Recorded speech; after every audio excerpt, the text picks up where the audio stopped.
Hey everyone, tonight we're digging into a story that's right under your nose, and often in your hand. We're talking about the fork. That simple little utensil changed more about human behaviour, culture and dining than most people realise. At first, it was controversial, mocked, even feared. But over time it reshaped how people ate, how meals were served and even how we sat at the table. So before you get comfortable, let me know in the comments where you're tuning in from and what time it is. It's always fun to see where this strange little journey through history reaches. Now, lower the lights, maybe set your phone down like a fine piece of silverware, and get comfortable because this is the real history behind how the fork quietly changed everything. Picture this. You're sitting down to dinner, and there's no fork beside your plate. None. All you have is a knife resembling a miniature sword in your hands. Welcome to medieval Europe, where eating wasn't just a meal, it was performance art, and everyone was terrible at it. You reach for that roasted chicken leg, grease already making your fingers slippery as a greased pig at a county fair.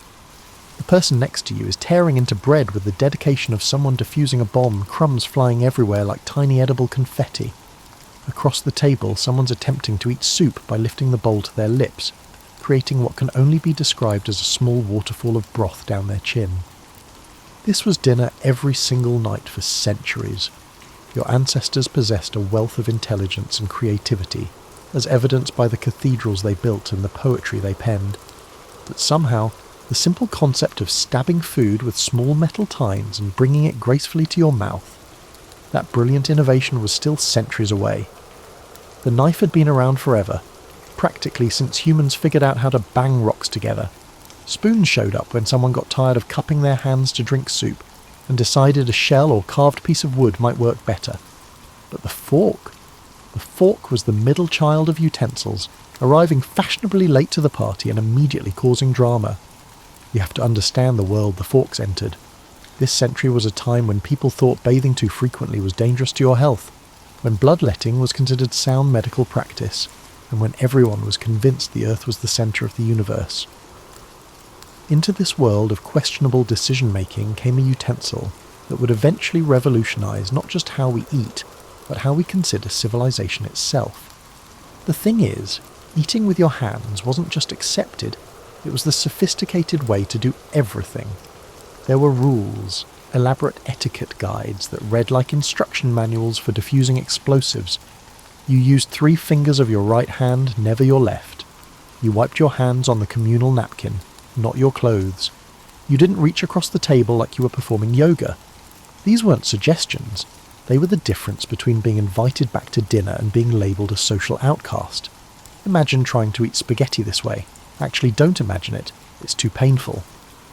People managed somehow, but meals took forever, and everyone went to bed with food under their fingernails and gravy stains on their sleeves that would make a modern parent have a nervous breakdown. The wealthy had it slightly better. They could afford more elaborate knives, sometimes with decorative handles that cost more than most people's houses.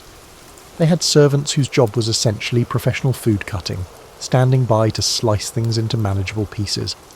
But even the richest person in medieval Europe looked like a toddler at dinner time compared to how we eat now. The mess was truly overwhelming. Dining halls in castles needed to be cleaned after every meal like someone had hosted a food fight convention. Dogs wandered freely under tables, which sounds charming until you realise they were basically living vacuum cleaners, cleaning up the constant shower of dropped food. Table manners included instructions on how to throw bones over your shoulder properly, because apparently there was a right way and a wrong way to discard chicken remains. This was the world desperately waiting for the fork, even though nobody knew they were waiting for it. Like being thirsty in a desert and not knowing water exists, medieval diners struggled through meal after meal, never imagining there might be a better way. They adapted, they managed, and they developed impressive hand-eye coordination, but they never quite conquered the simple act of eating gracefully. Little did they know, far away in the Byzantine Empire, a revolution was quietly brewing. This revolution did not involve armies or politics. Instead, it was something far more dangerous to the established order, a utensil that would make everyone realise just how barbaric their dinner habits had become. Now let's travel back to 1004 AD, to a world where Constantinople glittered like a jewel, and the Byzantine Empire was the height of sophistication. This is where our story takes a fascinating turn. because the fork didn't just appear out of nowhere. It arrived with all the drama of a soap opera, complete with a scandalous princess and enough cultural shock to power a small city. Meet Theophanu Sklena, a Byzantine princess who was about to become the most controversial dinner guest in European history. She was preparing to marry Domenico Selvo, the Doge of Venice, in what was essentially a medieval power couple merger. But hidden in her trousseau, among the silks and jewels that would make a modern bride weep with envy, was something far more revolutionary than any crown or necklace. She had forks, actual, honest-to-goodness, two-pronged golden forks. You have to understand that this situation is not comparable to packing an extra phone charger for a trip. In Byzantine culture, using small elegant forks was as normal as using chopsticks in China or saying, "eh," in Canada. They'd been doing it for generations, having picked up the habit from various cultural exchanges with the Middle East, where similar utensils had been around even longer. To Theophanu, forks were just civilized. It's akin to putting on shoes or refraining from eating with your feet. But when she arrived in Venice and delicately lifted food to her mouth using these mysterious pronged implements, the reaction was immediate and intense. Picture the silence that falls over a room when someone commits a major social blunder, except this silence had the weight of religious horror behind it. The Venetian nobles watched in fascination and growing alarm as this foreign princess never once touched her food with her hands. She speared pieces of meat with surgical precision, twirled pasta like she was conducting a tiny orchestra, and somehow managed to eat an entire meal without getting a single drop of sauce on her elaborate sleeves. It was like watching magic, although this magic was also deeply unsettling. The local clergy had what can only be described as a collective nervous breakdown. Here was this woman, using what looked suspiciously like tiny pitchforks, the very symbol of the devil himself, to eat food that God had clearly intended to be touched by human hands. Father Giovanni, the local bishop who'd probably never seen anything more controversial than someone taking an extra communion wafer, declared that these diabolic instruments were an affront to divine will. But here's where it gets intriguing. Some people were secretly impressed. You could see it in their eyes, the way they watched Theophanu eat with the kind of fascination usually reserved for watching a master craftsman at work. She never dropped food, never got her hands dirty, and never had to excuse herself to wash up between courses. While everyone else remained engrossed in the chaotic present, she was living in the future. The Italian nobles encountered a dilemma. On one hand, their religious leaders were basically calling forks the devil's cutlery. On the other hand, watching someone eat with such grace and efficiency was like seeing a glimpse of what human civilization could become. It was the medieval equivalent of watching someone use a smartphone when you're still trying to figure out how to work a rotary telephone. Theophanu, for her part, seemed genuinely puzzled by the fuss. In her letters back to Constantinople, yes, she wrote about this because apparently fork drama was worth documenting, she described the Venetian dining customs with the kind of diplomatic tact that barely concealed her horror. She wrote about grown men wrestling with meat like they were in hand-to-hand combat, about elaborate hand-washing ceremonies that took longer than the actual eating, and about the constant rain of food particles that made every meal feel like dining in a gentle hailstorm. The cultural clash was so intense that when Theophanu died just 2 years later, possibly from plague, the local religious authorities declared it divine punishment for her unnatural eating habits. The forks were quietly packed away, treated like cursed objects that had brought doom to their user. But you can't uninvent an idea, especially one as useful as the fork. Those few Venetian nobles who had watched Theophanu eat didn't forget what they'd seen. They tucked that memory away like a secret recipe or a hidden treasure map, waiting for the right moment to bring it back to light. The seed was planted. In the very heart of medieval Europe, a handful of people now knew there was a better way to eat. They'd seen the future of dining, and it had two prongs and the power to change everything. For the next several centuries after Theophanu's brief dramatic introduction of forks to Europe, something fascinating happened. Absolutely nothing. Well, not nothing exactly, but the kind of stubborn, foot-dragging resistance to change that would make a teenager refusing to clean their room look like enthusiastic cooperation. The fork had shown up, demonstrated its obvious superiority, and then Europe collectively decided to pretend it had never happened. It was like that friend who shows you an amazing new restaurant, but instead of trying it, You keep going back to the same fast food place because change is scary, and the fries are predictably mediocre. This event wasn't just about eating utensils, though. That's what made it so perfect for human nature to dig in its heels. The fork symbolised a more profound threat, the notion that the traditional methods may not always be optimal, and if people started questioning how they ate, who knew what else they might start questioning? The church, meanwhile, had developed a full theological position on forks that would have been hilarious if it weren't so influential. According to various religious authorities, God had given humans hands specifically for eating. Using artificial extensions, like forks, was therefore questioning divine wisdom. It was the medieval equivalent of mansplaining, except instead of explaining why you don't need help parallel parking, they were explaining why you don't need help eating soup. Some particularly creative clergy argued that the suffering involved in eating with your hands, the burns from hot food, the mess, the general difficulty, was spiritually beneficial, character building they called it. Apparently graceful dining was a path to moral corruption, because nothing says slippery slope to damnation, quite like not getting grease under your fingernails during dinner. But the real resistance came from something much more human: social embarrassment. The few people who did try to use forks discovered something modern. Early adopters know well, being the first person to use new technology makes you look either pretentious or ridiculous, and sometimes both simultaneously. Picture yourself at a medieval feast, carefully using a fork while everyone around you is diving in hands first.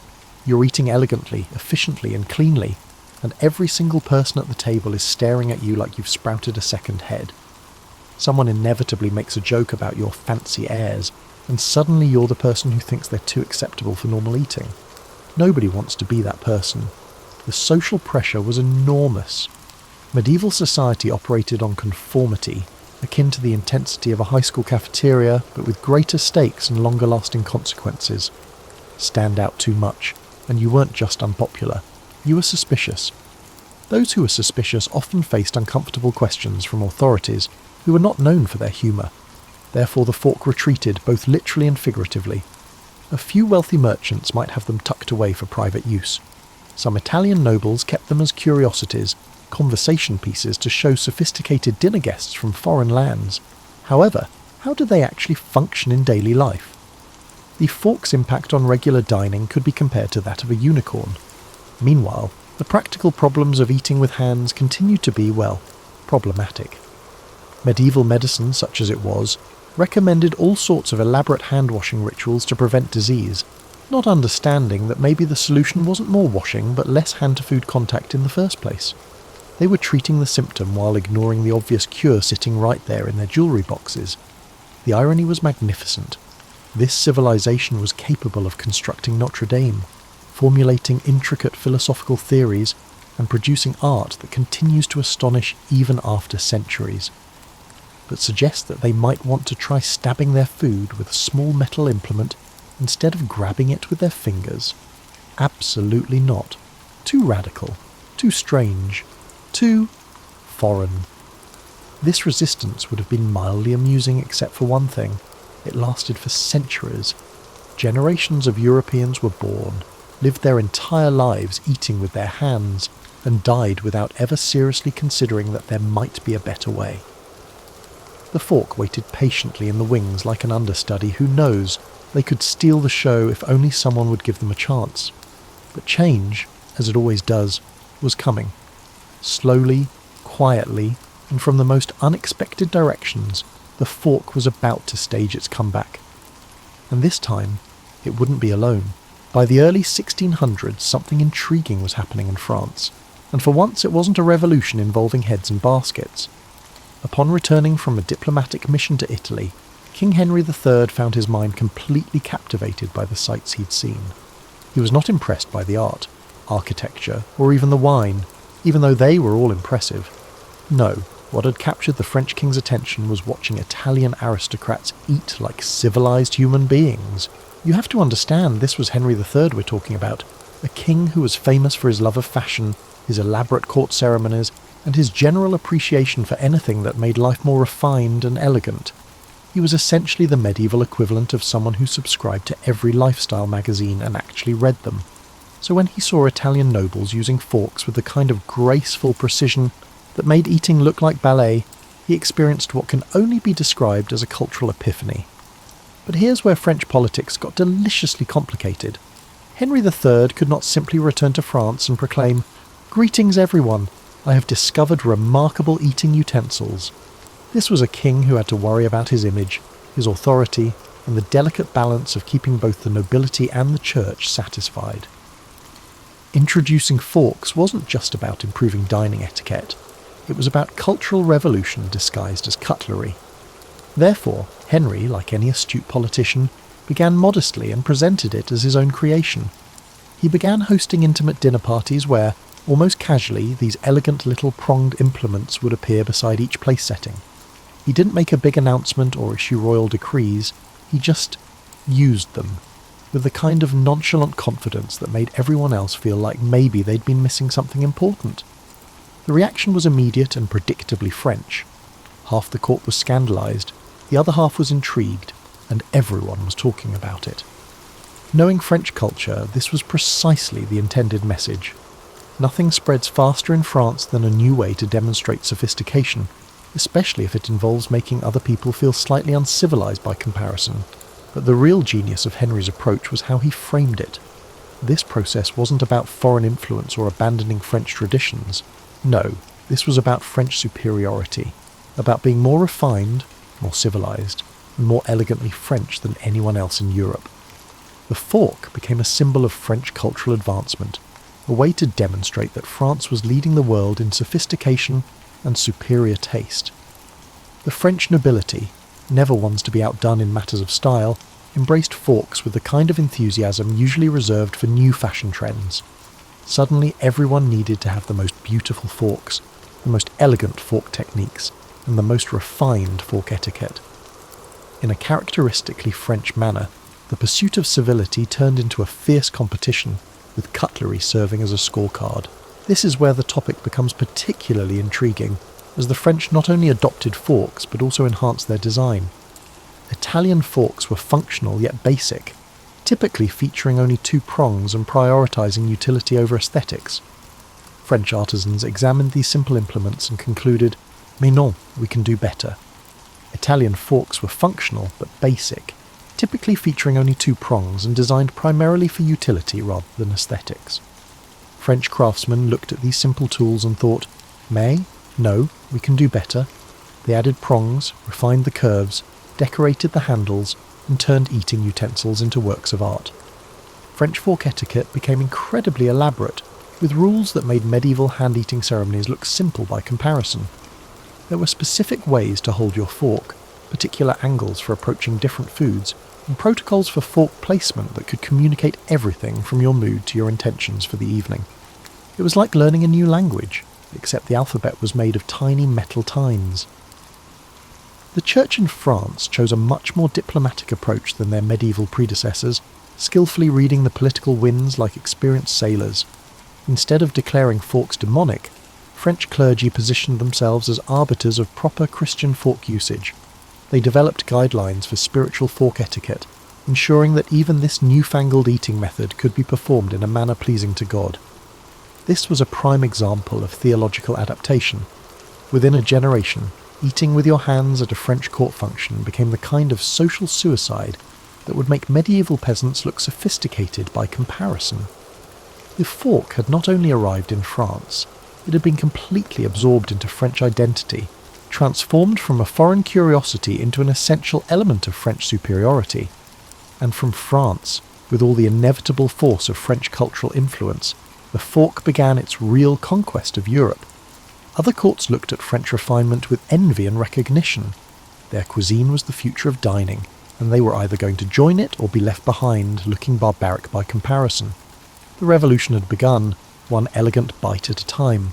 What happened next was like watching the medieval equivalent of something going viral on social media, except instead of cat videos, it was eating utensils, and instead of overnight fame, it took about 50 years to spread across Europe. But for the 1600s, the time was lightning speed for a cultural revolution. The pattern was always the same, and frankly it was beautiful to observe. A French diplomat would arrive at some European court, set up for a formal dinner, and then proceed to eat with a level of grace and sophistication that made everyone else look like they were having their first meal with opposable thumbs. The local nobility would watch in fascination as this visitor somehow managed to consume an entire feast without once touching food with their hands, dropping anything, or getting sauce on their elaborate clothing. You can imagine the conversations after these dinners. Picture groups of German princes or English lords huddled together, whispering like teenagers who'd just discovered something their parents didn't want them to know about. Did you see how he ate that roast? Those little pronged things. Where do you suppose he got them?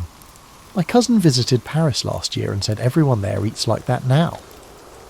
The tipping point came when European nobility realised they had a choice. Learn to use forks or look like country bumpkins every time they hosted foreign dignitaries. And if there's one thing aristocrats throughout history have hated more than paying taxes, it's looking unsophisticated in front of their peers. England, predictably, held out the longest. The English had perfected the art of being stubbornly traditional, while simultaneously claiming to be more civilised than everyone else, and they weren't about to abandon this comfortable contradiction for some French-eating fashion. British nobles continued eating with their hands while making pointed comments about continental affectations and foreign nonsense. But even the English couldn't resist forever, especially after a particularly embarrassing diplomatic dinner where the visiting French ambassador ate an entire meal without spilling a drop, while the English hosts looked like they were engaged in hand-to-hand combat with their food. The story spread through London society with a kind of devastating efficiency that only truly mortifying gossip can achieve. What's fascinating is how each country adapted the fork to their own cultural identity. The Germans naturally made them incredibly sturdy and functional. German forks could probably double as small weapons in an emergency, and their fork etiquette emphasised efficiency and precision. The Germans emphasised efficiency and precision over nonsense and frills, ensuring their forks were functional and effective. The Spanish developed elaborate silver forks that were practically jewellery, turning meals into opportunities to display wealth and artistic taste. Spanish fork etiquette became intertwined with concepts of honour and family pride. Insult someone's fork technique, and you might find yourself facing a duel at dawn. The Italians, who'd been quietly using forks all along while the rest of Europe had their collective cultural breakdown, suddenly found themselves in the amusing position of being trendsetters by accident. Italian fork makers became the most sought-after craftsmen in Europe, exporting their knowledge to courts that were desperately trying to catch up to what Italians had been doing for centuries. But here's where the story gets intriguing. The fork didn't just change how people ate, it started changing how they thought about everything else. Experiencing the civilized pleasure of eating without getting your hands dirty leads you to notice other areas where there might be better ways to do things. European courts that adopted forks also began developing more sophisticated approaches to hygiene, fashion, architecture, and social interaction. The fork served as a catalyst for civilization, encouraging individuals to consider the possibility that the traditional methods of doing things might not be the only ones. The ripple effects were widespread. Dinner parties became more elaborate and refined, with hosts competing to demonstrate their mastery of fork etiquette. Cookbook writers began developing recipes specifically designed for fork eating, leading to more complex and delicate cuisine. Table linens became more important because nobody wanted to ruin beautiful fabric with food stains that proper fork use could prevent. Even the common people, who couldn't afford fancy silver forks, began making crude versions from wood or cheap metal. The desire to eat like civilized humans, once awakened, proved impossible to suppress. Street vendors started selling simple wooden forks alongside their food, recognizing that customers would pay extra for the privilege of eating without getting their hands messy. By the late 1600s, the transformation was nearly complete. What had started as one Byzantine princess's dining preference had become the standard of European civilization. The fork had won, not through force or legislation, but through the simple, irresistible appeal of a better way to live. But the real revolution was just beginning. The fork quietly began reshaping the entire foundation of how humans organised their lives together, and what happened next wasn't just about better table manners or cleaner hands. Think about it this way. For thousands of years, meals had been communal free-for-alls where everyone reached into shared dishes, tore food with their hands, and basically turned dinner time into a contact sport. Privacy at meals? Impossible. Personal space? What's that? Individual portions? completely foreign concept. Everyone ate from the same dishes, shared the same serving utensils, and basically spent every meal in intimate physical contact with their fellow diners. But once you provide people individual forks, something magical happens. Suddenly everyone can have their portion, served on their own plate, eaten with their utensils. For the first time in human history, meals became personal, private experiences that happened to occur in the same room as other people.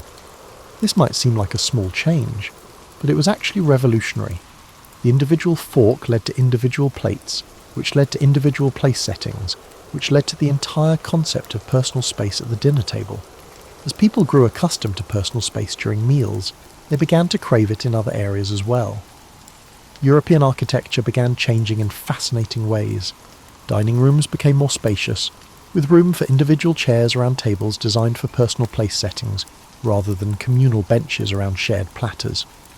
Houses began including separate dining areas distinct from kitchens, because fork-based dining was elegant enough to deserve its own special space. The social implications were enormous. In the old days of communal eating, meals were inherently democratic. Everyone reached for the same food, everyone got messy together, and social hierarchies temporarily dissolved in the shared struggle to consume dinner without starving or embarrassing yourself. But individual place settings changed all that. Suddenly, you could demonstrate social status through your cutlery, your individual plate, and your personal napkin. The wealthy could eat differently from the poor, not just in terms of what they ate, but also how they ate it. Fork etiquette became a class marker, a way to instantly identify who belonged in polite society and who didn't. This led to something unprecedented, the rise of formal dining education. For the first time in history, people needed to be taught how to eat properly. Etiquette books appeared, detailing the correct way to hold a fork, the proper angle for approaching different foods, and the appropriate fork switching techniques for various courses. Eating became a skill that required instruction, practice, and social polish. The economic ripple effects were staggering. Entire industries sprang up around fork-based dining. Silversmith guilds became incredibly powerful, specializing in increasingly elaborate cutlery. Table linen manufacturing exploded because proper fork dining required proper table settings. China and pottery makers developed new designs specifically for individual place settings, rather than communal serving dishes. But here's the really fascinating part. The fork helped create modern concepts of privacy, individuality, and personal hygiene that we now take completely for granted. Once people became accustomed to eating without touching their food, they started expecting that same level of cleanliness in other areas of life.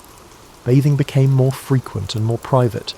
Personal clothing became more important since you weren't constantly getting food stains on everything. People began developing stronger concepts of personal property, personal space, and personal responsibility.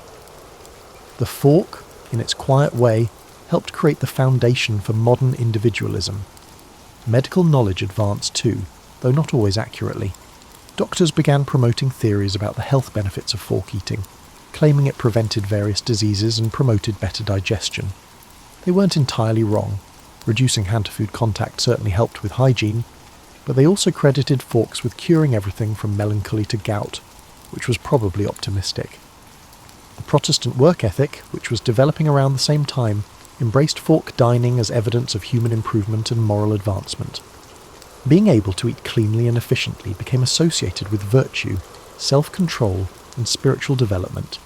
People literally saw proper fork technique as a sign of being closer to God.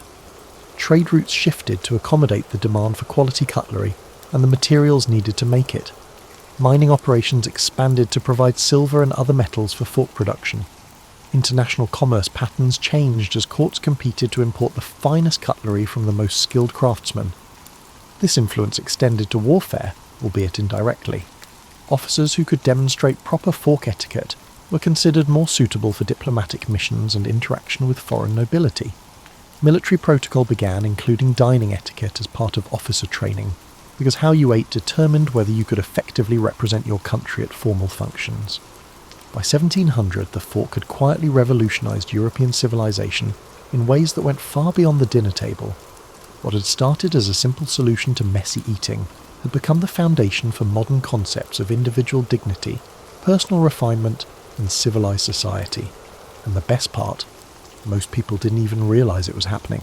As we settle into the final chapter of our fork story, you're probably wondering how a simple eating utensil managed to completely transform human civilization without anyone really noticing.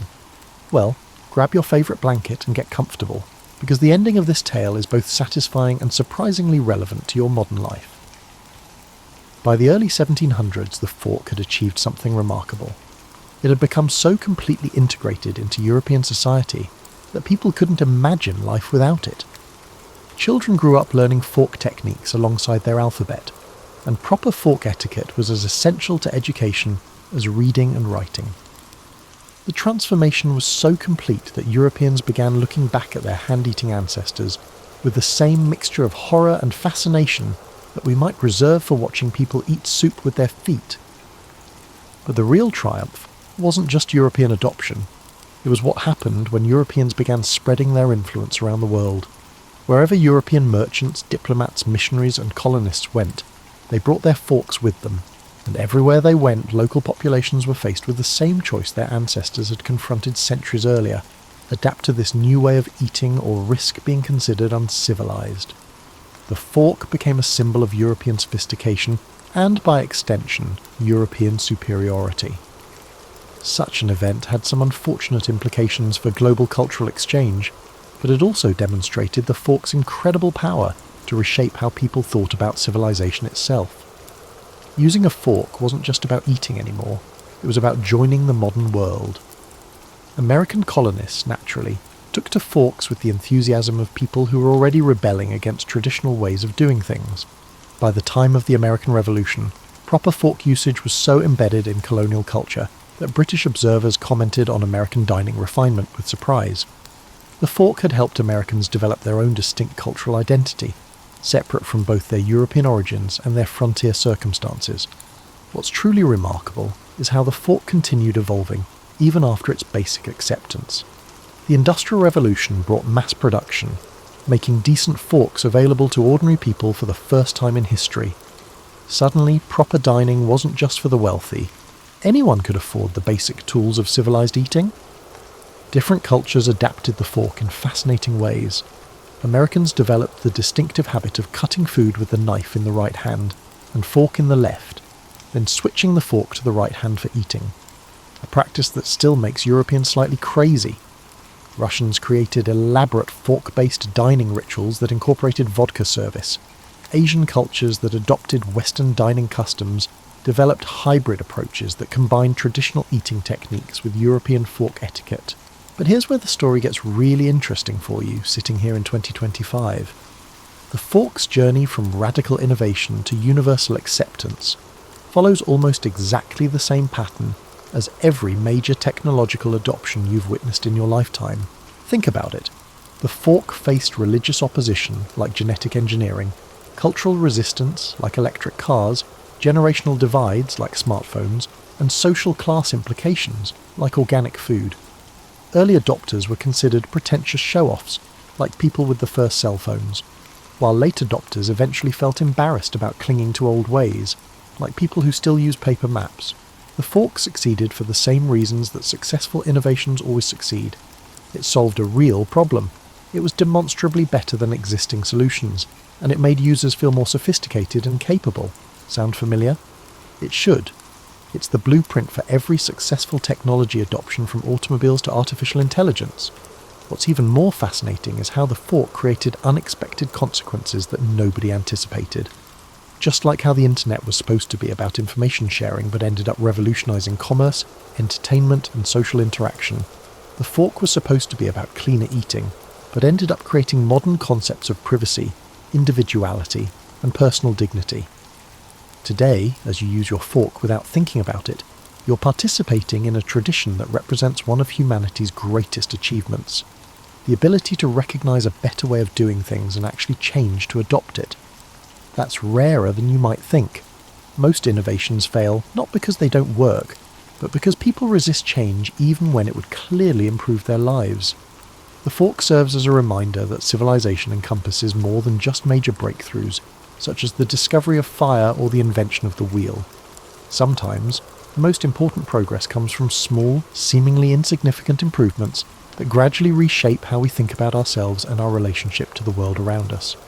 So the next time you pick up a fork, take a moment to appreciate the incredible journey it represents. You're holding a tool that helped create the modern world, that transformed human society, and that continues to demonstrate our species' remarkable ability to improve, adapt, and become more than we were before. When you reflect on it, this is precisely the kind of gentle revolution that deserves celebration.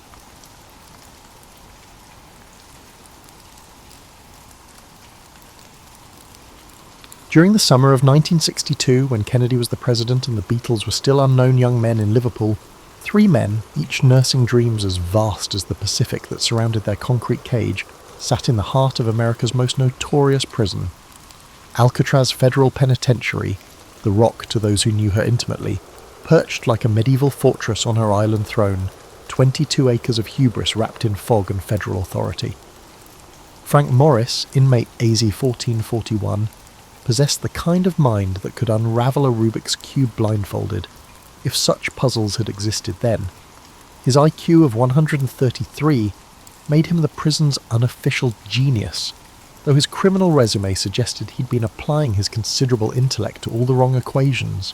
Frank had collected felonies such as bank robbery, car theft and armed robbery, similar to how other men collect baseball cards, and he did so with about as much long-term planning. In the cell next to Frank's metropolitan headquarters sat John Anglin, AZ 1476, a man whose southern drawl could charm honey from a hive, but whose sticky fingers had landed him in more trouble than a cat in a yarn factory. John and his brother Clarence had been robbing banks since they were old enough to reach the teller windows, though their methods lacked the sophisticated planning that Frank brought to his endeavours. They were the kind of criminals who'd rob a bank and then stop for ice cream on the way home, not realising that mint chocolate chip doesn't provide much of an alibi. Clarence Anglin, AZ 1485, completed this unholy trio of criminals. If John was the charmer and Frank was the brain, Clarence was the steady hand, the man who could keep his cool when the heat was on and the law was closing in. Together, the 3 had accumulated enough time behind bars to span several geological epochs, their sentences stretching into a future where flying cars and moon colonies seemed more plausible than parole. The Rock had earned her reputation through careful cultivation of despair. Alcatraz, surrounded by waters so cold they could freeze a man's soul before his body hit the bay, was designed by men who understood that sometimes the most effective prison bars are made of salt water and hypothermia. The swift and unforgiving currents around the island carried the dreams of would-be escapees towards the Golden Gate Bridge and towards the sea. Warden Olin Blackwell ran the prison with the precision of a Swiss timepiece and the warmth of a January morning in Siberia. He'd inherited Alcatraz from his predecessor like a family curse. This description includes the mythology of impregnability and lists America's most creative criminals. Under his watch, 23 men had attempted escape in 14 separate tries. All had been recaptured, shot, or drowned. A track record that would make any warden proud and any inmate thoughtful. The daily routine at Alcatraz followed a rhythm as predictable as a metronome. Wake at 6:30 to the sound of a bell that had been imported from a defunct monastery, apparently to add a touch of ironic spirituality to the proceedings. The kitchen staff prepared breakfast, leaving no room for weapons, tools, or hope. The meals were nutritionally adequate and gastronomically devastating, a combination that seemed designed to break the spirit while preserving the body for future punishment. Work assignments varied from the mundane to the mind-numbing. Some inmates worked in the prison laundry, where they could contemplate the cleanliness they were providing to the outside world, while wearing uniforms that made them look like extras in a particularly grim musical. Others worked in the kitchen, where they learned to create meals that would make a medieval peasant grateful for gruel. The most fortunate were employed in the prison library, where they could immerse themselves in tales of locations where the walls remained free of condensation and the sea did not taunt them with its close proximity. But it was in the industrial workshop that our 3 protagonists found themselves assigned, surrounded by tools that were counted more carefully than votes in a contested election. Amid the scent of machine oil and the rhythm of industrial equipment, Frank Morris began to notice details. Frank Morris observed the gradual settling of the concrete walls over the decades. The patterns of condensation suggested different densities in the construction materials. The sound travelled through the ventilation system like whispered secrets. Every evening, as the sun painted the bay in shades of freedom, the 3 men would return to their cells, 6 feet by 9 feet of government-issued solitude. But while their bodies were confined, their minds began to wander down paths that would have made Houdini himself nod with approval. They started to see Alcatraz not as an impregnable fortress, but as a very elaborate puzzle waiting to be solved. As the darkness in their cells grew, and the fog rolled in from the Pacific like a protective blanket, 3 men began to dream of a morning when they would awaken in a different place. Winter arrived at Alcatraz like an unwelcome relative, settling in for a long stay and making everyone miserable with its presence. The fog grew thicker, the winds intensified, and the concrete walls appeared to radiate despair. It was during these grey months that Frank Morris began to study the prison with the dedication of a doctoral candidate whose thesis was titled Creative Applications of Structural Engineering. The beauty of Frank's mind lay not in its criminal applications, though those had been impressive in their own misguided way, but in its ability to see patterns where others saw only chaos. While his fellow inmates counted days until release dates that existed only in their most optimistic fantasies, Frank counted rivets, measured shadows, and calculated the thermal expansion of aging concrete. The revelation came to him during a particularly tedious afternoon in the workshop, while he was assigned to repair a ventilation grate that had been damaged by the previous winter's storms. As he worked, Frank noticed that the concrete around the vent had developed small cracks, hairline fractures that spoke of a building settling into middle age. The salt air had been working its slow chemistry on the structure for decades, and even the mighty Alcatraz was not immune to the patient persistence of time. That evening, as the lights dimmed and the prison settled into its nightly routine of enforced contemplation, Frank shared his observations with the Anglin brothers. Their cell block B block had been constructed in the 1910s, when concrete was more an art than a science, and building codes were suggestions rather than commandments. The walls that held them were thick enough to contain their bodies, but, Frank suspected, not necessarily their ingenuity. John Anglin, despite his reputation for impulsive decision-making, possessed a craftsman's understanding of tools and materials. Years of breaking into places had taught him to read the language of locks, hinges, and structural weak points. When Frank described the condition of the concrete around the ventilation systems, John's eyes lit up with the kind of enthusiasm usually reserved for surprise inheritances or unexpected pardons. Clarence brought a different skill set to their growing conspiracy.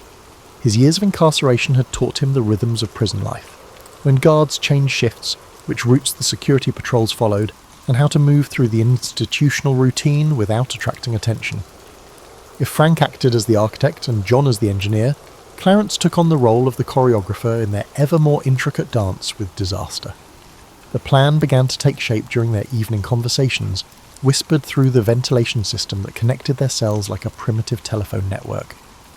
They would begin by widening the ventilation grates in their individual cells, not enough to escape immediately, but enough to create passage to the utility corridor that ran behind the cell block.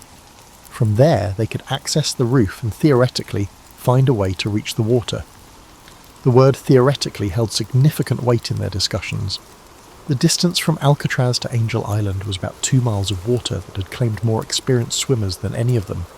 The currents were unpredictable, the water temperature rarely rose above 55 degrees, and the Coast Guard maintained regular patrols specifically to discourage the kind of maritime adventure they were contemplating.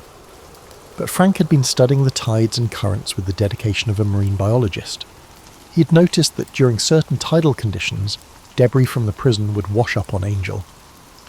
They set out to reach the island, determined not to let the sea sweep them away. If they could time their escape properly, the same currents that had doomed previous attempts might actually carry them to safety. Frank had been modifying and hiding tools in the prison workshop that could be used to chip away at the concrete. Frank meticulously sharpened and hardened the spoon handle. Frank had broken off a piece of the saw blade and concealed it in the sole of his shoe. Small tools that would do small work over a long time, the kind of patient progress that builds pyramids and topples governments. But tools alone wouldn't be enough. They would need to conceal their work from the daily cell inspections, which meant creating dummy walls that would hide the growing holes while appearing completely normal to casual observation. This required materials that weren't exactly available through the prison commissary. Paint that matched the cell walls, cardboard that could be shaped and coloured to look like concrete, and some way to hold it all in place. John Anglin's artistic talents, previously applied only to forging signatures and identification documents, would be put to more constructive use. He began experimenting with soap, paint chips, and hair clippings to create a mixture that could be moulded into shapes and painted to match the cell walls. The results wouldn't fool a detailed inspection, but they might survive the cursory glances that were part of the daily routine. Meanwhile, Clarence had been mapping the guard schedules with the precision of a railroad timetable. He knew which guards were thorough, which were lazy, and which were easily distracted by conversation about sports or weather. More importantly, he'd identified the 15-minute window each evening when the cell block was essentially unguarded while the guards changed shifts and counted heads. As winter deepened into spring, their plan evolved from wishful thinking to genuine possibility. They would work at night, when the prison's settling sounds would cover the scraping. They would take turns keeping watch, communicating through their improvised telephone system, and carefully disposing of the concrete dust and debris. The timeline was ambitious. They hoped to complete their excavation by early summer, when the water temperatures would be at their warmest and the weather most favourable for their aquatic adventure.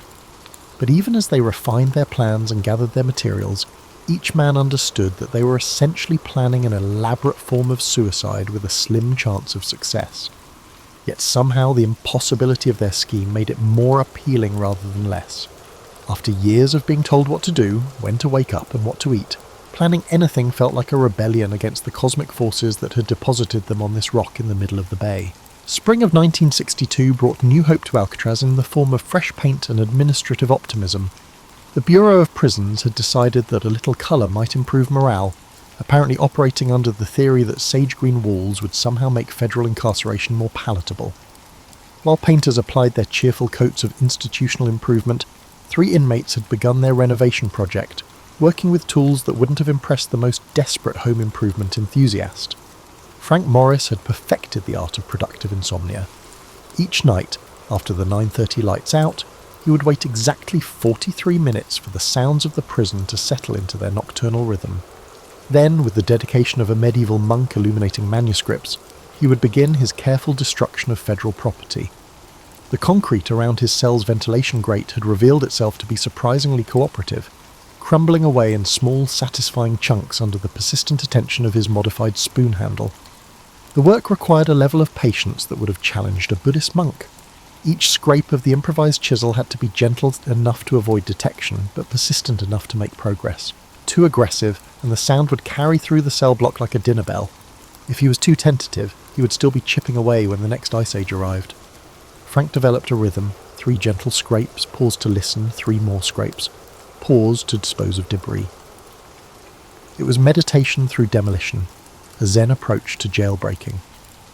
John Anglin had discovered an unexpected talent for forgery that extended beyond signatures and identification cards. His dummy ventilation grate, crafted from cardboard and painted with a mixture that included soap shavings, paint chips, and what he optimistically called artistic license, was becoming a masterpiece of deceptive craftsmanship.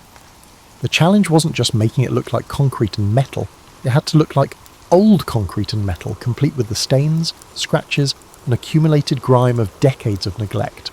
The paint mixture had required considerable experimentation. Too much soap and it looked like what it was: soap. Too little, and it wouldn't hold together long enough to be useful.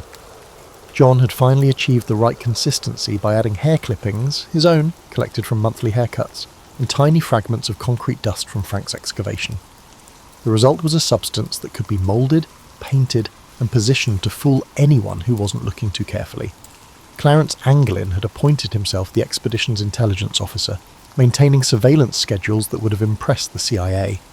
He'd identified Guard Patterson as their most dangerous threat, a man who approached cell inspections with the thoroughness of a tax auditor and the suspicion of a jealous husband. Patterson counted rivets, checked shadows, and had once discovered a contraband cigarette hidden inside a hollowed-out bar of soap. If their deception was going to fail, Patterson would be the one to expose it. But even Patterson had weaknesses. He was diabetic, and his blood sugar crashes made him irritable and hurried during evening inspections. He was also a creature of habit, following the same route through the cell block every night, spending exactly 45 seconds in each cell before moving on. If they could predict his timing and mood, they could ensure their dummy walls were in place when he looked and removed when they needed to work. The disposal of excavated concrete presented its challenges. Simply dumping it would create suspicious piles of debris that even the most inattentive guard would notice. Instead, they developed a distribution system that would have impressed a drug cartel. They mixed small amounts of concrete dust with soap and washed it down the drains during their evening washing routine. They concealed larger chunks in the seams of their mattresses, distributing them so gradually that the changes in weight and texture were undetectable. They scattered some in the workshop, allowing it to blend with the dust and debris of daily industrial activity. They had recruited Alan West, another inmate whose cell was adjacent to their operation, as both a lookout and a participant. West's cell required the same treatment as the others, and his escape would help provide cover for the main operation. However, West brought a level of enthusiasm that sometimes exceeded his competence. While Frank approached the work with surgical precision, and the Anglin brothers contributed their specialised skills, West attacked his concrete with the subtlety of a demolition crew.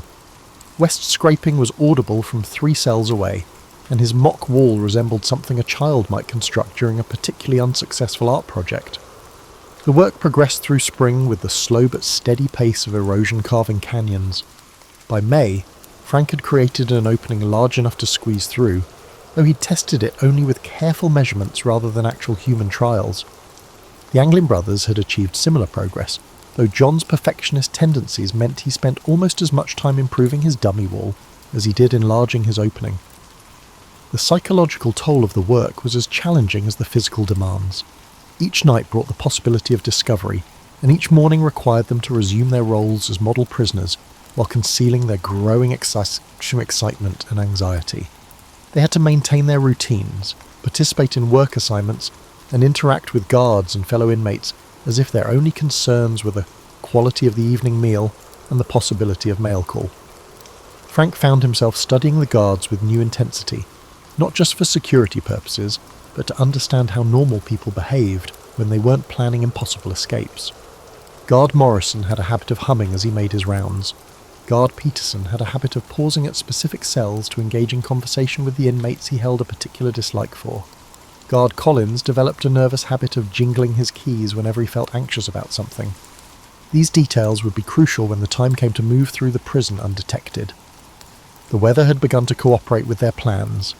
The fog that rolled in each evening provided natural cover, and the spring tides were creating current patterns that might actually help rather than hinder their water escape. Frank had been studying the movements of debris and seaweed, noting which pieces ended up on Angel Island and which disappeared into the Pacific. Their window of opportunity was approaching, but so was the increased risk that came with each passing day of their secret construction project. As May progressed toward June, 3 men continued their nightly routine of carefully destroying their prison cells while maintaining the facade of resigned acceptance.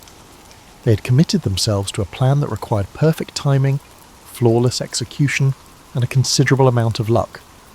The alternative, spending the remainder of their lives in 6x9-foot concrete boxes, provided all the motivation they needed to continue their invisible demolition project.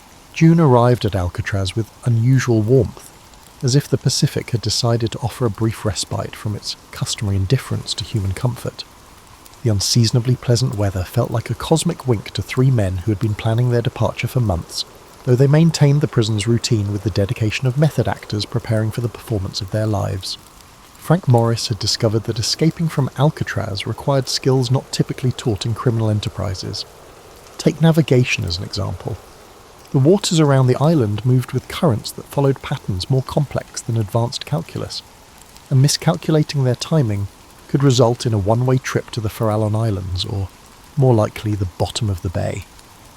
Frank had been studying the movement of everything from seagull formations to sandwich wrappers thrown overboard by the weekly supply boat, building a mental map of how the water moved and when.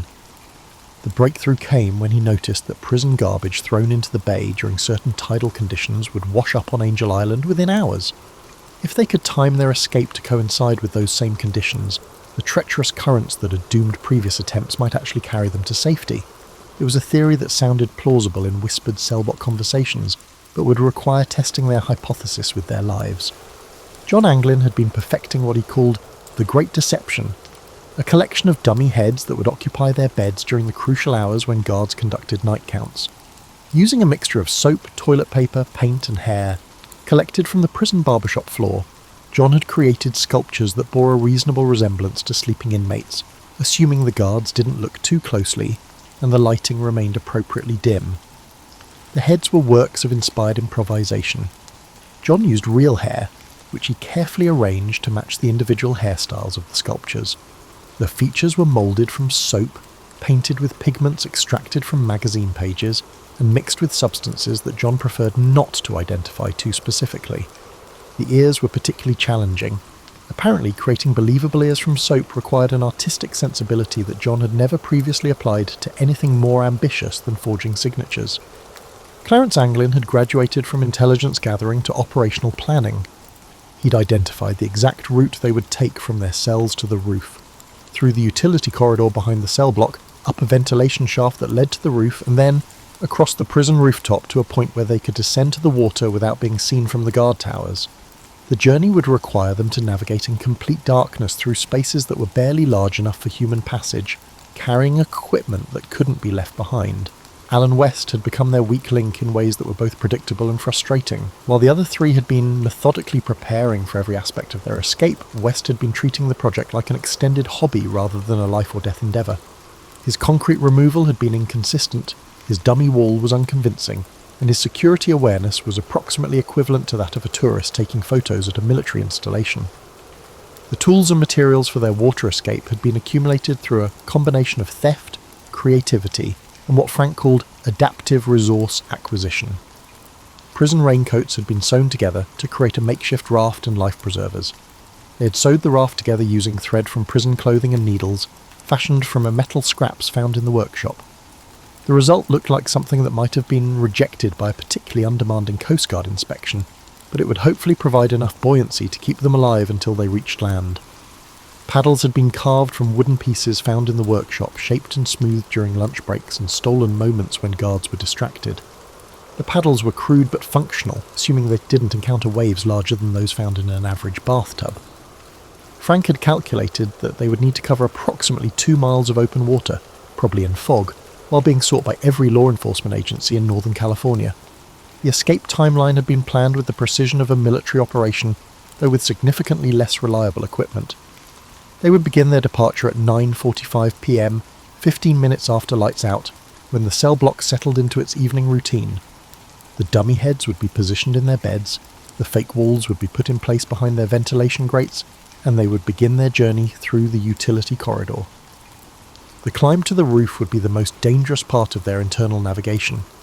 The ventilation shaft was barely wide enough for human passage, and any noise during the ascent could alert guards to their escape attempt. They would have to climb approximately 30 feet in complete darkness, carrying their makeshift equipment while remaining absolutely silent. Frank had rehearsed the climb in previous reconnaissance missions, but the actual performance was a completely different matter. Once on the roof, they would have to cross approximately 60 yards of open space to reach their descent point, moving carefully to avoid being seen by guards in the towers. The guard towers had searchlights that swept the prison grounds on irregular schedules, and being caught in one of those beams would end their escape attempt in a hail of gunfire and official disappointment. The descent to the water would require them to climb down the outside of the prison building using makeshift ropes created from sheets and towels stolen from the laundry. The drop was approximately 50 feet, and the improvised climbing equipment would have to support their weight plus the weight of their escape materials. Frank had tested the rope strength using methods he preferred not to describe in detail, but the results had been marginally encouraging. As June progressed, their preparations entered the final phase. The concrete removal was essentially complete, but West continued to struggle with opening his act. The dummy heads were ready for their theatrical debut. The escape equipment was as prepared as prison resources would allow. Weather conditions were favourable, with fog predicted for the evening they had chosen for their departure. But perhaps most importantly, 3 men had committed themselves psychologically to an undertaking that required them to bet their lives on the accuracy of their planning and the reliability of their improvised equipment. They had reached the point where backing down was no longer possible, not because of external pressure, but because they had convinced themselves that freedom was worth the considerable risk of death. The date was set, June 11th, 1962. In less than 48 hours, they would discover whether months of planning and preparation had created a viable escape plan or an elaborate form of suicide. The Pacific Ocean would render its verdict with the finality that only nature can provide. The morning sun painted San Francisco Bay in shades of gold and promise. While inside Alcatraz, 3 men moved through their daily routines with the focused calm of actors preparing for opening night. Each mundane activity, breakfast, work detail, afternoon recreation, carried the weight of finality, as if they were participating in a farewell tour of institutional life. Frank Morris spent the morning in the workshop with unusual attention to his assigned tasks, repairing ventilation equipment with the ironic dedication of a man who had spent months systematically dismantling similar fixtures. His hands worked automatically, while his mind ran through the evening's timeline like a conductor rehearsing a complex symphony. Every movement had been choreographed, every contingency considered, yet the fundamental uncertainty remained. Would their months of preparation prove sufficient, or would they join the ranks of Alcatraz's failed escape attempts? The Anglin brothers maintained their customary routine with studied normalcy, though John found himself paying unusual attention to details he might never see again. The afternoon light danced through the windows of the cell block, the sound of foghorns beginning their evening chorus. Years of daily interaction had made the guards' familiar faces as predictable as sunrise. These observations didn't stem from sentiment, as they couldn't afford it, but rather from the sharp awareness that often accompanies irreversible decisions. Alan West had been struggling with his concrete removal for weeks, working with the frantic energy of a student cramming for final exams. Although his opening was still slightly too small for comfortable passage, his perfectionist tendencies had run out of time. The tides would be favourable tonight, the guard schedules were optimal, and weather forecasts predicted the fog cover they needed. West would have to make his existing opening work or risk compromising the entire operation. As evening approached, the prison settled into its familiar rhythm of enforced routine. Dinner was consumed with the usual institutional efficiency, food that was nutritionally adequate and gastronomically forgettable, served by kitchen staff who had perfected the art of culinary indifference. Conversation followed the approved patterns.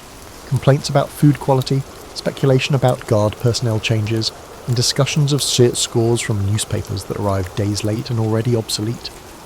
But beneath this surface normalcy, 3 men were conducting final equipment checks with the thoroughness of astronauts preparing for launch. The dummy heads were positioned and ready. The makeshift flotation devices were concealed and accessible. We tested the improvised ropes one final time, employing methods that would not draw the attention of casual observers. Everything was ready, as months of prison-based preparation could make it. At 9:30 p.m, the lights went out on schedule, and Alcatraz began its transition to nighttime security protocols. The 3 conspirators waited in their cells with the patience of experienced criminals who understood that timing was everything. If they arrived too early, the guards would still be conducting their initial counts. Too late, and that they would miss the tidal conditions that could mean the difference between reaching Angel Island and disappearing into the Pacific. 9:45 p.m. arrived with astronomical precision. Frank Morris began the delicate process of removing his dummy ventilation grate and positioning his soap sculpture head in his bed. The head looked reasonably convincing in the dim light, certainly convincing enough to fool a guard conducting a routine count from the cell block corridor.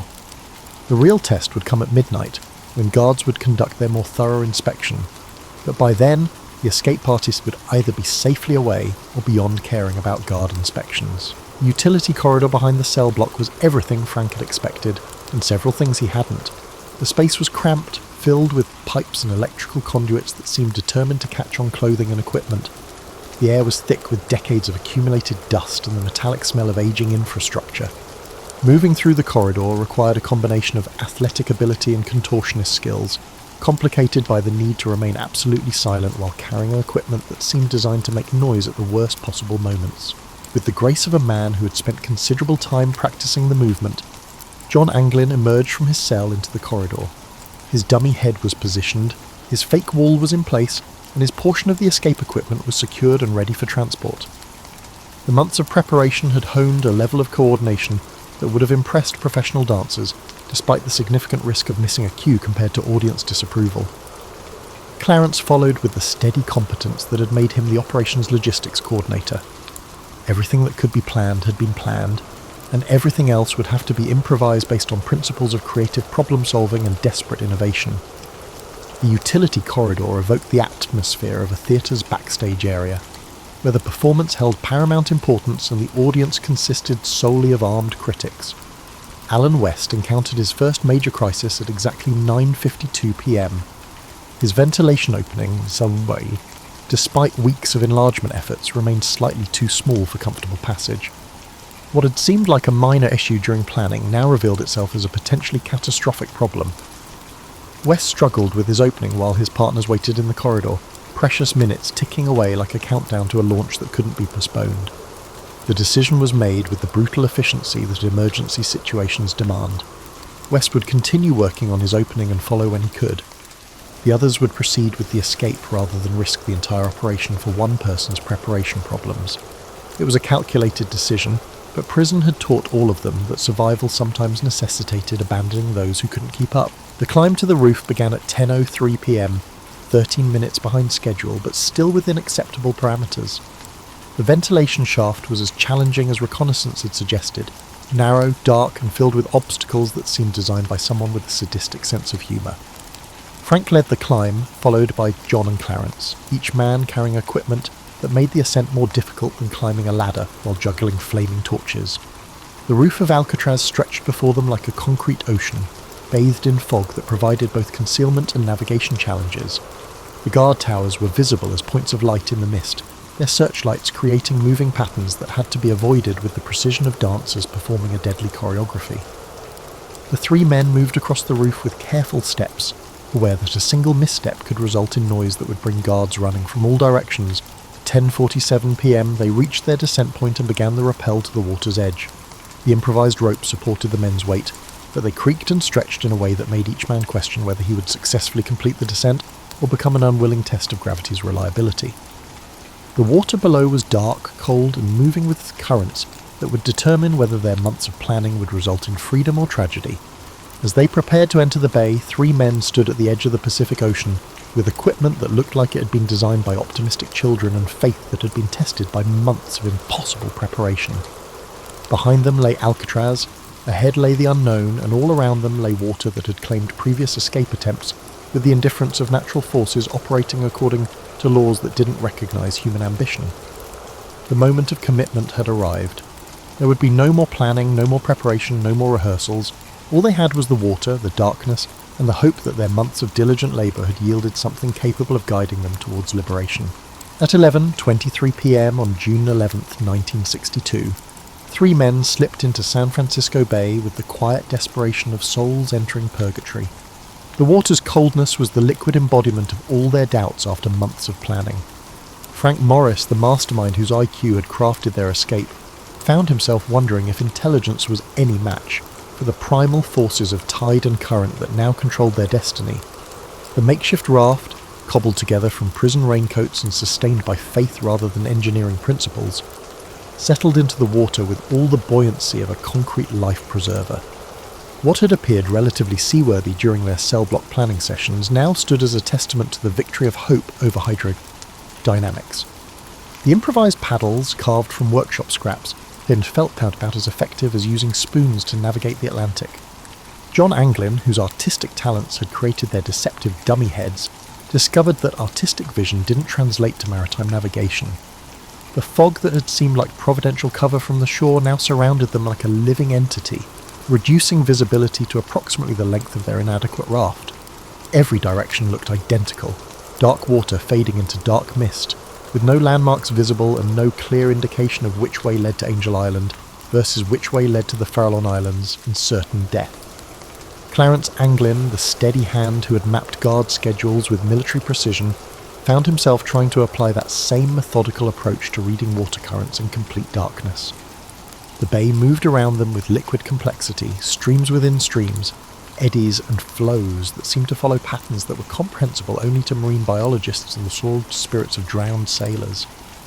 Every paddle stroke was a calculated guess, and every navigational decision carried a risk of hypothermia and drowning. The sound of their escape had been swallowed by fog and distance, but somewhere behind them Alcatraz continued its nightly routine, unaware that three of its most reluctant residents had departed without filing the proper paperwork. Alan West remained in his cell, still struggling with his ventilation opening, his escape attempt abandoned in favour of not alerting guards to the absence of his cellmates. His failure to join them was both a personal tragedy and a tactical advantage, One fewer person to crowd their inadequate raft, one more dummy head in place to maintain the illusion of normal occupancy. The Pacific Ocean began its examination of their escape plan with the thoroughness of a federal prosecutor reviewing evidence. Every weakness in their preparation was tested by waves that seemed larger than physics should have allowed, currents that pulled them in directions they couldn't identify, and water temperatures that made their improvised life preservers feel like ice cubes with straps. The raft, designed by hope and constructed by necessity, began to show signs of structural anxiety as salt water found every seam and tested every improvised repair. Frank had calculated that they needed to cover approximately 2 miles to reach Angel Island, but the calculations assumed knowledge of the starting point, destination, and direction, all of which had become theoretical concepts in the fog-wrapped darkness. The lights of San Francisco were obscured by the mist, and Angel Island felt as distant as another continent.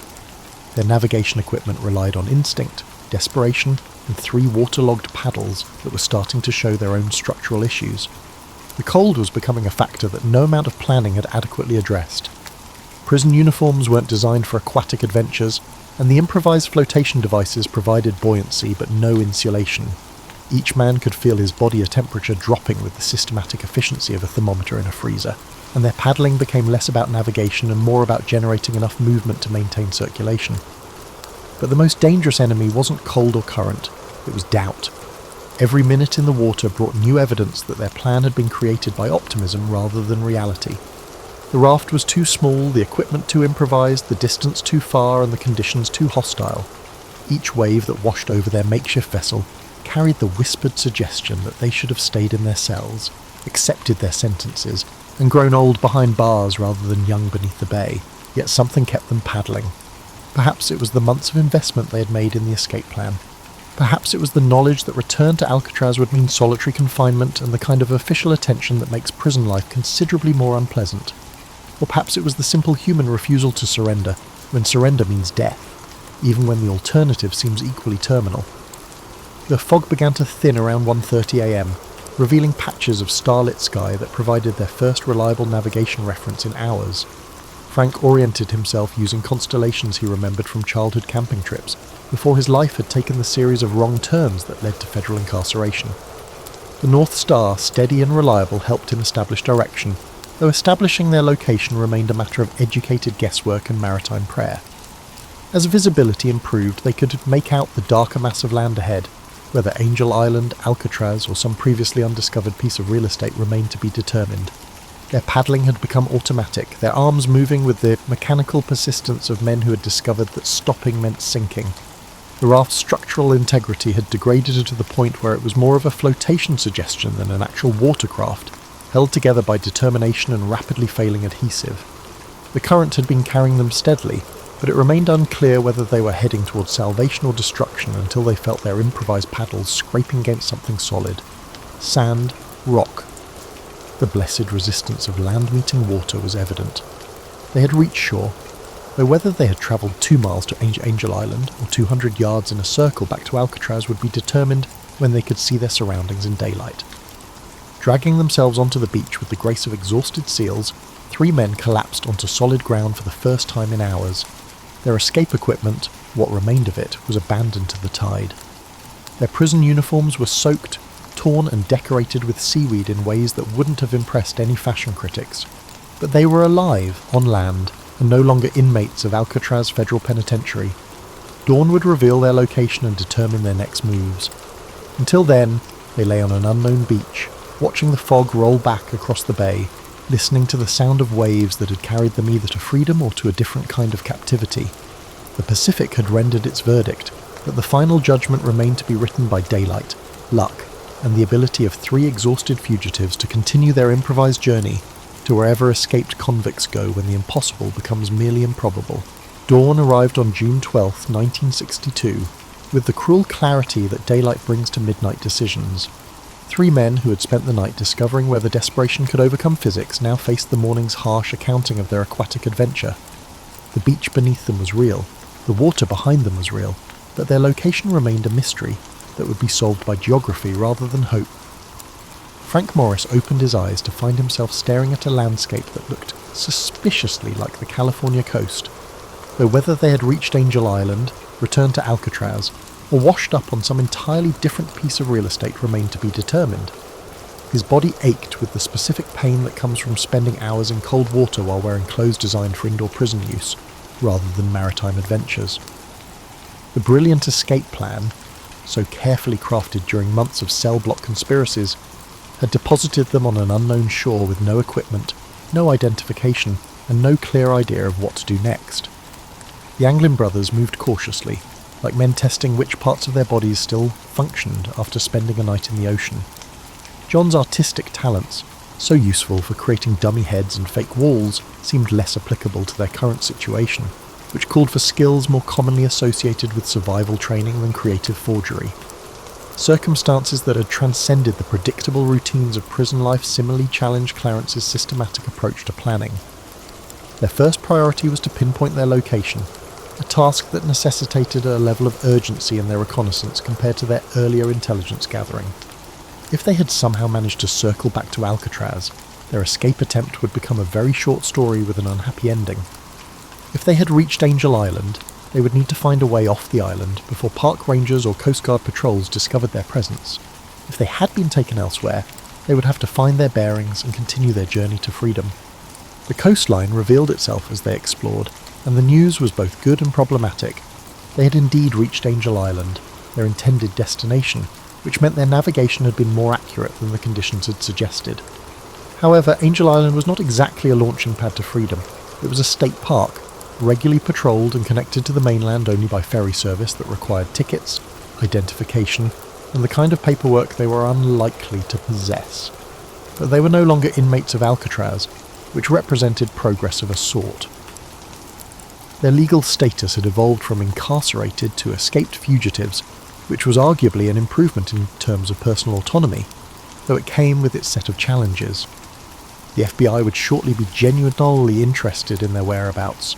The US Marshals would be updating their wanted posters, and every law enforcement agency in Northern California would be looking for 3 men whose descriptions would be circulated with the efficiency of a chain letter. The immediate challenge was getting off Angel Island before their presence was discovered. Ferry service was out of the question.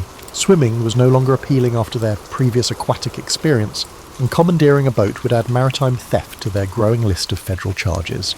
They needed transportation that was both available and inconspicuous, which narrowed their options to creative solutions that would have tested the ingenuity of a professional escape artist. Their prison uniforms had to be addressed before they could move in public without attracting attention. The sight of 3 men in drenched federal prison clothing was likely to spark curiosity, leading to calls to authorities and a swift end to their fleeting moment of freedom. They needed civilian clothes, which meant finding them through methods that were available to escaped convicts with no money, no connections, and no legitimate means of acquisition. The morning progressed with the methodical problem-solving that had characterized their escape planning.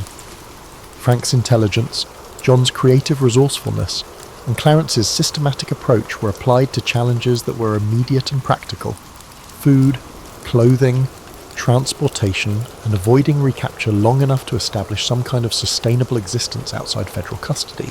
But even as they planned their next moves, each man understood that their escape from Alcatraz was only the beginning of a much longer journey.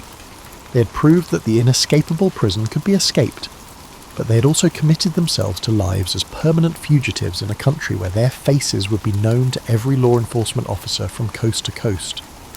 The morning sun illuminated the paradox of their success, warming their salt-stiffened clothes and revealing the California landscape in sharp detail.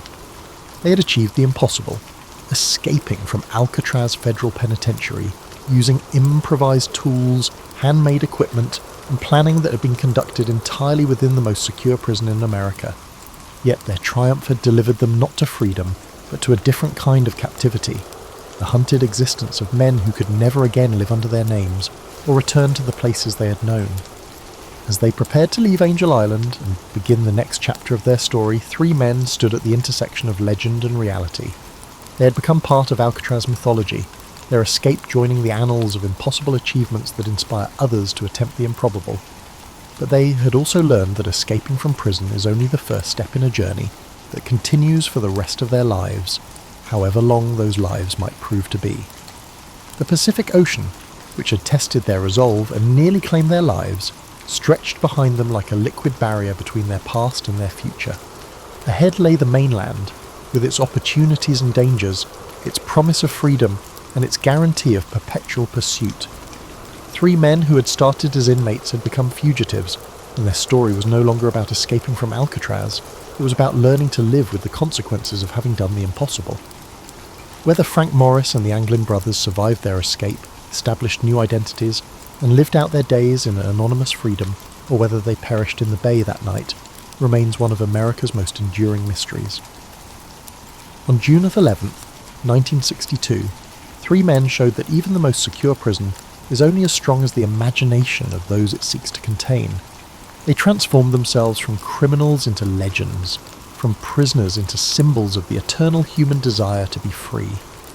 And somewhere in the morning mist rolling off San Francisco Bay, their story continues, not as history but as possibility, not as fact but as the kind of truth that grows stronger with each telling, reminding us that sometimes the most impossible dreams are the ones most worth pursuing.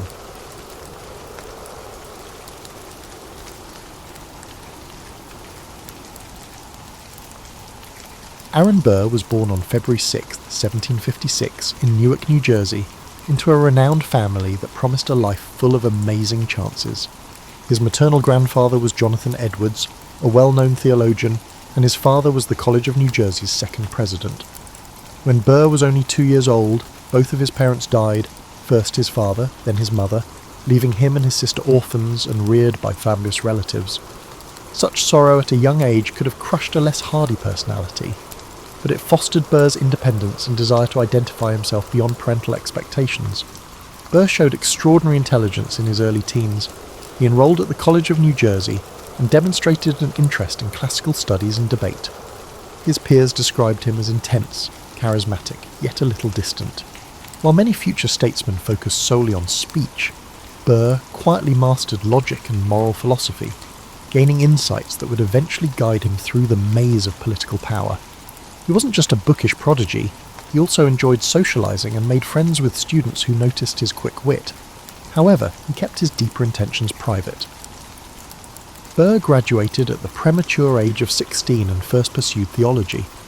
He studied with several pastors, attempting to balance his intellectual rigour and spiritual fervour. However, he regarded organised religion as excessively limiting, and he was wary of accepting dogmas without proof.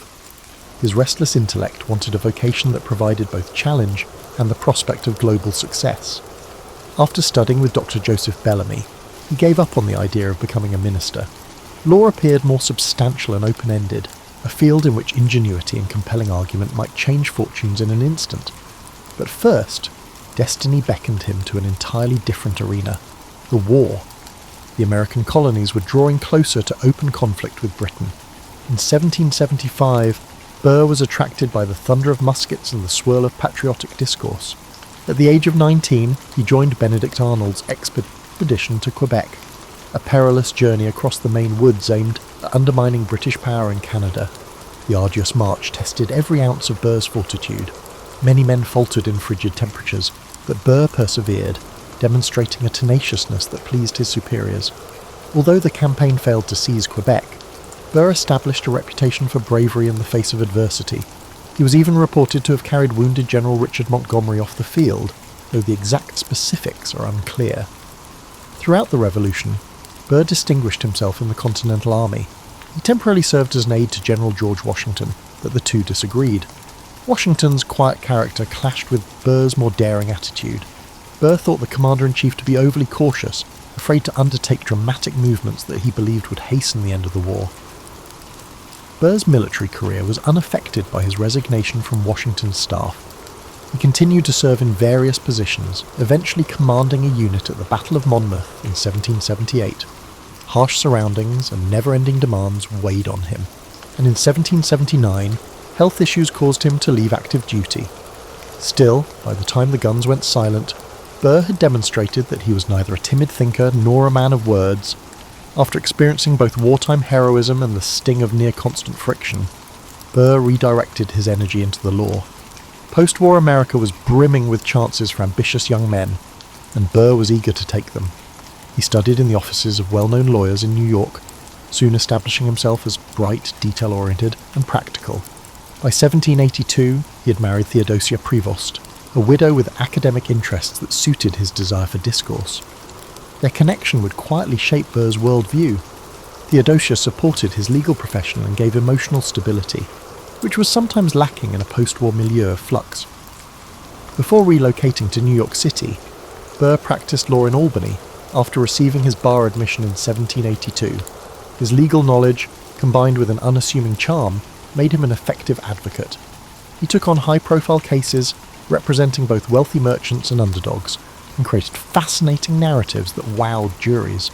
Burr's legal accomplishment paved the groundwork for his political career. The nascent republic needed voices that understood both the law and the delicate balance of power. Burr believed he could shape that dynamic to his advantage, and, he reasoned, the nation's as well. With the war's echoes still vivid in public memory, Burr set out on a voyage that would take him to the pinnacles of American politics as well as its lowest depths. By the late 1780s, New York's political scene had changed, with various factions competing for power in the new United States. Aaron Burr navigated a sea of alliances, making subtle contacts behind the scenes. He had little regard for grand ideological speeches. He viewed politics as focused on practical arrangements and mutual benefit. Some co-workers appreciated his focus on results, while others called him opportunistic. Burr's strategy propelled him forward quickly. In 1789, he first entered formal office when Governor George Clinton appointed him as the state's Attorney General. Burr took the role seriously, prosecuting crimes and enhancing the legal system. Political gossip, not legal progress, kept him in the spotlight. Burr kept his opinions on the federal constitution to himself, seldom engaging in the intense conflicts between Federalists and Anti-Federalists. Such behaviour kept him mysterious, a friend to both sides yet loyal to neither. The strategy was wise, though controversial among purists seeking unwavering loyalty to one camp. Burr's increasing popularity led to his election to the Senate in 1791, where he defeated incumbent Philip Schuyler. Hamilton was alarmed by Burr's rise, seeing it as a direct threat. Hamilton supported strong financial systems for the nation, such as a federal bank and centralised fiscal policy. Burr questioned Hamilton's concentration of authority without directly opposing these actions. Burr acknowledged states' rights to an extent, but emphasised personal liberty, especially his own. The animosity between the two men grew gradually, hidden behind the formality of legislative procedures. Burr gained recognition in the Senate for his subtle and effective speeches. He seldom gave long speeches, favouring quick points to sway undecided members. He built cross-party coalitions, confusing colleagues who insisted on taking sides in the Federalist-Republican divide. Burr's coalition-building skills terrified Hamilton further. Burr returned to New York when not in session, expanding his legal practice and maintaining contacts that kept him a prominent figure in city politics. His personal life changed significantly. Burr was left distraught after the death of his wife, Theodosia Prevost, in 1794. They had a daughter, Theodosia, born in 1783. Burr concentrated his emotional energy on her education. He thought women's intellectual abilities were undervalued, so he took charge of her studies, exposing her to literature, geography, and philosophy. Burr's father-daughter relationship was a key influence in his life, shaping his progressive views on women's roles, which were rare among his peers. In the late 1790s, Burr's political fortunes varied. Prominent politicians overshadowed him in 1797, and he lost his Senate re-election. He leveraged his network in New York's Tammany Hall, which was evolving into a powerful political machine. Burr's early involvement with Tammany focused on grassroots organising, despite the group's later association with corruption. He understood that mobilising regular voters, instead of seeking approval from elites, was essential for gaining power. This focus on widespread involvement distinguished him from many Federalists who viewed democracy as a fragile issue best managed by property-owning elites. As the 1800 election neared, Burr's ties with Democratic Republicans, especially Thomas Jefferson, strengthened. The Federalists were falling apart, and John Adams' administration had lost its appeal. Burr quietly secured Jefferson's electoral votes in New York, orchestrating a surprising upset through the city's crucial vote bloc. Burr was in line for the vice presidency, but an unusual constitutional quirk arose. Jefferson and Burr tied in the Electoral College. Hamilton intervened in a lengthy House debate, convincing Federalists to support Jefferson over Burr. Hamilton disliked Jefferson's politics but loathed Burr more, seeing him as unprincipled and unscrupulous. Jefferson won the presidency and Burr became vice president, but the affair left a lasting impact. Burr felt betrayed, believing Hamilton's actions damaged his reputation. The idea of honour, crucial in early American politics, ultimately resulted in a disastrous conflict. Burr played the second man, uncertain of his influence in Jefferson's administration. The vice presidency then was not a route to fame. Burr presides over the Senate but plays a minimal role in executive decisions. Jefferson was wary of Burr's ambition and maintained distance from him. Burr, as presiding officer of the Senate chamber, showed remarkable fairness, earning praise from his ideological opponents. The larger stage called. Rumours of a governor's run in New York or other high positions fueled Burr's ambition. Aaron Burr, vice president from 1801 to 1805, viewed his formal duties as limited. After defeating the Federalists, Thomas Jefferson excluded Burr from the main group that influenced policy. The president chose a cabinet that matched his vision, allowing Burr to preside over the Senate with notable calmness and fairness. For an ambitious man, being a polite referee during legislative sessions felt oppressive. Burr's resentment grew gradually. He invested great effort in ensuring Jefferson's success, but gained little in political rewards. Jefferson's circle, influenced by Madison and others, opposed Burr's flexible partnerships. They viewed him as a political chameleon, prioritising personal gain over intellectual beliefs.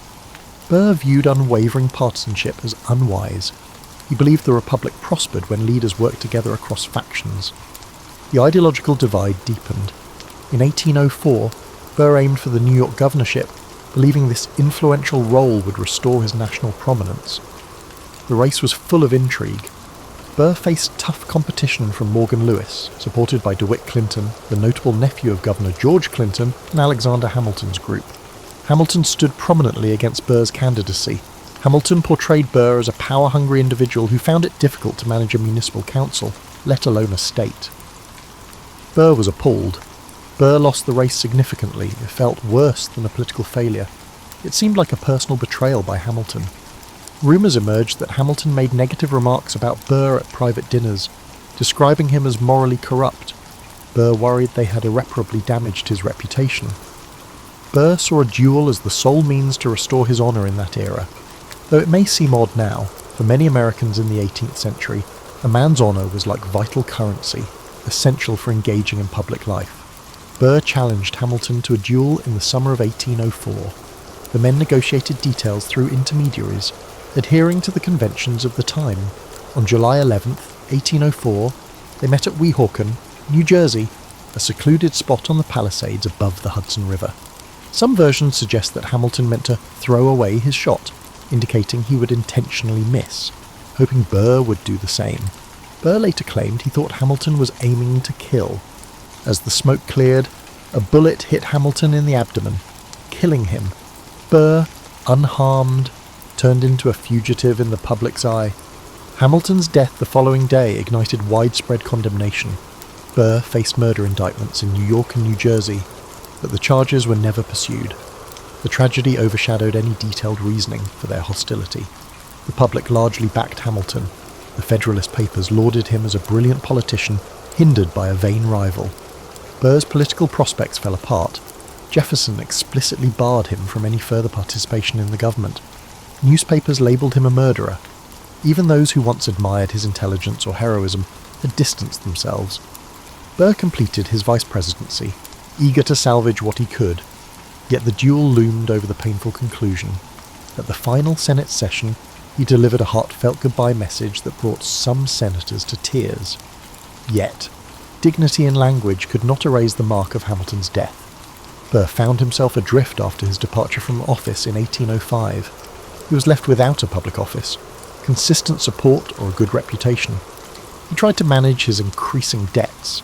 Some suggested he return to practice, but the incident left high-profile clients wary. Some believed he could move to Europe for a new beginning. Burr adopted a bold strategy, exploring the American frontier for new political opportunities. He journeyed west, connecting with frontier leaders and exploring the Ohio and Mississippi valleys.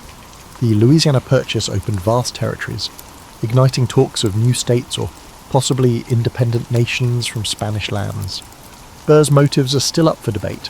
Some believe he aimed to occupy these regions legally, while others claim he sought to incite revolt and create a new empire. Burr, always enigmatic, revealed little about his ultimate goal. He built connections with influential frontiersmen like General James Wilkinson, the governor of the Louisiana Territory and a US Army officer.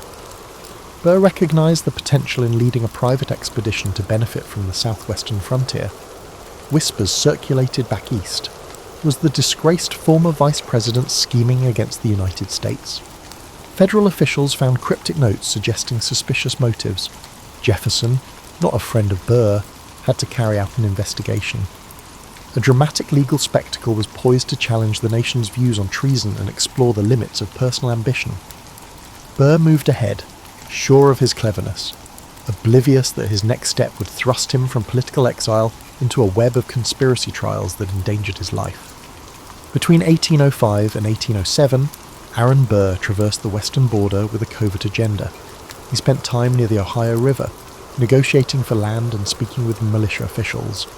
Burr's critics said he planned to conquer Spanish land along the southwestern border and establish a new empire, with himself at the helm. Others said he planned to push several western states or territories to capitulate from the Union, establishing a breakaway republic. Burr spoke cryptically, addressing great undertakings and confiding only in close pals. To some, his words evoked visions of fame and money. To others, they smelled of blatant treachery. James Wilkinson, a US Army officer, Governor Burr of the Louisiana Territory, and known double dealer, was at the centre of his scam. Burr and Wilkinson communicated encoded messages about army movements, resources, and potential alliances. Burr expected Wilkinson's help to gather recruits for an expedition. It is unclear whether the expedition's goal was to liberate Spanish-ruled Mexico or to seize American land. Regardless, Burr's plan to use armed force for personal gain crossed a dangerous boundary.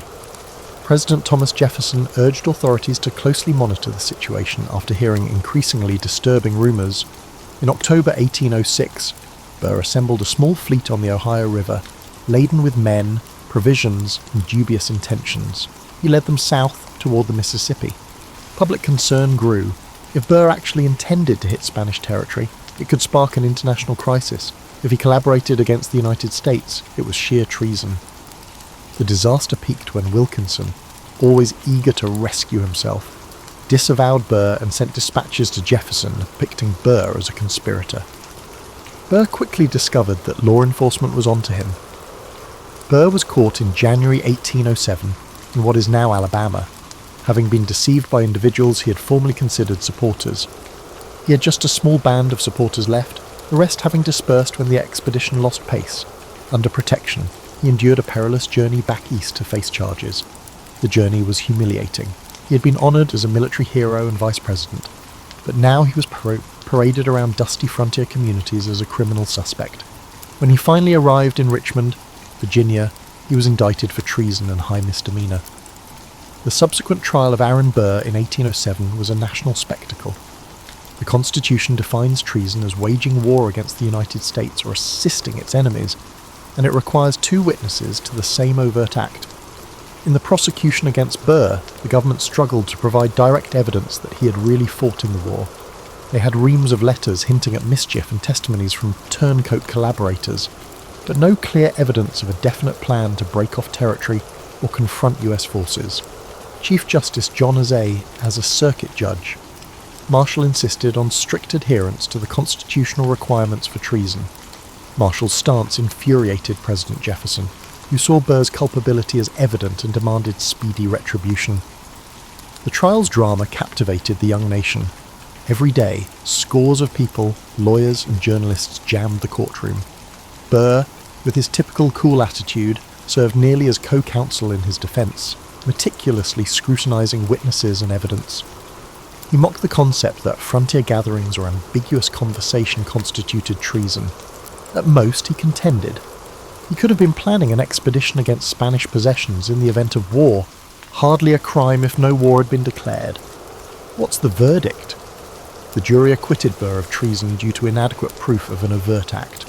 They also cleared him of a misdemeanour charge for mounting an unlawful military mission. Public opinion remained mixed, with many believing Burr was guilty in spirit if not in form. Jefferson was furious, fearing that clever legal techniques and Marshall's Federalist leanings had protected Burr. However, the outcome stood, leaving Burr free, but permanently soiled. Following the trial, Burr's money and reputation were in shambles. Friends disappeared, credit was non-existent, and trust in any source was low. A fresh Western expansion plan was out of the question. His every step would be examined. Burr, facing near certain ostracism, chose to depart to Europe in 1808. He had an audacious plan. Perhaps foreign powers, such as Britain or France, could find value in his strategic mind and sponsor a fresh voyage to the Americas. If that fails, he may become a permanent exile, moving from one European capital to another.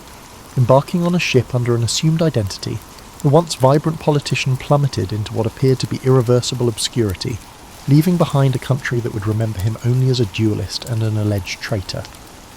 Aaron Burr travelled to Europe in 1808 in search of a fresh start or a financial boost to help him achieve his goals. He travelled around England, France and other countries, meeting politicians, bankers and explorers. The charismatic man who negotiated New York's political environment attempted to persuade Europeans that he could make a significant difference in the Americas with their assistance. The times had changed. European powers were engaged in the Napoleonic Wars, focusing on conflicts in Europe rather than transatlantic strategies. Burr's imprecise and impractical plans garnered only courteous nods and dubious stares. Expatriates in London suspected Burr of plotting a war between the United States and Spain to take Spanish possessions. British intelligence tracked Burr, wary of potential partnerships. Burr's finances decreased, requiring him to rely on loans from acquaintances or limited assistance from old American friends. The former vice president resided in run-down rented apartments, writing letters to potential donors who no longer saw him as a useful ally. His famed ability with words was insufficient to deter creditors. Burr relocated his activities to Paris in 1810, hoping to find a more welcoming atmosphere under Napoleon's rule. He encountered bureaucratic obstacles and disinterest there as well. The French had interests in Spain and were not interested in supporting a renegade American proposal. Burr's demands for an audience frequently went unanswered for long periods. The French authorities occasionally restricted his movements, suspecting him of espionage or subversion. Burr voiced frustration in his diaries about the difficulties of being a stateless traveller, without a purpose. He attempted to maintain his dignity by referring to himself in social circles as Colonel Burr, or the American traveller, omitting his scandalous history. He had some success delivering Revolutionary War or early American politics anecdotes at dinner gatherings. The man who had duelled with Hamilton risked the death penalty for treason and was now pursuing crazy adventures drew the attention of some Parisian intellectuals. Fascination rarely led to genuine support. Burr, no longer attacked by American media, faced a bitter irony. In Europe, he was less infamous, but also less significant. Burr's name was hardly spoken in the United States, except in cautionary tales of ambition gone bad. The War of the 1812 overshadowed his legacy. America faced fresh war with Britain, but Burr remained helpless abroad. By 1812, he was nearly bankrupt, relying on the generosity of a few devoted friends or new acquaintances who liked his talk enough to take him to dinner on occasion. He felt the burden of returning to America. Will he get rearrested? Will creditors pursue him? Is it possible to reconstruct a life? Burr decided to come home in 1812 because he saw no future in Europe. The return was humiliating. He adopted an alias to avoid exposure. When he arrived in Boston in 1812, he discovered a transformed nation. The second conflict with Britain tested America's might. The Federalist Party, which could have offered him stability, was in disarray. The Republican faction, led by Madison, had little interest in a person deemed toxic. Reclaiming a tiny political position seemed hopeless. Burr was enticed to New York City, where he was once regarded as a legal powerhouse. Quietly resumed practicing law and maintained a low profile. Despite initial skepticism in the legal community, his abilities finally attracted enough clients to keep him afloat. The era of extravagant balls, sophisticated dinner parties, and daring political moves has passed. Burr's existence was restricted to an office, a modest living arrangement, and occasional social gatherings with a few acquaintances who tolerated his ruined reputation. In 1813, his daughter Theodosia went missing at sea, causing personal anguish. She set sail from South Carolina to New York, but her ship disappeared. The cause, pirates, a storm, or mechanical breakdown, was unknown. Burr was saddened after losing the one person who had always trusted in him, despite the scandals.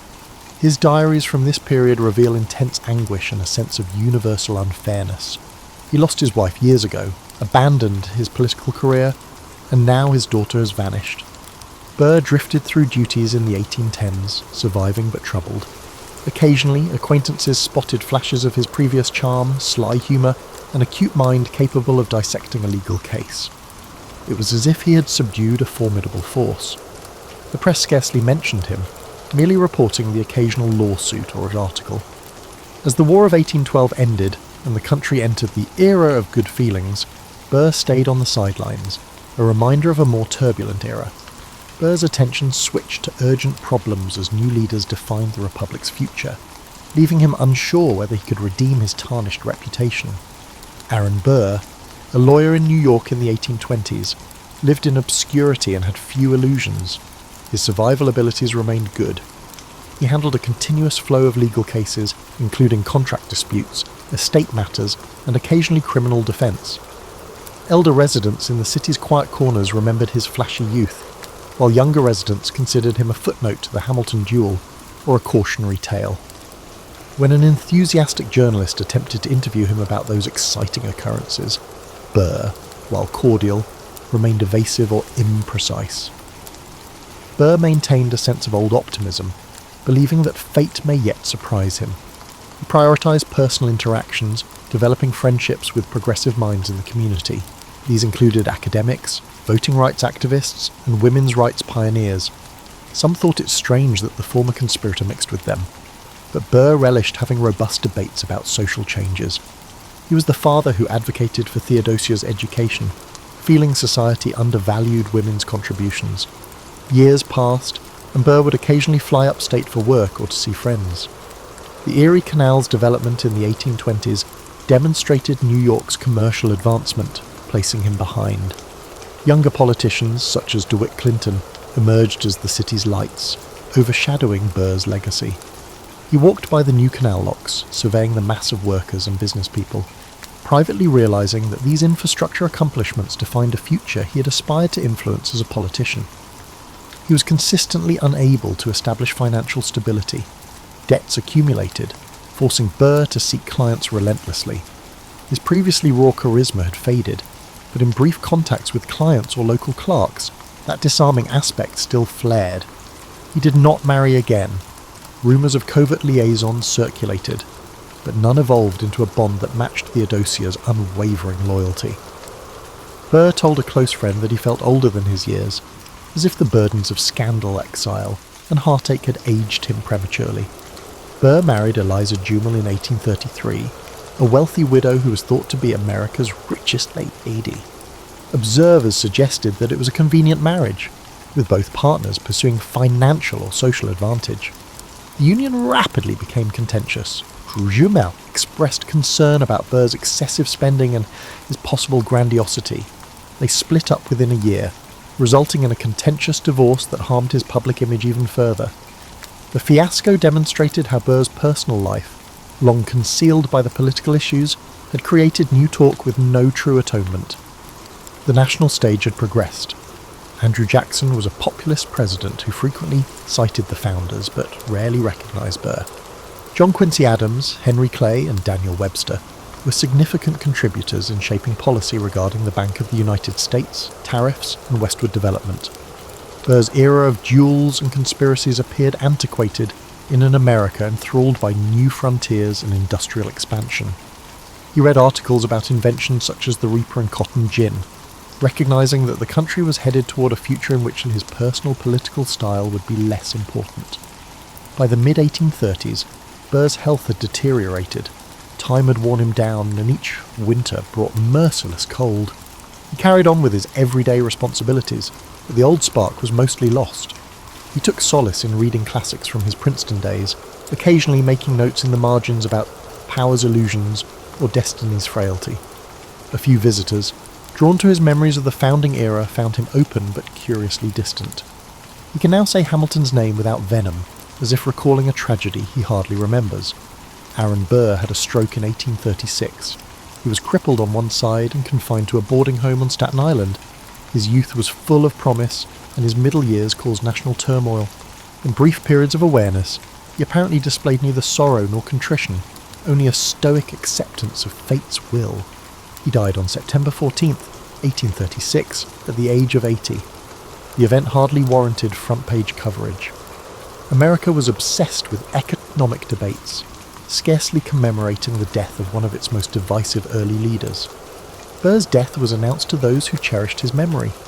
Several tributes praised his intelligence, service in the Revolution, and advocacy for women's education. There were numerous references to Hamilton's duel and the treason trial. Relatives planned a quiet burial, but turnout was sparse, overshadowed by the bustling city that had moved on. The former vice president quietly fled the stage, leaving a legacy marked by scandal, brilliance, and suspicion about squandered opportunities.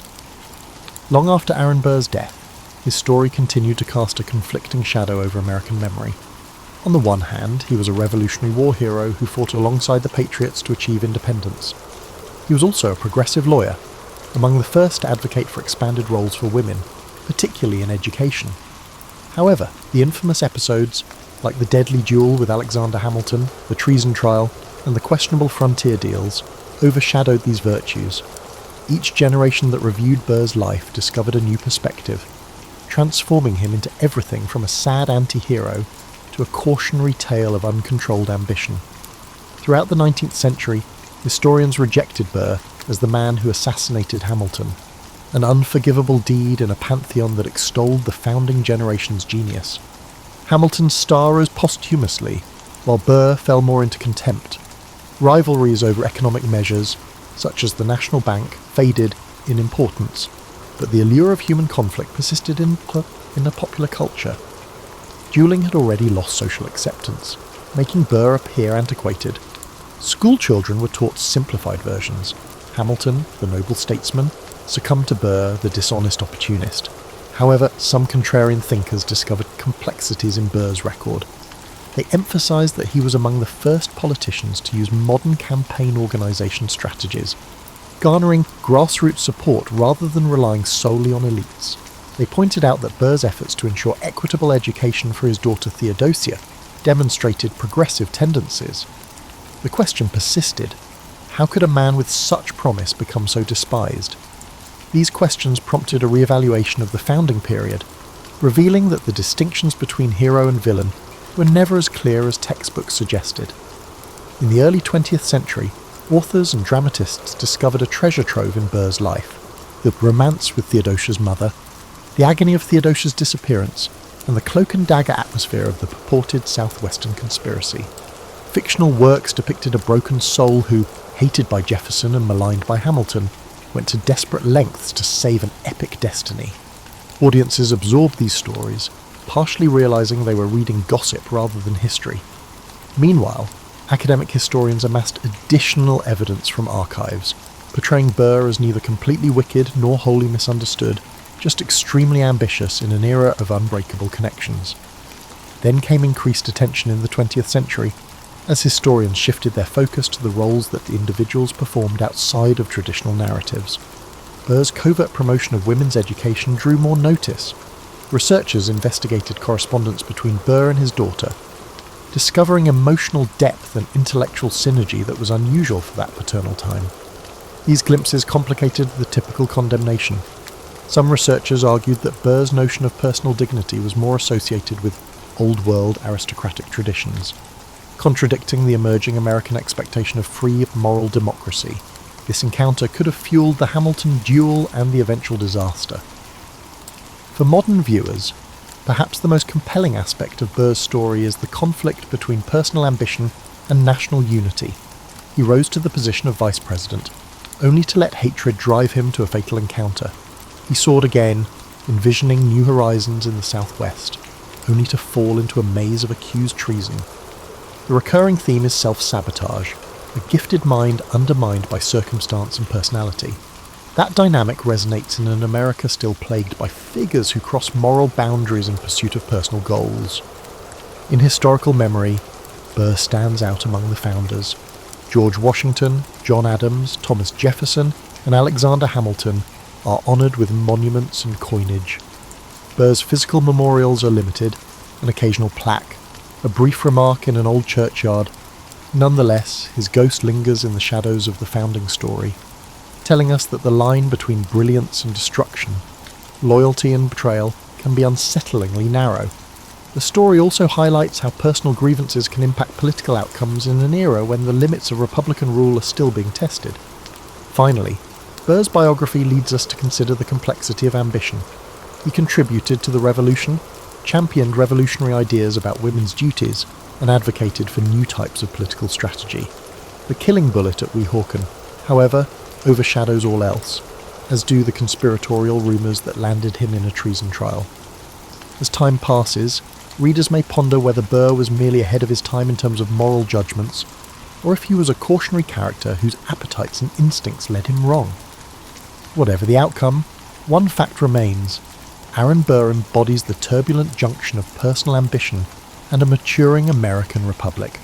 His biography, tinged with brilliance and tormented with sorrow, has us wondering about his exact place in the tapestry of the nation's foundation era.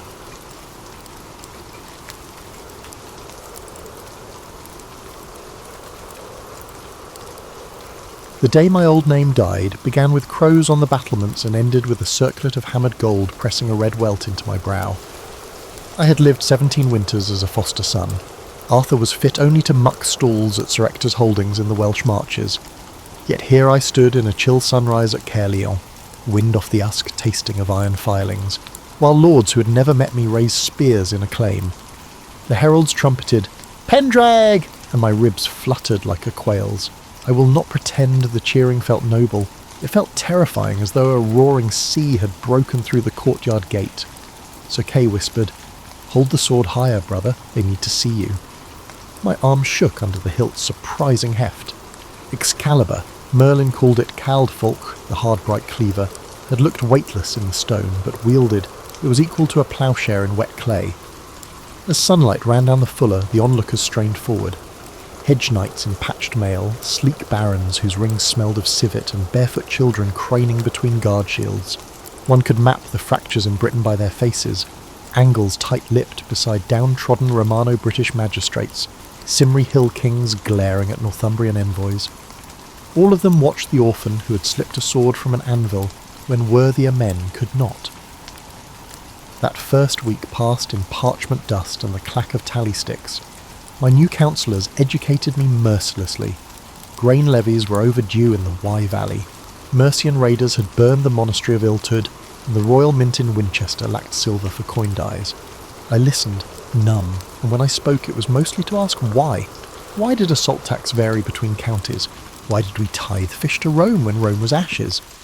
Each reason produced new corridors of ignorance for me to explore in secret. Night brought no truce. Merlin, maddeningly serene, met me in the candlelit library of the old Roman basilica. He smelled of peat smoke and elderflower wine. "The crown is a mask, Arthur," he told me while aligning dusty scrolls about irrigation. "Wear it too loosely and it slips, wear it too tightly and it blinds." I wanted instruction, not metaphor, but his lessons remained riddles. He had not taught me to retrieve Excalibur for his amusement. He meant me to retrieve a future no one else dared picture. Sleep refused me. I lay in the solar on wolfskin blankets, listening to the wind whistle through arrow slits, revisiting the moment the blade slid free. The scrape of metal echoed in my memory, akin to a key reluctantly unlocking a locked childhood. My pulse quickened until dawn, and with dawn came fresh petitions.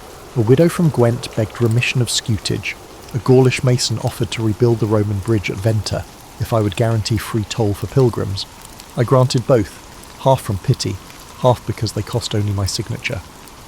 On the 7th day I mounted a nervous mare and rode the perimeter of Caerleon's outer palisade alone. Frost clung to dead bracken, mist curled between apple stumps where orchards had been raised for siege timbers. I thought, this is my acreage of sorrow to tend. Yet I also saw promise, fields where spring barley could root if given peace, kilns that might fire roof tiles instead of sling stones. By the time I reined in, the sun had melted the frost into silver rivulets. Hope, I realised, was a crop that required cultivation as deliberate as wheat.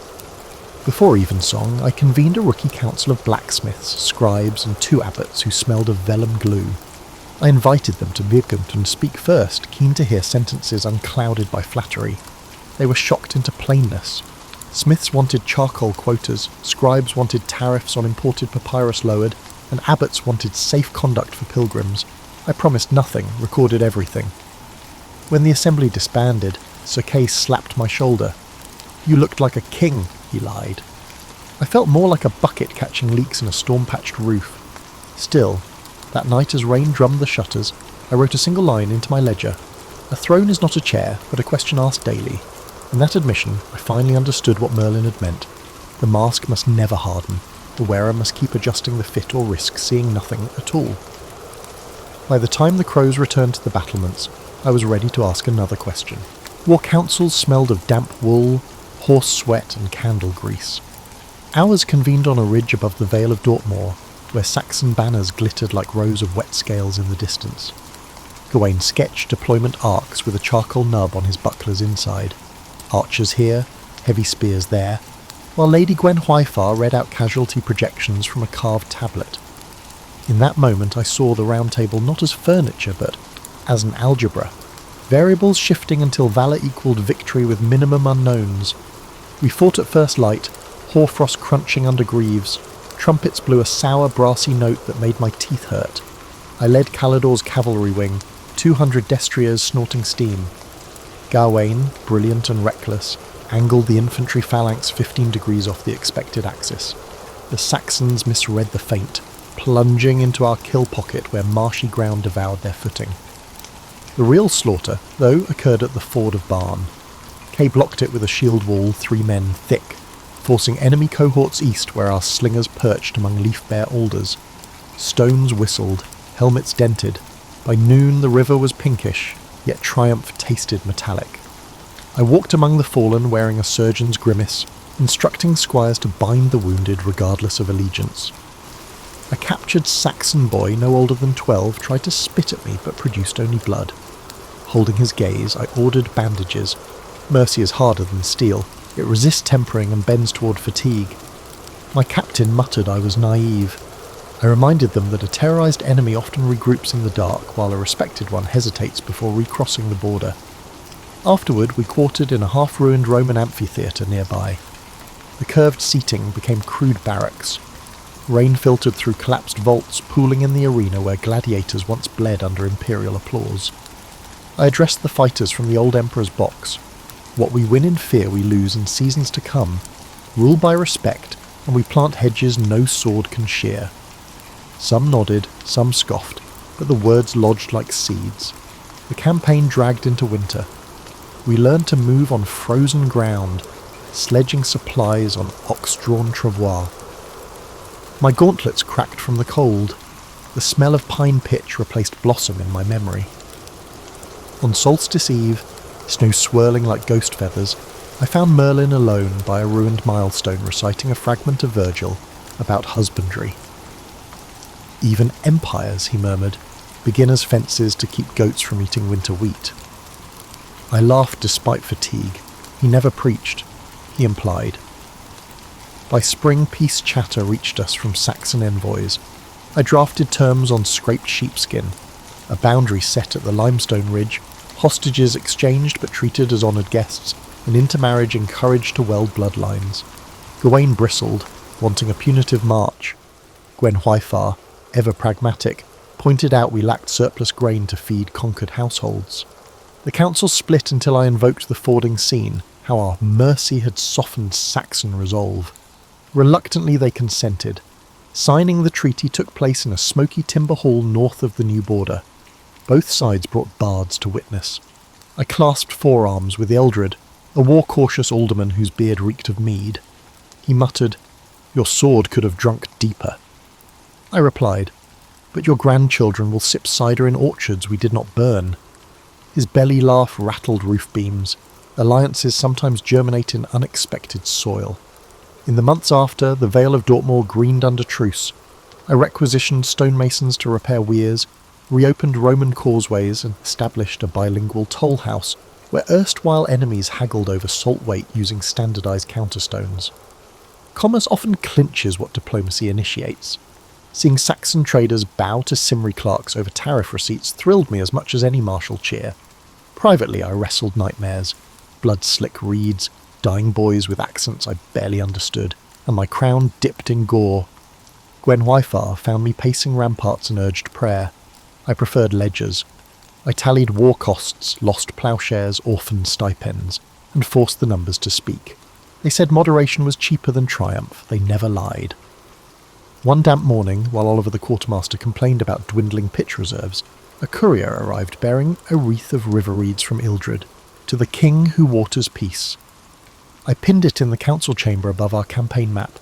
Some mocked the rustic token, others touched it like a relic. For me, it represented both a reminder that swords end battles and a recognition that agreements end wars. Thus, my second year of kingship closed not with a coronation feast, but with an accounting ledger and a wreath made by a former foe. I slept soundly that night for the first time since lifting the blade. Camelot was never marble. It was coarse sandstone sweating lichen, scaffolds creaking like old knees.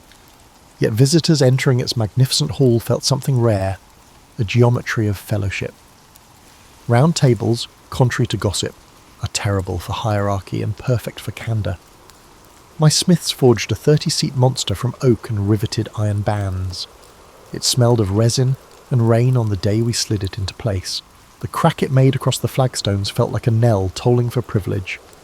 Within a month, debates at that board ranged from maritime tariffs to whether owls could predict frost. Sir Bedivere cited alder ring thickness charts. Dame Rhiannon cross-checked shipping dockets from Cornish ports. Laughter flared, daggers flashed into tabletops for emphasis, but each voice found equal purchase. I learned to moderate like a choirmaster, coaxing melody from opinion. Court politics, I discovered, is less duel than duet. Themes offered, harmonies tested, discord resolved or embraced as counterpoint. Social experiments, however, breed social consequences. My barons grumbled that Franklin farmers now supped alongside them during harvest councils. One sneered that peasants stank of manure. I replied sweetly, "So does the earth we all depend upon." The retort earned silent respect and silent enemies. Soon, anonymous leaflets with still tacky ink accused me of hobnobbing with swineherds while I neglected noble bloodlines.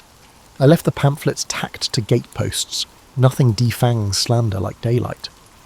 Domestic alliances formed in subtler currents.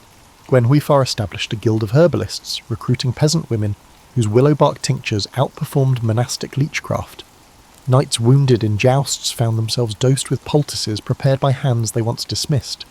Healing, unlike war, proved indifferent to pedigree. Watching the queen kneel beside a tanner's daughter, grinding sage into salve, reminded me governance can bloom at ground level. Evenings rippled with softer intrigues. Minstrels sang Breton lays, jugglers tossed iron apples, Lancelot, bright as dawn on new steel, led sparring exhibitions that drew appreciative gasps. My admiration for him was a delicate balance. I felt pride in having a fierce comrade, but also unease at the way Gwen Wyfar's eyes shone like moonlight when Lancelot bowed. I told myself trust is stronger than jealousy. My heart argued otherwise in sleepless whispers. I commissioned a scriptorium, hiring Greek copyists formerly marooned in Exeter by piracy. They illuminated legal codices with celadon inks rendering statutes almost luminous. Literacy rates crept upward. The stewards demanded to read decrees rather than memorise them. When a reeve from Devon petitioned for the right to cite code in a land dispute and won, the cheers in the hall outshone any tournament roar. Words became both weapons and shields, and every child who learned to etch letters into wax inherited a small amount of power. Religion, that restless fox, prowled our henhouse. Rome's emissaries urged higher tithes. Druids insisted the spring equinox remain a feast day. My compromise, dual calendars, The offerings did not fully satisfy either sect, but they helped to prevent riots. Unity, I learned, is not homogeneity. It is the artful overlap of dissimilar circles. Merlin called it interlaced sovereignty, like Celtic knotwork where strands meet, part, and meet again without severing. Still, friction sparked.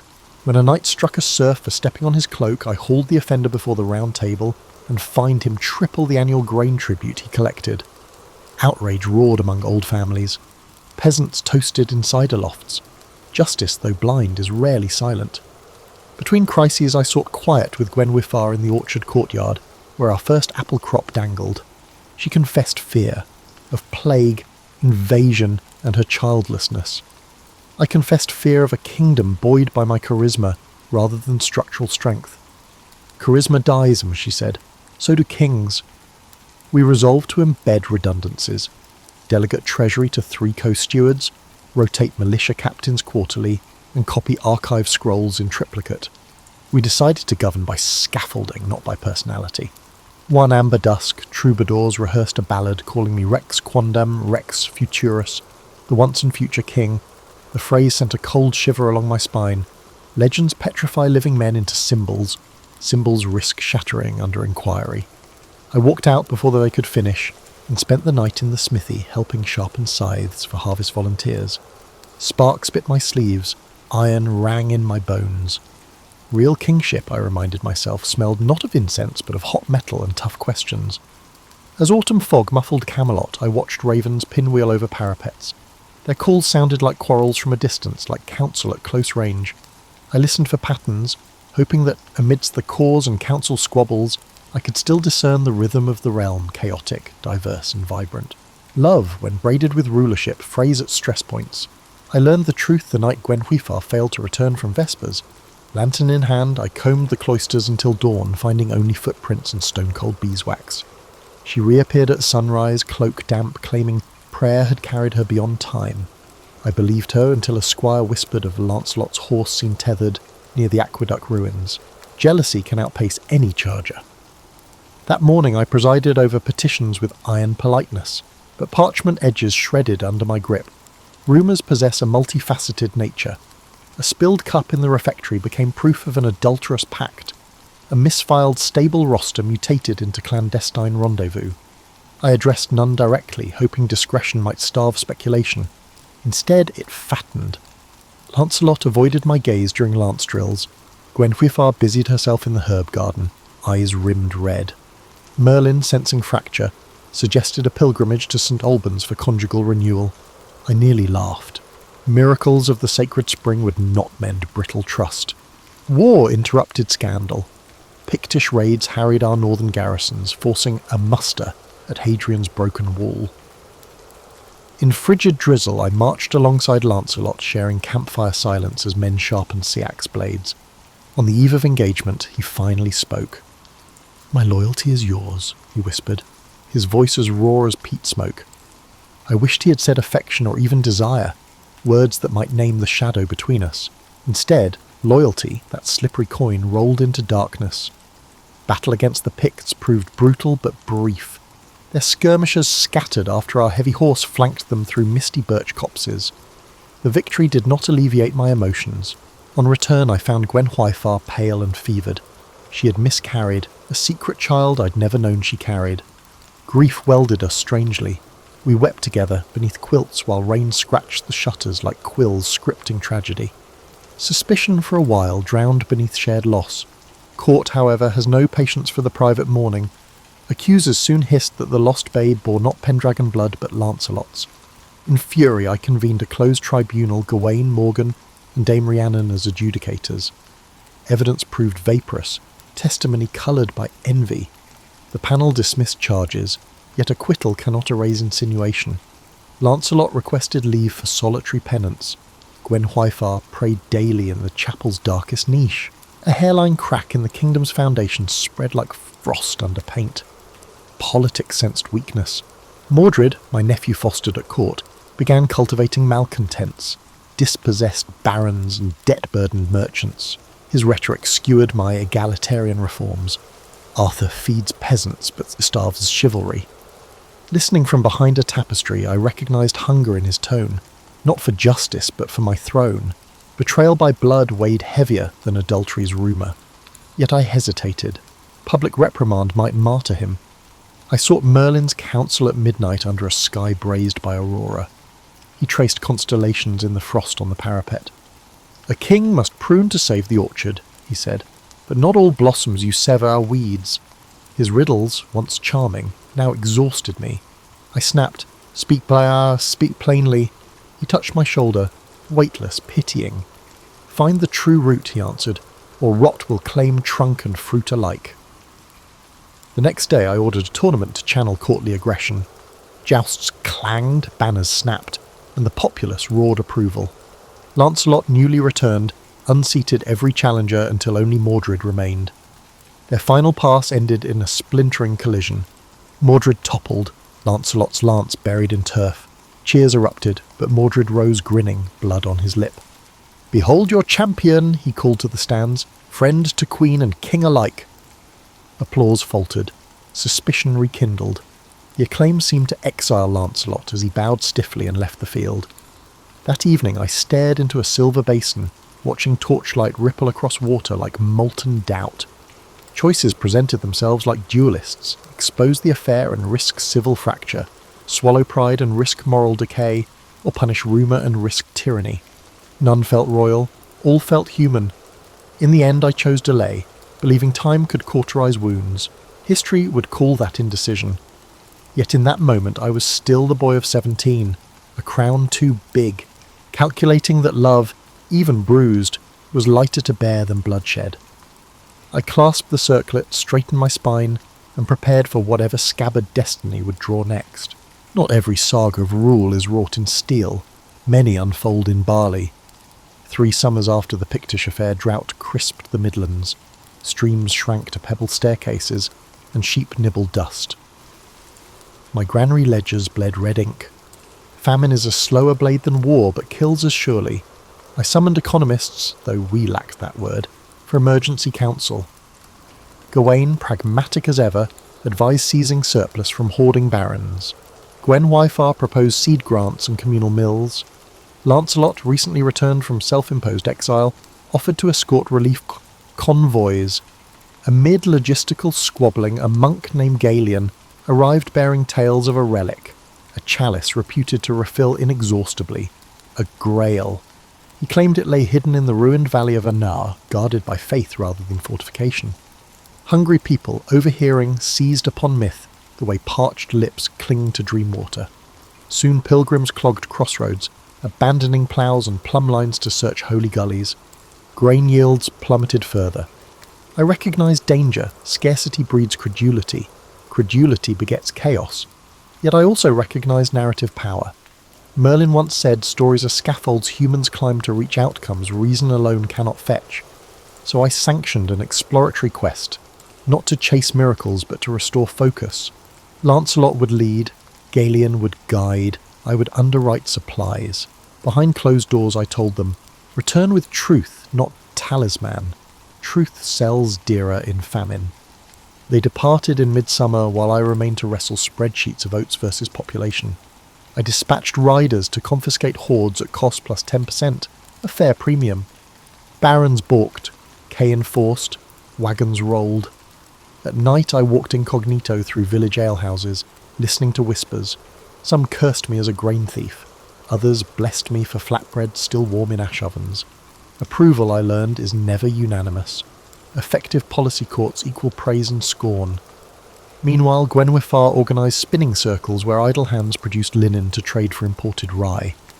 The queen who once orchestrated lute recitals now bartered thread counts against caloric yield. Her eyes lost some brightness but gained steadiness. Partnership, we discovered anew, could transcend romance. In autumn, the questing party returned, gaunt, mud-streaked and empty-handed. They found no grail. Instead, they discovered a collapsed monastery library where architectural fragments indicated that Roman aqueduct channels had rerouted spring water underground. Galen wept. His faith cracked. Lancelot knelt. A slab of marble etched with Latin, reading Aqueducta vivificat, drawn water brings life, was proffered before me. We found an engineering marvel, he murmured, not a miracle. I hugged him publicly, declaring the inscription a holy message directing us to practical salvation. We mobilised masons to rehabilitate those subterranean channels. When water surfaced again in frost-stiff fields, Galen proclaimed it sign enough. Pilgrims returned to ploughs. barley germinated in resurrected soil. Famine abated not by chalice but by limestone, leverage, and labour. Still, bards sang of a grail uncovered. Hope prefers cup imagery to culverts. I let the myth stand. If people sleep easier, believing Providence favoured them, let them dream. The grain crisis taught me economics is theology wrapped in numbers. To feed bodies, we must first feed belief that tomorrow's loaf exists. Without that trust, coin hoards vault upward like drawbridges, cutting off circulation. The Round Table issued the first bread depository notes, parchment chits guaranteeing a fixed ration redeemable in any county granary. Some scholars called it proto-currency. Peasants called it Arthur's word. In either tongue, famine loosened its grip. During the harvest festival, I addressed the gathered throng beneath bundled sheaves stacked like copper obelisks. The grail we sought, I said, proved to be the will to work together. Sceptical grunts mixed with cheers, but I sensed a new tone in the crowd, a spark of civic confidence. Legends may spark action, yet outcomes are rooted in the tangible. My realm learned that year how infrastructure can masquerade as a miracle if narrated properly. When the revel subsided, Gwen Hwyfar and I walked the orchard path under lanterns. We spoke no word of Lancelot or miscarriage, only of next year's seed strains and the colour of dawn on ripening grain. We discovered that peace was as quotidian and delicate as spider silk woven across plough furrows, easily broken, readily rewoven. In my journal, I recorded the observation that a king is half granary clerk and half storyteller. Forget either half, and the kingdom starves. Merlin later read the line, chuckled, and pronounced it the truest magic I would ever wield. Prosperity irritates complacent adversaries. 5 winters after the drought, Norse longships knifed into 7 estuaries, disgorging warriors armoured in bear pelts. Their raids threatened our trade arteries. I mobilised a coalition. Cymri slingers, Anglian bowmen, and Saxon auxiliaries bound by the old Dortmund Treaty. Even Mordred, ageing into statesman-like gravity, pledged spearmen. Our muster at Dyffryn Clwyd was the largest Britain had seen in generations. On the eve of battle, a red storm birthed thunderhead anvils that blotted out stars. Superstitious murmurs surged. I convened the army around beacon fires and spoke not of divine mandate but of shared markets, shared marriages, and shared bread. Who here eats grain milled beyond his parish? Hands rose. Who drinks cider pressed by folk with foreign grandmothers? More hands. Then you already fight together every harvest. Tomorrow only formalises what you practice. Silence. A thoughtful one answered. Combat exploded at dawn. Norse berserkers bellowed under horn blasts, rushing our vanguard like river ice.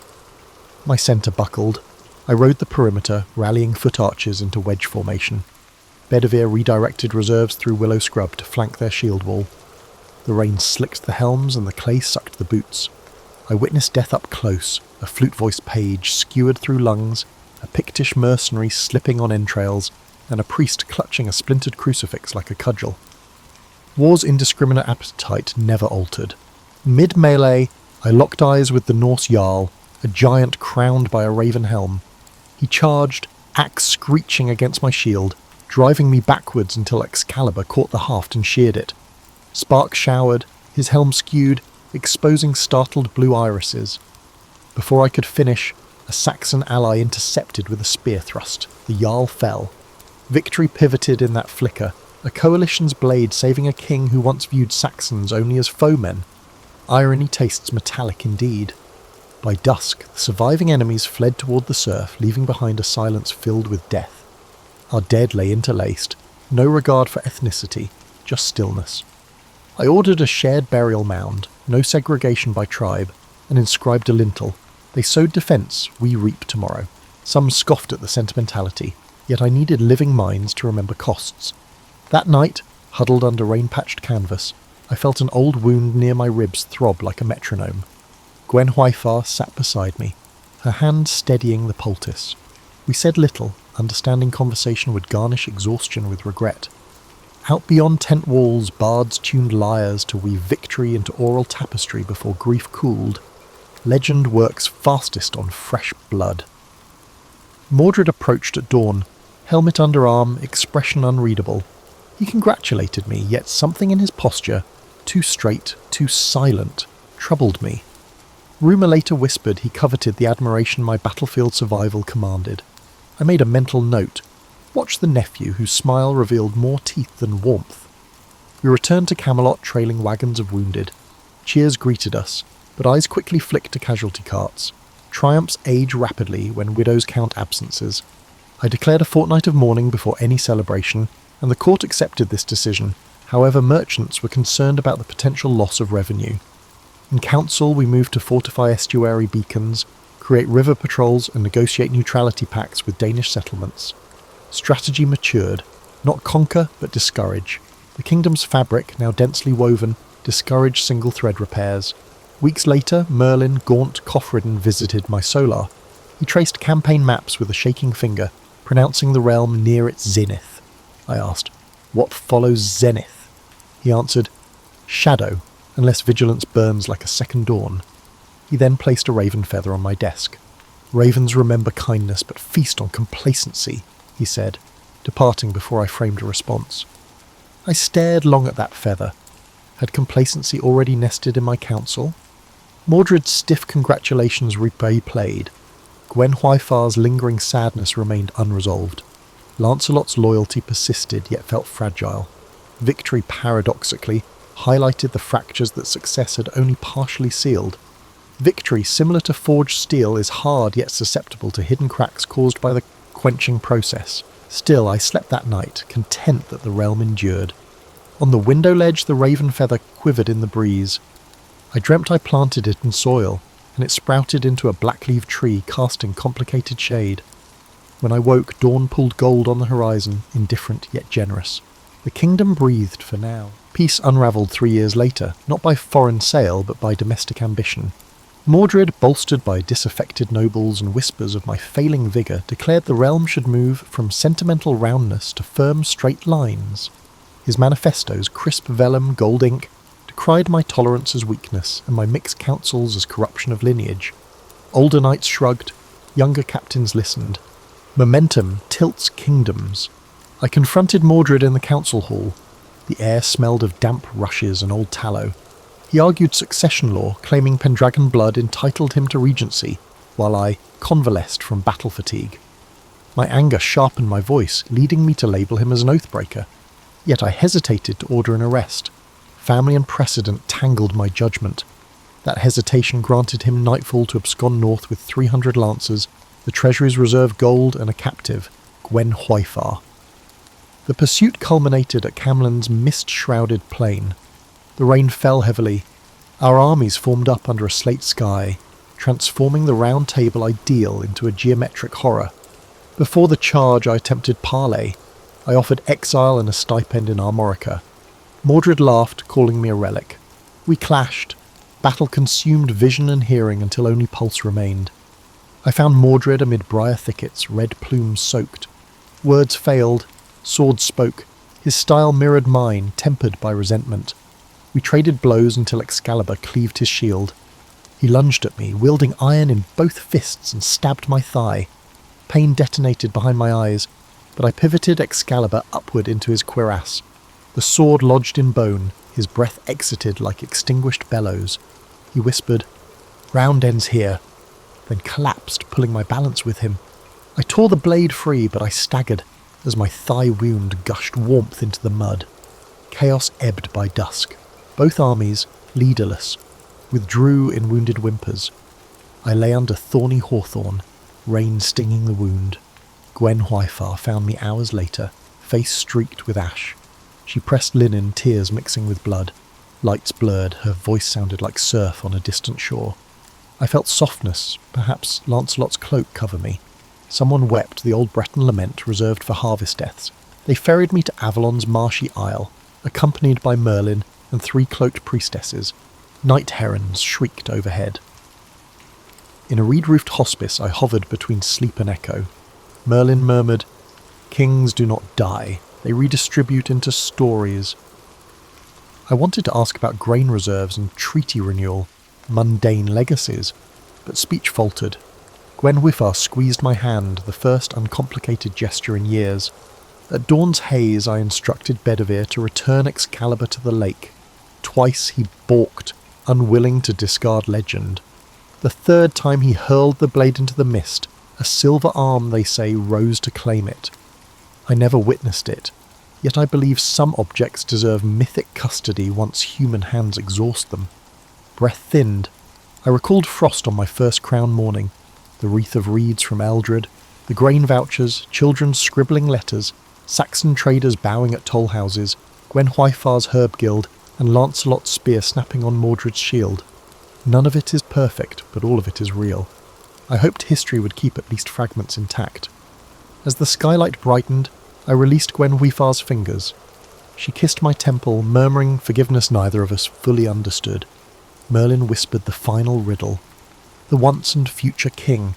Not a promise of bodily return, but a warning that any generation may need to wear responsibility anew. I exhaled, tasting apple blossom carried on a salt breeze. When consciousness lifted, I saw not gates of paradise, but a vast round table of faceless figures debating drought relief and treaty clauses. I smiled. Work continues. The vision receded. Silence arrived. Coda, chronicle of the Ledger King monks who recorded the Camelin ruin, would later puzzle over the scarcity of gold loot. Gwen Hwyfar had secretly donated treasury bars to rebuild the hamlets that had been displaced. Lancelot vanished into hermitage, copying agricultural treatises for posterity. The Round Table burned in a later siege, yet charcoal shards discovered centuries later bore scratches of early property law. Legends took shape in other places, transforming my identity into a romantic ideal. That is acceptable. Let songbirds have the shiny fragments while archivists hold the ledgers. If you, ambitious reader, seek guidance from my experiences, consider this.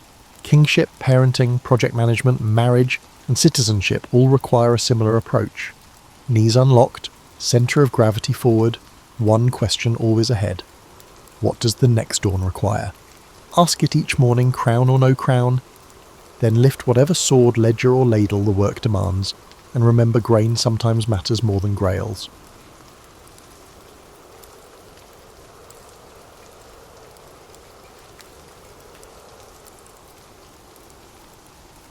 You know how some days start perfectly ordinary and then take a left turn into absolutely bonkers? Well, Tuesday morning began with me standing in my kitchen, coffee mug in hand, staring at the antique brass compass I'd inherited from Great-Aunt Moira. The thing had been gathering dust on my windowsill for months, but something about the way the morning light caught its worn engravings made me pick it up. The compass felt surprisingly warm in my palm, almost like it had been sitting in sunshine all morning instead of shadow. I traced the Celtic knots carved around its rim with my finger, wondering if Moira had actually used this thing, or if it was just another piece of Scottish family folklore collecting cobwebs. The needle spun lazily, pointing not north but to some direction that seemed to exist only in its own mysterious geography. That's when things got interesting in the way that makes you question your morning coffee choices. The world around me began to shimmer like heat waves rising from summer pavement, except my kitchen suddenly felt anything but warm. Colours bled at the edges of my vision, and that peculiar ringing you get in your ears during airplane takeoff filled my head. I had just enough time to think, well, this is either a stroke or something considerably more unusual, before everything went sideways. Time travel, as it turns out, feels remarkably like being tumbled in the world's largest washing machine, while someone plays a bagpipe orchestra directly into your skull. Not unpleasant exactly, but definitely not something you'd want to experience right after breakfast. The sensation lasted either 3 seconds or 3 centuries, time being somewhat negotiable during interdimensional transit, apparently. When the world stopped spinning like a cosmic carnival ride, I found myself standing in what appeared to be a meadow that had never heard of lawnmowers, hedge trimmers, or any other modern conveniences. Tall grass swayed around my ankles, dotted with wildflowers that looked like they'd stepped straight out of a medieval illuminated manuscript. The air carried scents I couldn't quite place. Wood smoke, something cooking that might have been bread, and the earthy richness of a world where exhaust fumes hadn't been invented yet. The silence hit me first. Not the kind of quiet you get in suburban neighbourhoods at 2 a.m, but the deep, breathing silence of a place where the loudest sound for miles might be a bird calling or wind moving through leaves. No traffic hum, no air conditioning units, no distant leaf blowers, just the world as it existed before we filled it with the constant background chorus of modern life. I looked down at the compass still clutched in my hand, its needle now pointed steadily in one direction, with the confidence of something that finally knew where it belonged. The brass felt cool again, ordinary, as if it had never been anything more than a family heirloom, with a tendency toward dramatic gestures. The landscape stretched around me in rolling green hills that seemed to go on forever, punctuated by stands of trees that looked older than anything I'd ever seen. In the distance, smoke rose from what might have been chimneys, though calling them chimneys might be generous. Stone structures dotted the hillsides, not ruins, but buildings that were clearly lived in, used, part of someone's daily life. My modern clothes felt suddenly conspicuous. Jeans and a fleece jacket probably weren't going to help me blend in wherever, or whenever, I'd landed.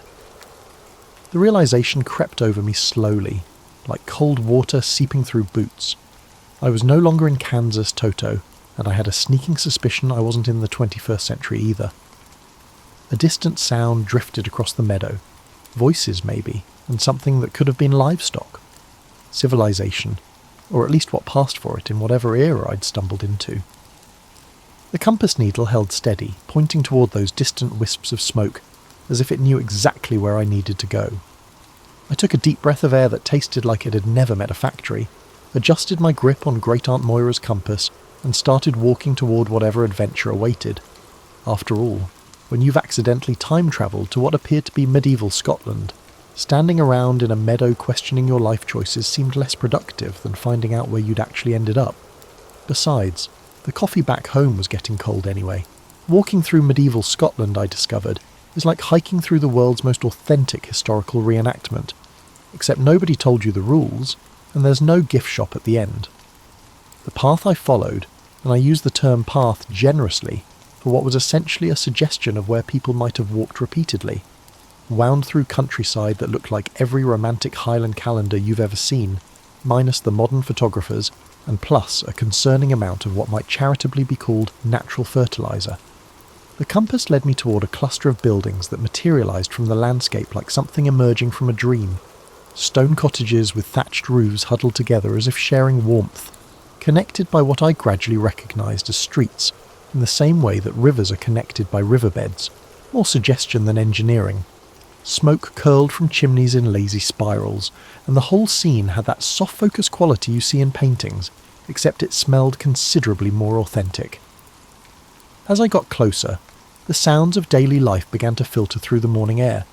Voices spoke in such thick accents that they might as well have been speaking Gaelic, which, I realised with growing concern, they probably were. The rhythm of hammering, the lowing of cattle, and other sounds indicated that people were going about their perfectly normal medieval morning routines, possibly from a smithy nearby. The first person I encountered was a woman hanging laundry on a line strung between two posts, singing something under her breath that sounded like a lullaby written by someone who understood both joy and sorrow intimately. She wore a long dress in a shade of brown that probably had a fancy, historical name like umber or russet, covered by an apron that had clearly seen heavy use.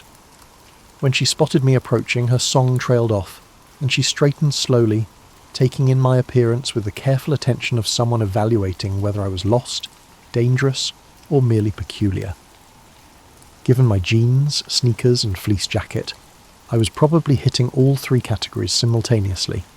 The conversation that ensued would have been amusing if it hadn't been crucial to my immediate survival.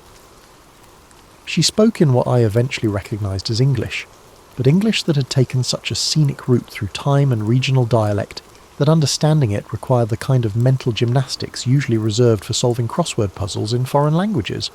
Through a combination of pointing, pantomiming, and the universal language of looking completely bewildered, I managed to communicate that I was a traveller from, well, far away seemed safer than 700 years in the future.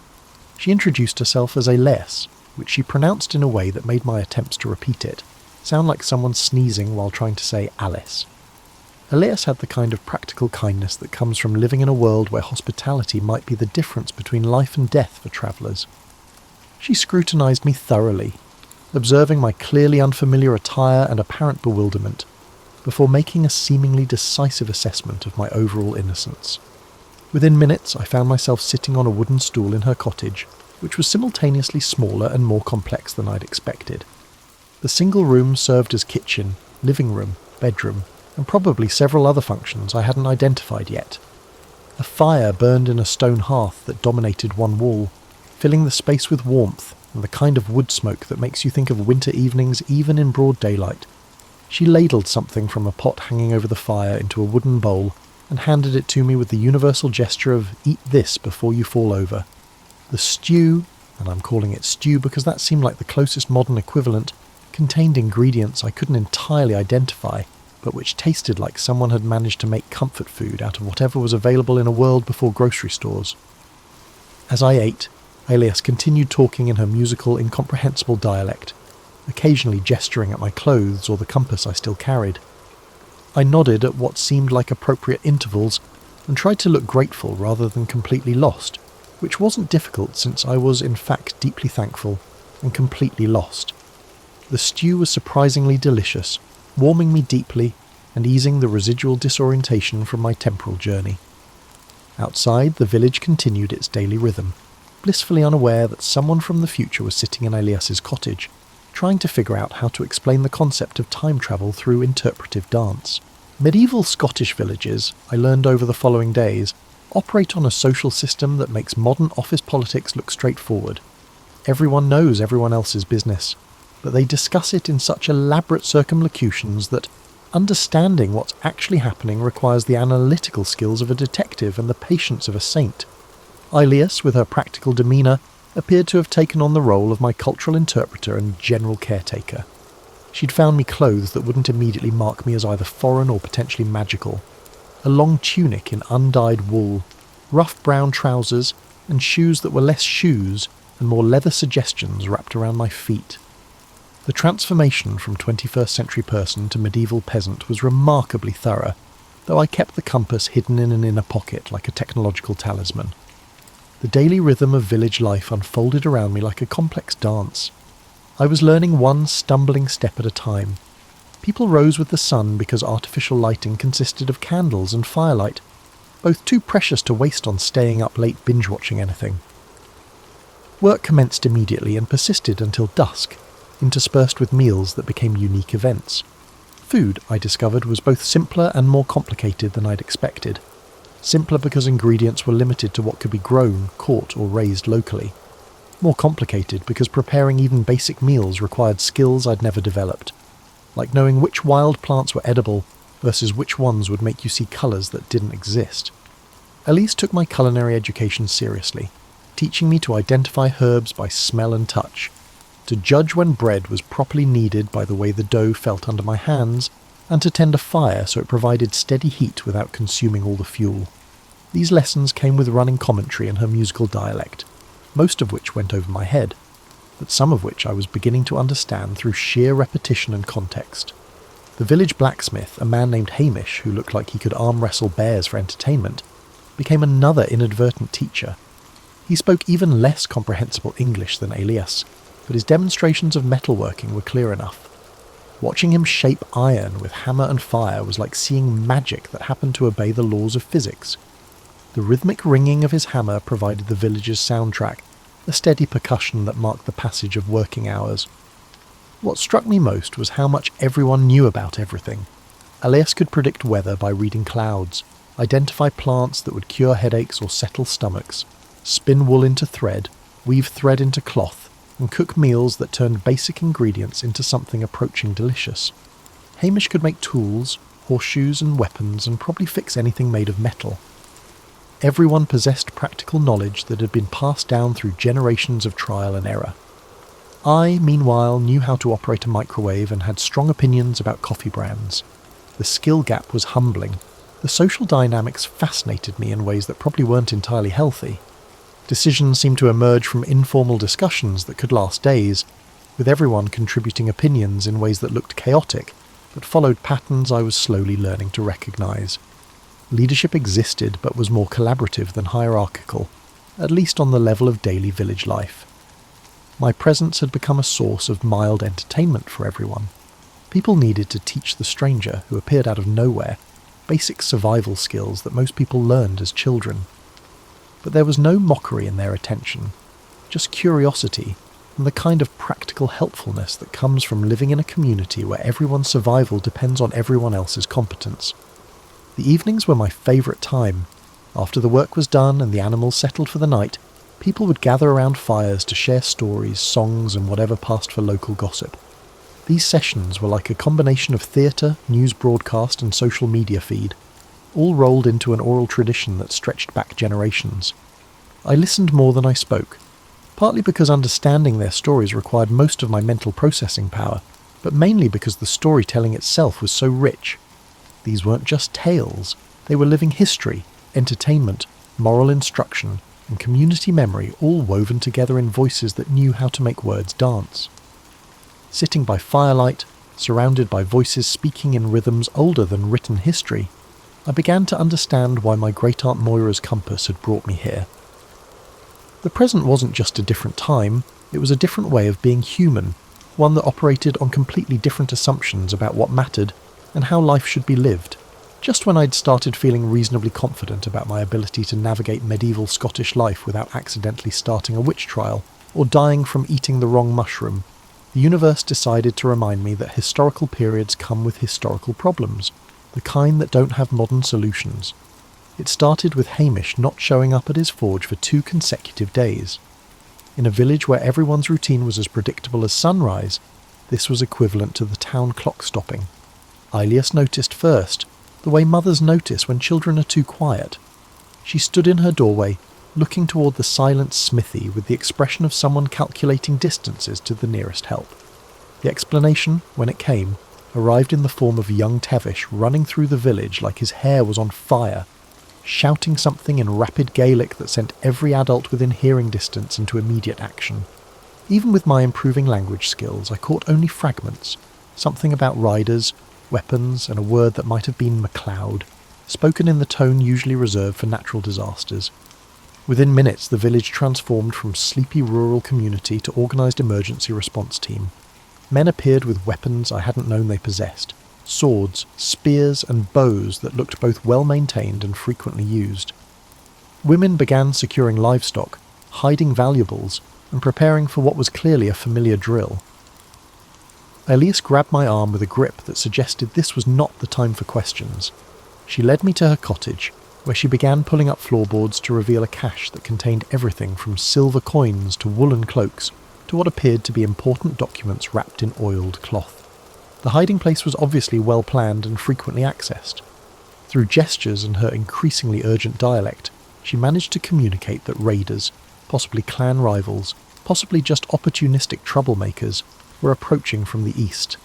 This was apparently a recurring problem, like having neighbours who borrowed your tools and never returned them, except the tools were your livestock, and the borrowing involved weapons.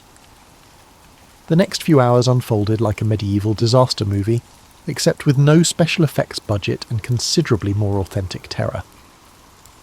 The village emptied as people moved to defensive positions or hiding places that had clearly been planned in advance.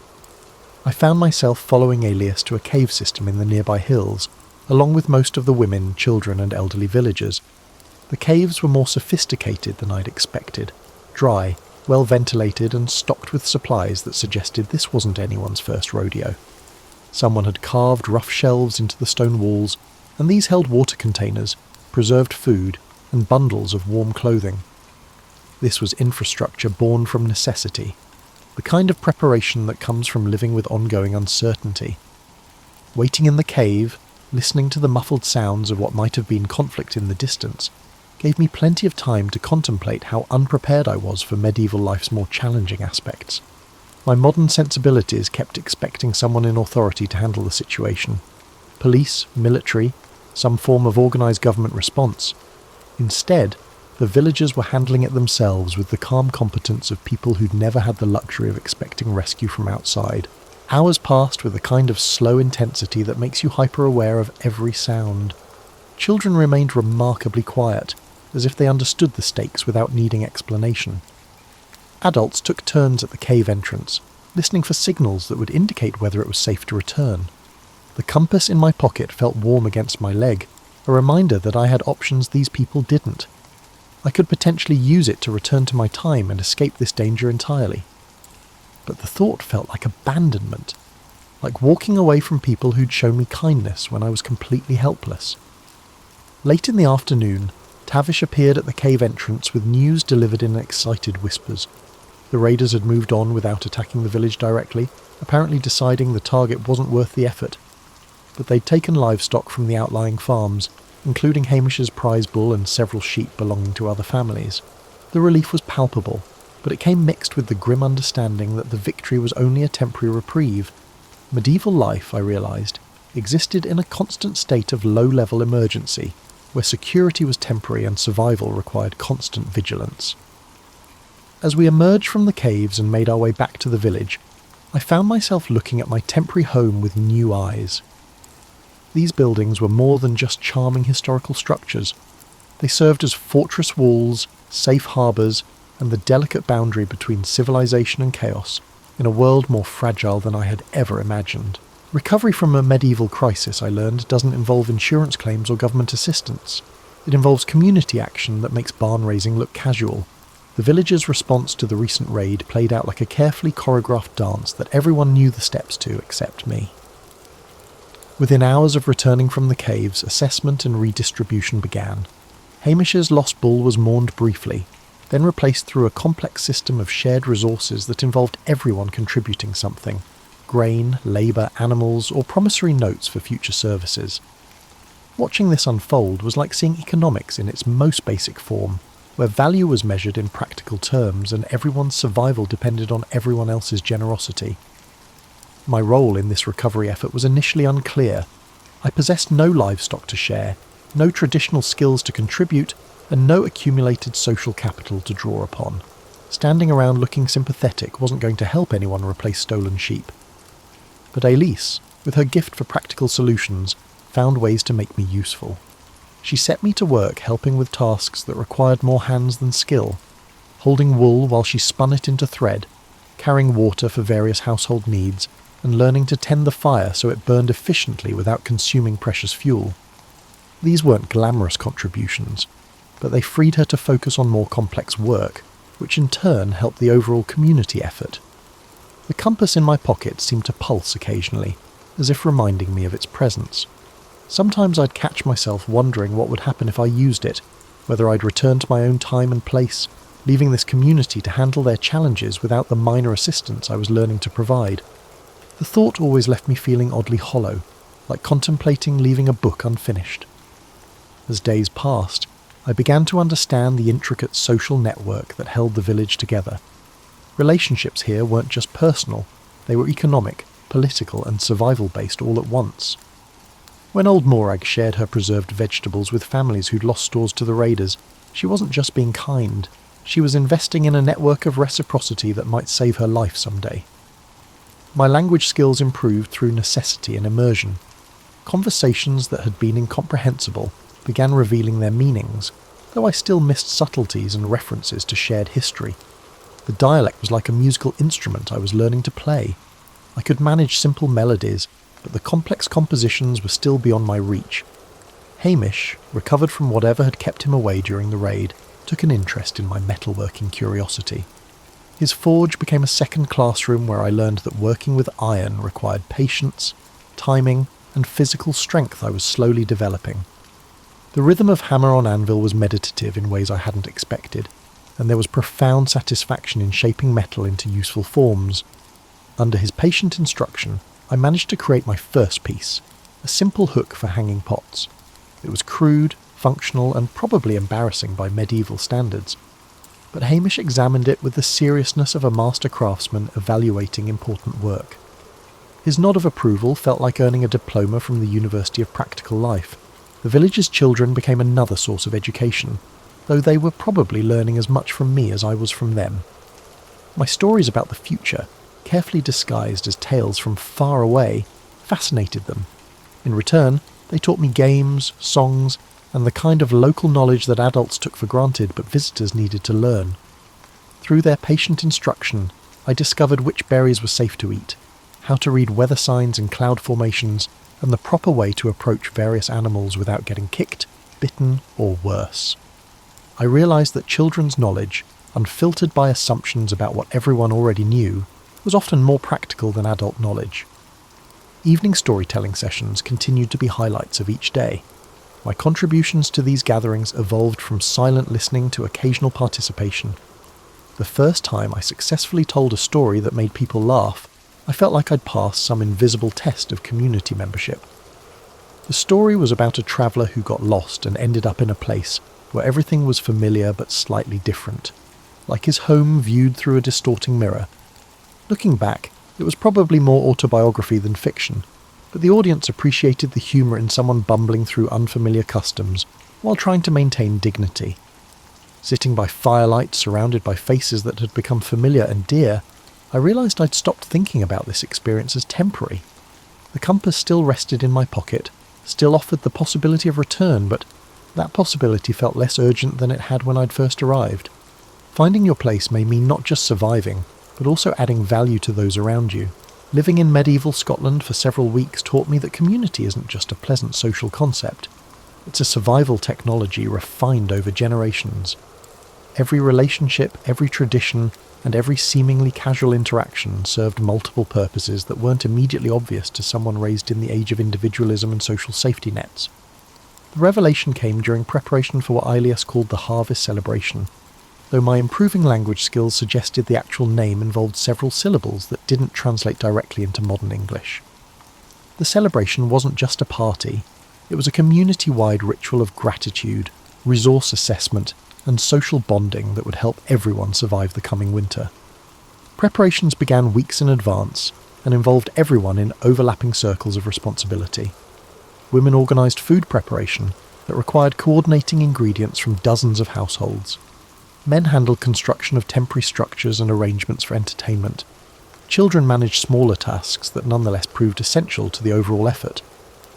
My role in these preparations had naturally transitioned from that of a helpful stranger to that of a community member. Alias no longer gave me basic instructions for simple tasks. She assumed I understood the underlying patterns and would apply them appropriately. This shift from explicit teaching to implicit expectation felt like crossing an invisible threshold. Hamish had begun including me in conversations about metalwork projects that extended beyond immediate practical needs, planning decorative elements for the celebration, discussing improvements to tools and equipment, and considering the next season's requirements. These conversations assumed I would be present for their completion.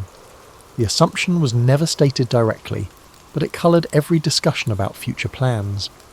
The compass in my pocket had become a familiar weight, no longer foreign, but not quite forgotten. Sometimes I'd catch myself absently touching it through the fabric, like checking for keys or a wallet in a habit that suggested ownership rather than temporary possession. When had it stopped being my great-aunt Moira's compass and become simply mine? As the celebration approached, I began to understand the deeper currents that moved beneath village life. This ceremony wasn't just about harvest. It was about reinforcing social bonds that would be tested by winter's isolation and challenges. The shared work of preparation created opportunities for resolving conflicts, negotiating marriages, planning collaborative projects, and generally maintaining the social fabric that held everyone together. My contribution to the celebration planning surprised me with its complexity. What started as simple task assistance had grown into genuine responsibility for coordinating between different working groups. People came to me with questions, suggestions, and problems that needed solving. Somehow, without conscious intention, I'd become someone others relied upon. The night before the celebration, I found myself sitting with Hamish outside his forge, sharing ale that tasted like liquid bread, and watching stars that looked brighter than any I'd seen in the 21st century. Our conversation meandered through topics that would have been impossible when I'd first arrived. Technical discussions of metalworking, philosophical observations about community life, and shared complaints about weather and neighbours. "You're different than when you first appeared," Hamish said in his careful English, clearly making an effort to communicate precisely. Less like someone watching everything from outside. His observation struck me as profoundly accurate. I had been watching from outside initially, observing medieval life like an anthropologist or tourist, maintaining psychological distance even while learning practical skills. But somewhere along the way that distance had dissolved. I'd stopped analysing and started simply living. The realisation raised questions I'd been avoiding. What was my responsibility to this community that had taken me in? What did I owe to people who'd shared their resources, knowledge and lives with someone who might disappear at any moment. The compass offered escape, but escape from what? And to what? My modern life seemed increasingly abstract when I tried to recall its details. The job that had felt vital, the possessions I'd accumulated, the relationships that operated through screens and scheduled interactions, all of it felt less real than the weight of bread dough in my hands or the satisfaction of shaping metal in Hamish's forge. That night, I lay on the straw mattress in Elise's cottage, listening to the familiar sounds of village life settling into sleep, and tried to imagine using the compass to return home. The image felt hollow, like trying to remember a dream upon waking. This was not because modern life was bad, but rather because it belonged to someone I could no longer confidently identify with. The celebration tomorrow would mark not just the harvest, but a year's cycle of growth, work, and community survival. It occurred to me that I'd become part of that cycle in ways I hadn't planned or expected. The question wasn't whether I belonged here, it was whether I could imagine belonging anywhere else. Tomorrow would provide clarity one way or another. The harvest celebration unfolded like a symphony played by instruments I'd never heard before but somehow recognised in my bones.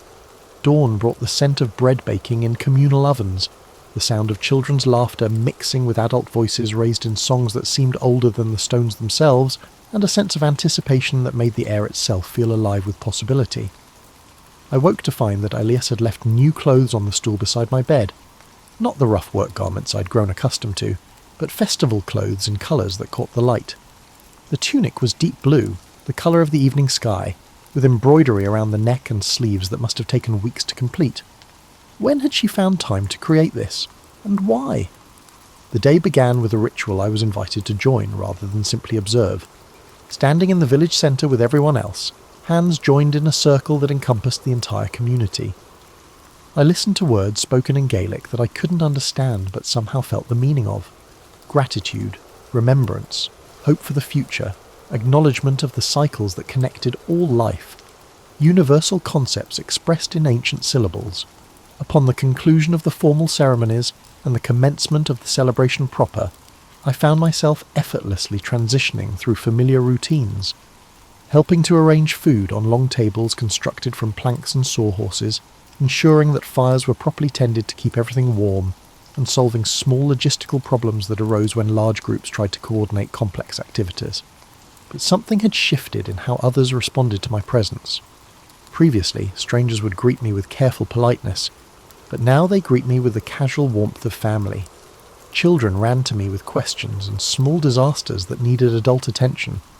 Adults included me in conversations without the slight pause that indicated translation or explanation. Hamish found me during the height of the festivities, carrying 2 cups of something that smelled like fermented happiness. "You've been quiet today," he noted as he settled beside me on a log strategically positioned to overlook the celebration. "Thinking heavy thoughts?" The question was more perceptive than I'd expected. I had been thinking heavy thoughts about time, belonging, responsibility, and the weight of choices that couldn't be undone. The compass in my pocket felt heavier than usual, as if it understood that decision time was approaching. "I've been thinking about staying," I said, the words emerging before I'd consciously decided to speak them. Hamish nodded as if his discovery wasn't surprising news. "And what's stopping you?" The question pierced through my inner turmoil. What was stopping me? Fear of commitment to a life so different from everything I'd known. Was I feeling guilty for forsaking my own responsibilities, or something deeper? The terror of discovering that I might be happier in a world without modern conveniences, that my carefully constructed 21st century life might have been a beautiful prison I'd mistaken for freedom. As evening approached and the celebration began winding toward its traditional conclusion, Elias appeared at my elbow with timing that suggested she'd been watching for the right moment. Without words, she led me away from the crowd to a quiet spot overlooking the village, where the sounds of continuing festivities provided a cheerful background murmur. "The compass," she said simply, using English words carefully chosen for clarity. "It brought you here for a reason." I looked at her in surprise. "You know about the compass?" Her smile carried centuries of knowledge. "Some things are older than the stories we tell about them. Your great-aunt knew this place, knew these people. The compass doesn't bring travellers, it brings family home." The revelation settled over me like recognition of something I'd always known but never articulated. Great Aunt Moira's stories about Scotland, her mysterious past and the way she'd always seemed slightly out of step with modern times.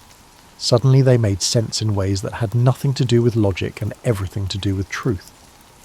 The compass grew warm in my pocket, and I understood that this was the moment of choice.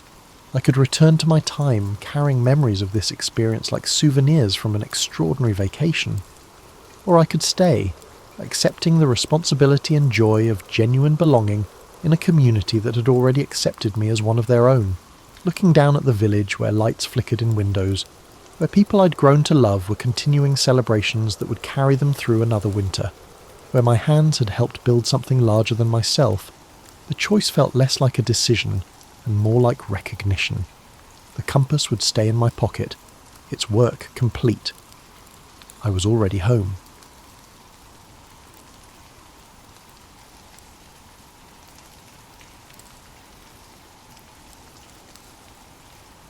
You're settling in for the night, probably checking your phone one last time, adjusting your pillow just so, maybe wondering if you remembered to set your alarm. But imagine for a moment that you're living 4,000 years ago, and your bedroom is a cramped wooden hut that smells like smoke and wet wool. Your bed, a pile of straw that's seen better days, and your alarm clock is the rooster next door who apparently never learned the concept of sleeping in. Welcome to the Bronze Age, when getting a good night's sleep was about as reliable as your Wi-Fi during a thunderstorm. You'd think that after a long day of hacking away at copper veins deep underground, these ancient miners would collapse into bed like exhausted teenagers. But here's where things get interesting, and a little weird. These weren't your typical 9-to-5 workers. They had developed sleep patterns that would make a modern sleep specialist scratch their head and possibly recommend therapy. Picture this. You're a Bronze Age miner named, well, let's call you Copper Arm. Names were simpler back then. You've just spent 12 hours underground in what can only be described as a very expensive cave, breathing air that would make a coal plant jealous, and your back feels like you've been carrying a mammoth uphill. Naturally, you'd want to sleep for about 14 hours straight, but instead you're lying on your straw bed staring at the ceiling, which is probably just more straw, completely unable to drift off. Your mind is racing with thoughts like, did I remember to shore up that tunnel? And was that creaking sound the mind settling? Or is it about to become my tomb? These weren't exactly the kind of counting sheep thoughts that lead to peaceful slumber. The Bronze Age mining communities had discovered something that modern science is only now catching up to. When your daily survival depends on not being crushed by tons of rock, your brain doesn't exactly embrace the concept of letting its guard down. Sleep became this strange dance between exhaustion and hypervigilance, like trying to nap while riding a roller coaster. What's fascinating is how these ancient miners adapted.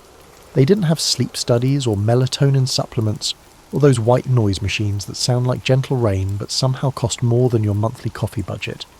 Instead, they developed their own peculiar strategies that were part practical, part superstitious, and entirely human. Some miners would sleep in shifts, not because they were working around the clock, but because they'd discovered that sleeping alone made every little sound feel like impending doom. So they'd rotate who was on watch, even while sleeping, taking turns being the designated light sleeper. It was like having a buddy system for unconsciousness. Others developed what we might call preparation rituals that would make your bedtime routine look minimalist. They'd spend an hour arranging their tools in specific patterns around their sleeping area, not for easy access, but because the familiar ritual helped calm their overactive minds. Imagine explaining to your spouse that you need to arrange your laptop, coffee mug, and reading glasses in a perfect triangle before you can possibly fall asleep. But perhaps the most intriguing adaptation was how these miners learned to embrace what we'd now call fragmented sleep. Instead of fighting their tendency to wake up every few hours in a panic, they built their rest around it. They'd sleep for a few hours, wake up naturally, usually convinced something terrible was about to happen, spend an hour or two doing quiet activities like mending tools or planning the next day's work, then settle back down for another sleep cycle. This wasn't insomnia, it was evolution in action. Their bodies and minds were adapting to a lifestyle that required constant alertness even during rest. They were literally rewiring their sleep patterns to match their dangerous profession, creating a survival strategy disguised as a sleep disorder. And you thought your habit of checking your phone at 2 a.m. was problematic. Now here's where the story takes a turn that would make your afternoon coffee break look like child's play. You see, These Bronze Age miners had discovered something that modern workplace efficiency experts are still trying to figure out: the strategic underground nap. Picture yourself back in Copper Arm's well-worn boots, deep in a mine shaft that's lit by oil lamps that flicker more than your grandmother's old television. The air is thick, your muscles ache, and you've been swinging that bronze pickaxe for hours. Logic would suggest that the last thing you'd want to do is fall asleep surrounded by unstable rock walls and toxic fumes. But logic, as you're about to discover, wasn't exactly the miner's strong suit. These crafty underground workers had figured out that a well-timed 20-minute nap in the depths of the mine could be the difference between productive afternoon digging and accidentally pickaxing your own foot. But here's the catch, and this is where things get delightfully weird. They couldn't just curl up anywhere. Oh no, that would be too easy. Underground napping had rules, serious rules. The kind of rules that would make your office handbook look like a grocery list. First, you had to find what they called a singing spot, a place in the mine where the acoustics were just right. Not too echoey, which meant unstable rock, not too muffled, which could mean dangerous gas pockets, but just right, like some sort of geological Goldilocks situation. These spots were highly coveted, and miners would actually trade shifts and rations for access to the premium napping locations. Imagine the workplace politics. Listen, Tinbeard, I'll give you my extra bread ration and cover your morning shift if you let me have the Tuesday 2 p.m. slot in the good sleeping alcove. It was like booking a conference room, except the stakes were your sanity, and the conference room could potentially collapse on you. But the weirdness doesn't stop there. These miners had developed a buddy system for underground napping that was part safety protocol, part superstition. One person would sleep while another kept watch, not for cave-ins or dangerous gases, but for what they called the dream thieves. Now, before you start picturing some sort of Bronze Age sleep bandits sneaking around stealing dreams, let me explain. The miners believed that sleeping underground could lead to prophetic dreams about the location of rich ore veins. These dreams were considered so valuable that there were actual cases of miners trying to steal each other's sleeping spots to intercept these geological visions. It was like corporate espionage, but with more dirt and fewer PowerPoint presentations. The watching partner had a specific job. If the sleeping miner started mumbling about copper or tin or gold in their sleep, the watcher was supposed to memorize every word. Some watchers even developed their own shorthand for recording these drowsy proclamations. Imagine waking up from your nap to find your coworker frantically scribbling notes about your sleep-talking session. You said something about shiny veins near the singing water, your partner would whisper urgently. Do you remember what that means? And you'd be standing there, still groggy, trying to figure out if you'd just solved the mine's productivity problems or if you'd simply been dreaming about your lunch again. The really fascinating part is that this system actually worked, not because the dreams were genuinely prophetic, but because the process of sleeping underground had actually trained these miners to be incredibly observant about subtle geological signs. Their subconscious minds were processing details they'd noticed during their waking hours: slight changes in rock colour, variations in airflow, unusual sounds or echoes. So when they dreamed about promising locations, they were actually accessing a kind of intuitive knowledge they'd built up through months or years of underground experience. It was like having a geological GPS system powered by REM sleep and Bronze Age intuition.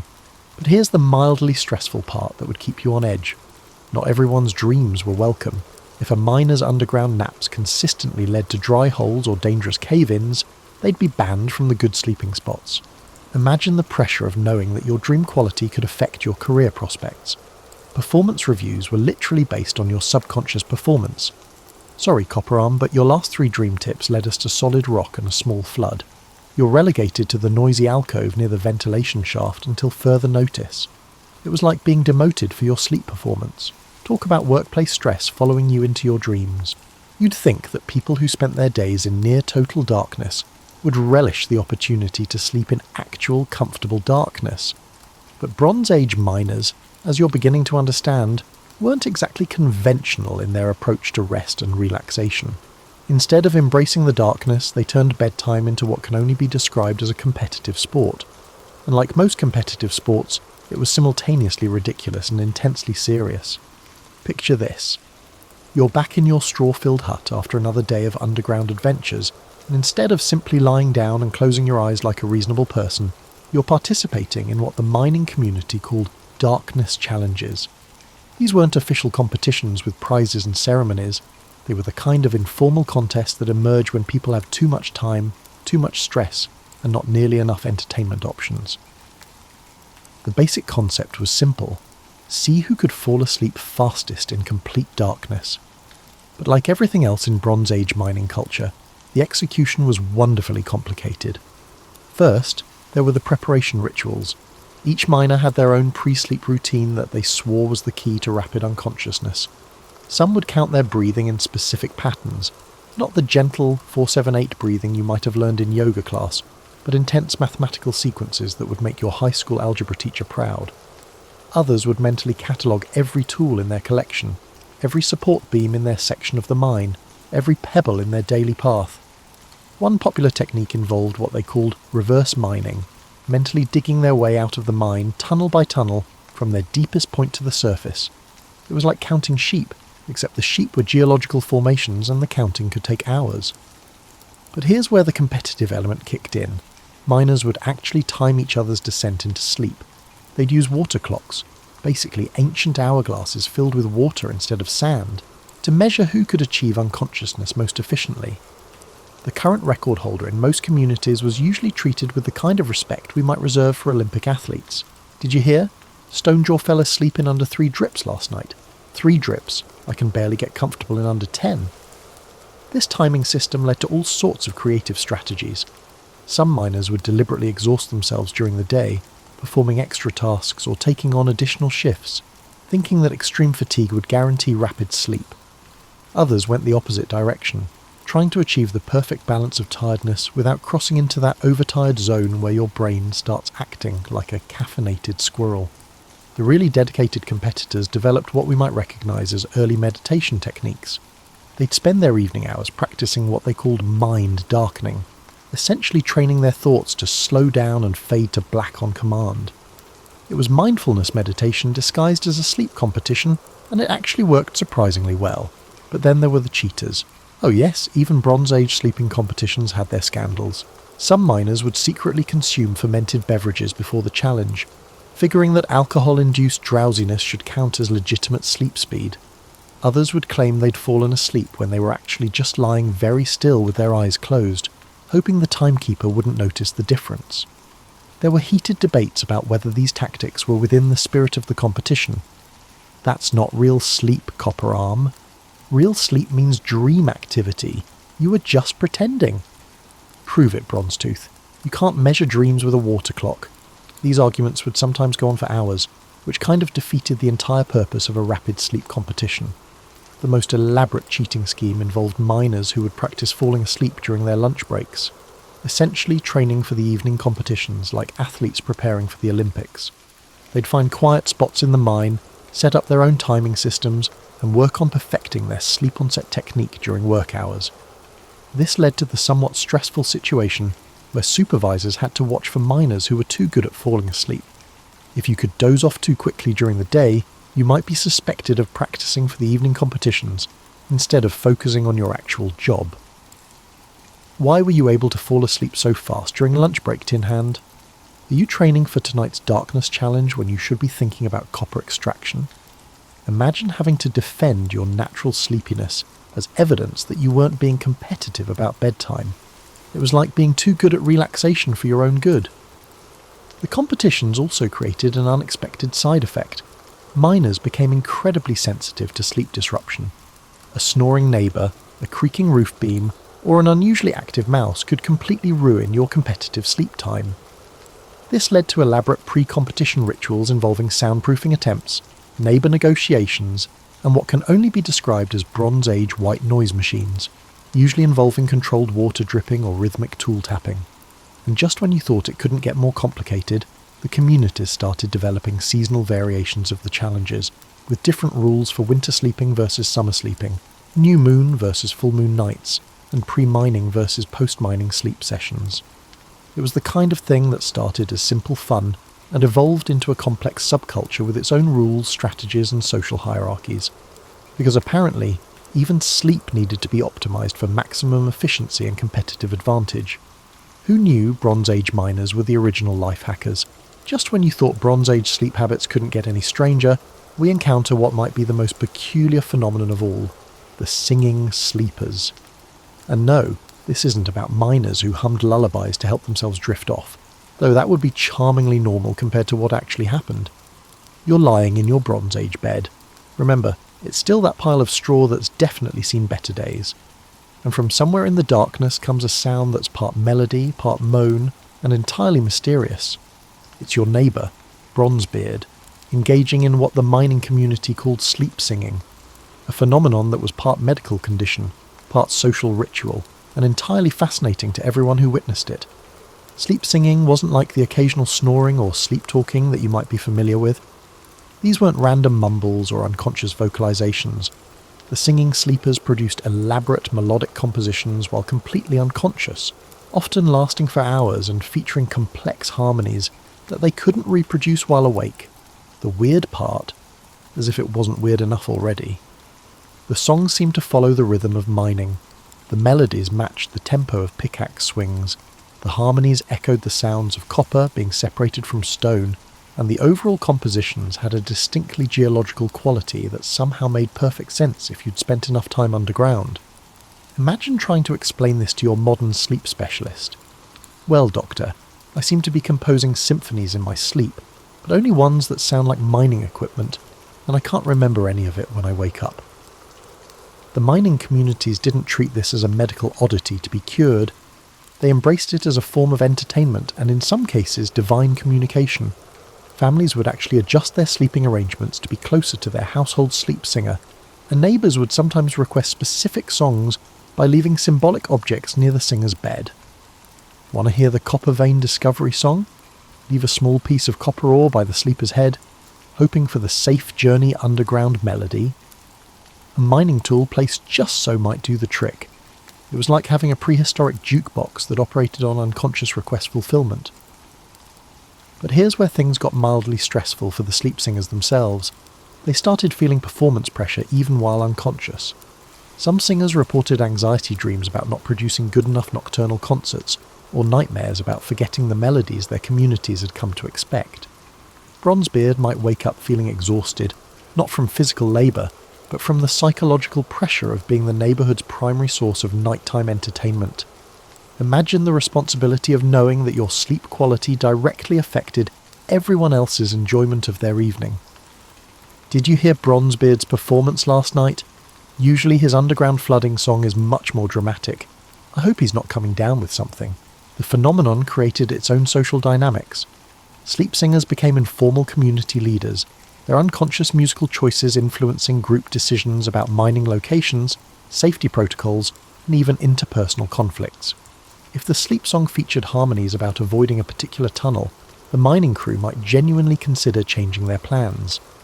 It was like having a focus group that operated entirely through dream state musical compositions. The practical challenges were considerable.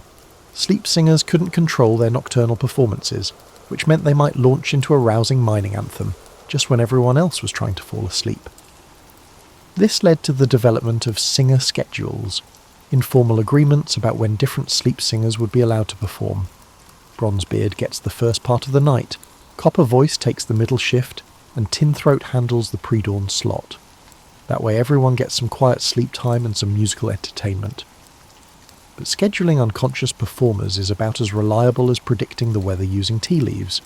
Singers would sometimes sleep through their designated performance windows, leaving their audiences disappointed.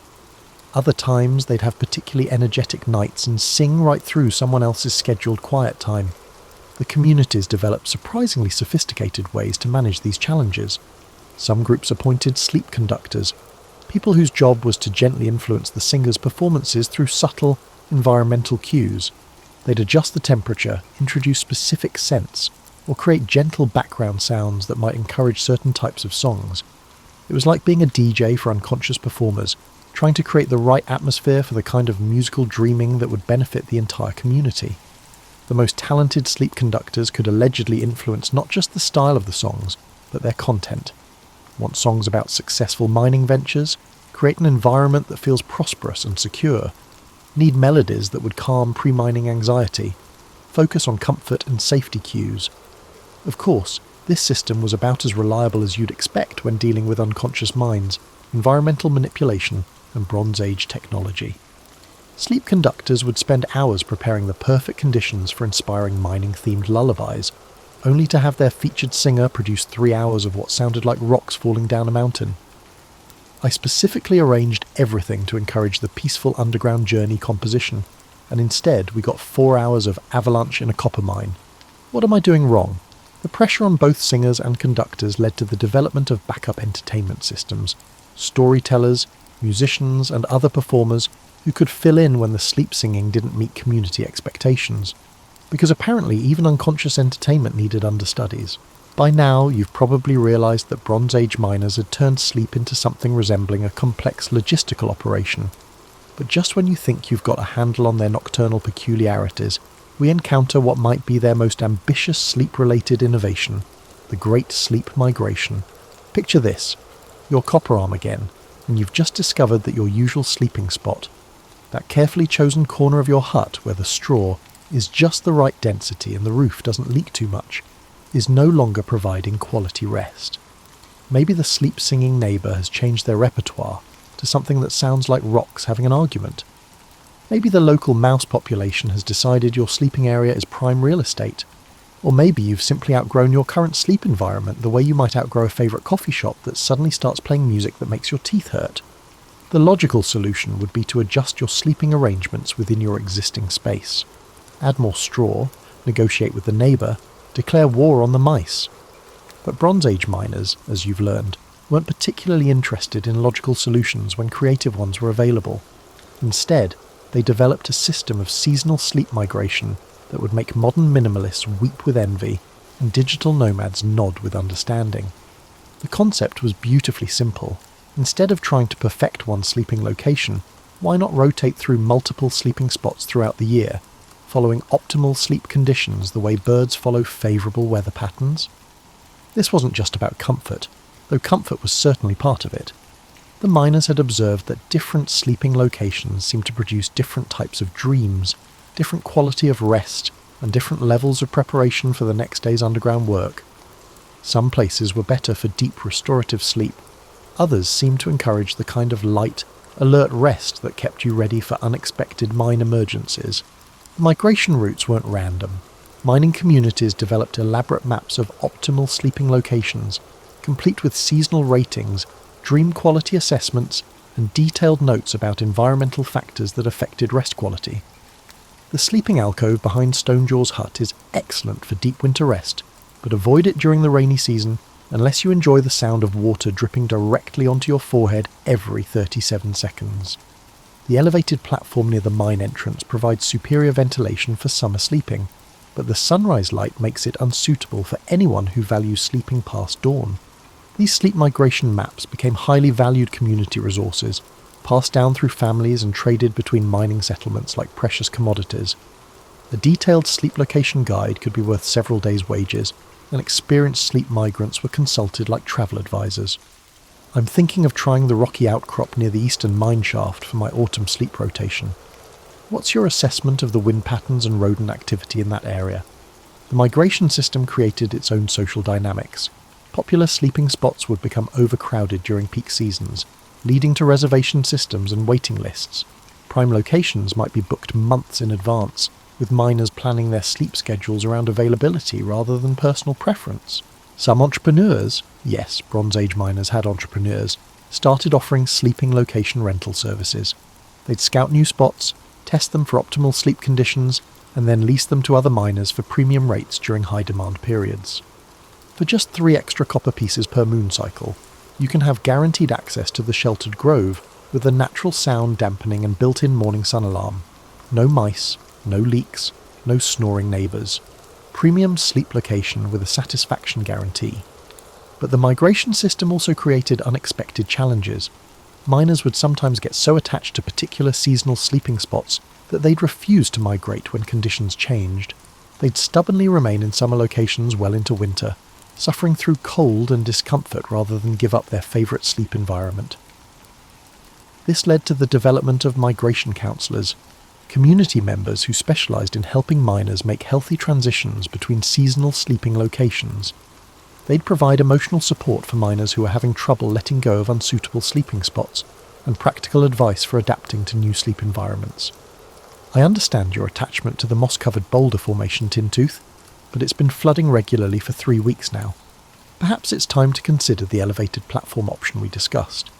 The most dedicated sleep migrants would maintain detailed journals documenting their experiences in different locations, noting factors like dream quality, morning energy levels, and overall satisfaction ratings. These journals became valuable references for future migration planning and were sometimes shared with other miners seeking optimal sleep solutions. According to my records, the Hollow Tree sleeping spot provides excellent dream recall but poor neck support. The cave entrance location offers superior protection from weather, but tends to produce anxiety dreams about cave-ins. The meadow area is perfect for summer but becomes completely unsuitable once the seasonal flooding begins. Some miners took the migration concept so seriously that they'd spend more time travelling between sleeping locations than actually sleeping in them.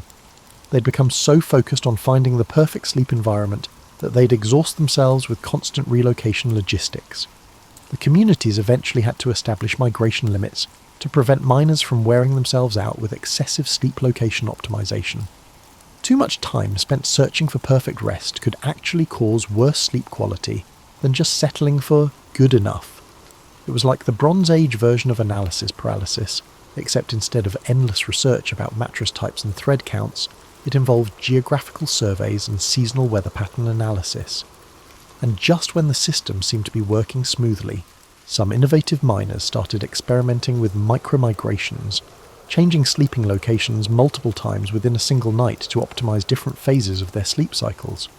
Because apparently even migration needed to be optimized for maximum efficiency. Now we're approaching what might be the most extraordinary aspect of Bronze Age mining sleep culture, the systematic attempt to industrialize dreaming. Yes, you read that correctly. These ancient miners tried to transform their dream lives into a kind of underground think tank, and the results were equal parts brilliant and completely bonkers. You're settling into your current migration location. Let's say it's the early autumn rotation, so you're probably in that nice spot near the stream with the natural windbreak, and instead of simply hoping for good dreams, you're participating in what the mining community called dream crafting. This wasn't just about encouraging helpful dreams, it was about manufacturing specific types of dreams for specific purposes. The concept emerged from the observation that miners who dreamed about their work often came up with creative solutions to underground challenges. Someone might dream about a new way to shore up unstable tunnels, or visualize a more efficient method for extracting ore from difficult veins.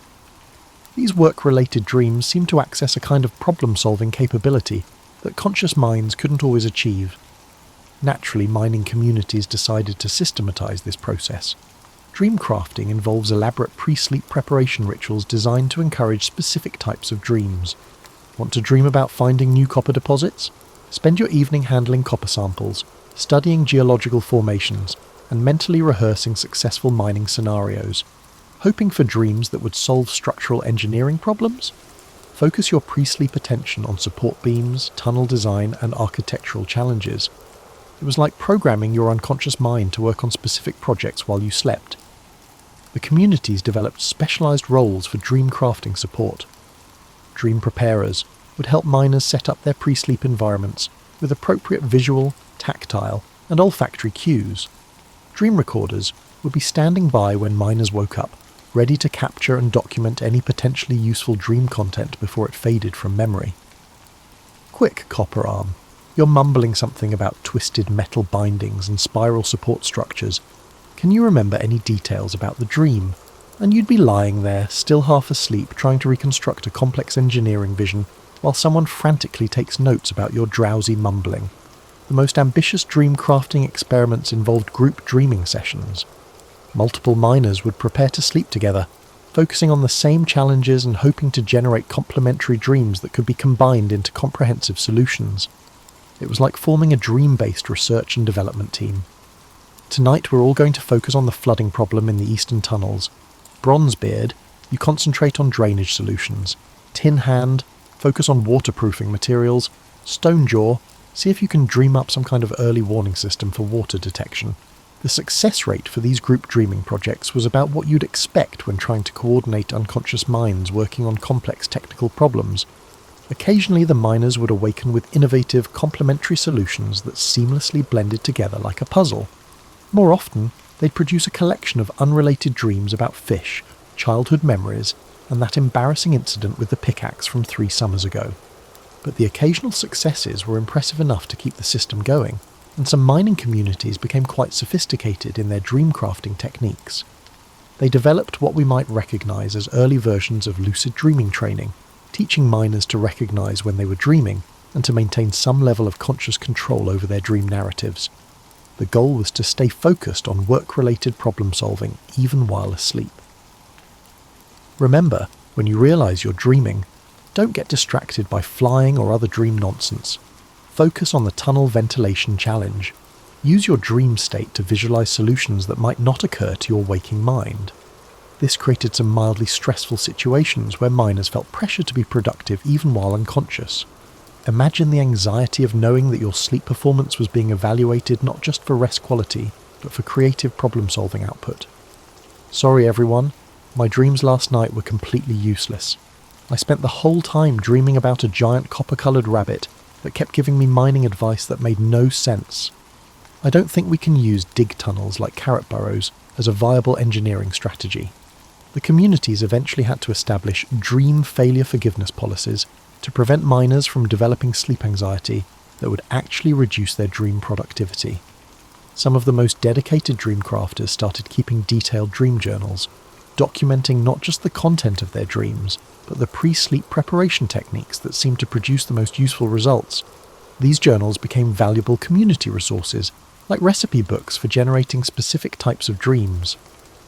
For dreams about ore quality assessment, I recommend spending the evening examining different metal samples while thinking about colour variations and density testing. Avoid eating fermented foods before sleep, as they seem to introduce random elements that distract from metallurgical focus. The most successful dream crafters developed personal specializations, becoming known for their ability to generate specific types of problem-solving dreams. Some became specialists in structural engineering dreams, others focused on geological survey dreams, and a few became known for their uncanny ability to dream about workplace safety solutions. These specialists would sometimes be consulted by other mining communities facing similar challenges. They'd travel to different settlements, learn about local mining problems, and then attempt to dream up solutions that could be implemented by the visiting community. It was like having Bronze Age consulting services powered by REM sleep and unconscious creativity. But the system also produced some wonderfully unexpected results. Miners who were trying to dream about technical solutions would sometimes come up with innovations in completely unrelated areas. Someone focusing on tunnel support might dream up new food preservation techniques. A miner concentrating on ore extraction might wake up with ideas for improved textile manufacturing. The community started maintaining unexpected innovation logs to capture these accidental discoveries, leading to a kind of Bronze Age cross-pollination of ideas between different industries and crafts. And just when the dream crafting system seemed to be reaching peak sophistication, some innovative miners started experimenting with dream trading, attempting to share their dreams with other people through detailed storytelling and visualization exercises. This suggests that even unconscious creativity required optimization for maximum distribution and collaborative efficiency. As you're drifting towards sleep in your modern bed, with your climate control and blackout curtains and probably a dozen different apps designed to optimize your rest, it's worth considering what happened to all this Bronze Age sleep innovation. Did these elaborate systems simply disappear when mining techniques evolved, or did they leave traces that still influence how we think about rest and dreams? The answer, as you might expect, is wonderfully complicated. Some of the Bronze Age sleep practices evolved into traditions that persisted for thousands of years. The concept of sleep migration, for instance, influenced the development of seasonal living patterns in many cultures. The idea that different environments produce different qualities of rest became embedded in various folk wisdom traditions about optimal sleeping conditions. Dream crafting techniques found their way into religious and spiritual practices where directed dreaming became associated with divine communication and prophetic vision. The systematic approach to dream incubation that Bronze Age miners developed can be traced through various mystery traditions, shamanic practices, and even early medical applications where dreams were used for diagnostic purposes.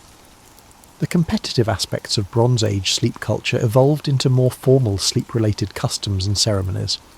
Various cultures developed rituals around bedtime, sleep quality assessment and dream sharing that echo the miners' systematic approach to rest optimization.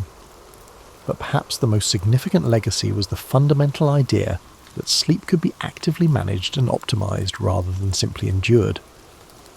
Bronze Age miners were among the first people to treat sleep as a skill that could be developed, a resource that could be managed, and a tool that could be used for specific purposes.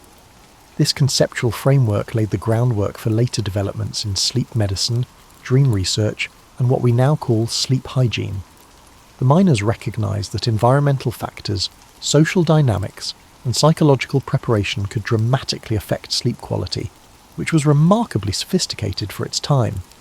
Their understanding that different types of rest served different purposes, that deep sleep, light sleep, and various dreaming states each had distinct benefits, predated modern sleep science by thousands of years.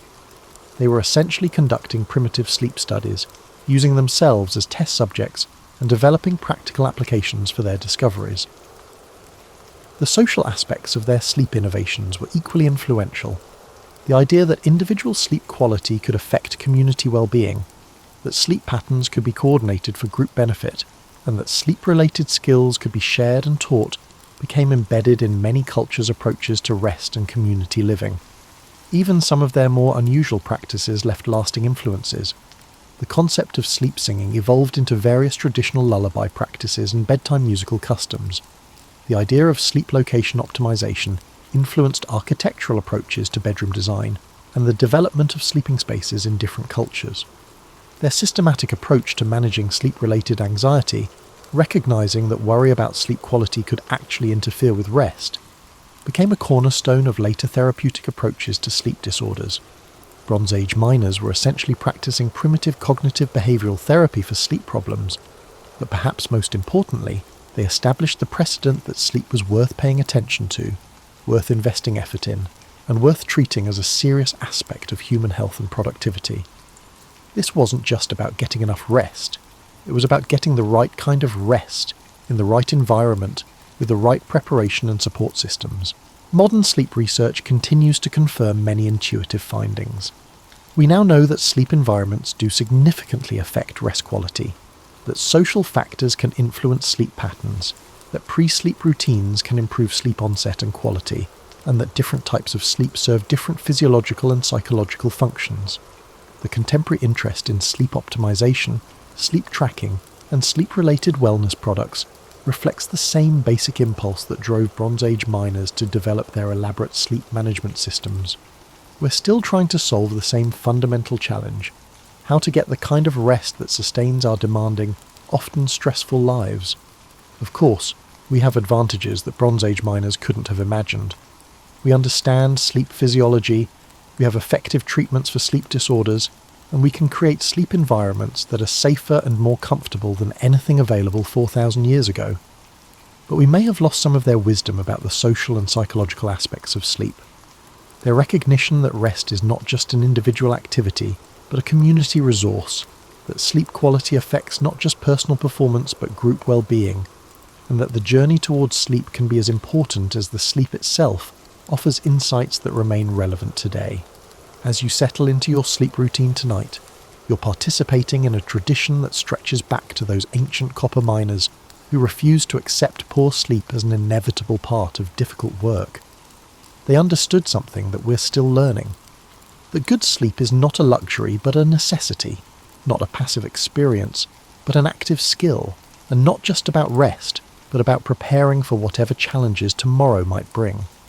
Their legacy lives on in every person who takes time to create a comfortable sleep environment, who develops bedtime routines that work for their individual needs, and who recognizes that rest is an investment in productivity and well-being, rather than time lost from more important activities.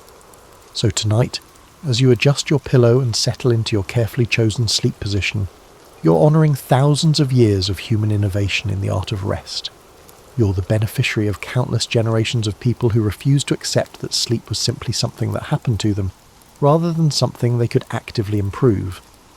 Your memory foam mattress and your smartphone sleep tracking apps would probably amaze the Bronze Age miners, but they'd immediately understand your desire to optimize your rest for tomorrow's challenges. They'd recognize the familiar human impulse to turn even unconsciousness into an opportunity for improvement and innovation. And maybe, in their honor, you could take a moment to appreciate not just the sleep you're about to enjoy, but all the creativity, experimentation, and stubborn determination that made it possible. From their underground napping experiments to your white noise machine by the bed, it's all part of the same ongoing human project, the quest for rest that truly restores. Sweet dreams.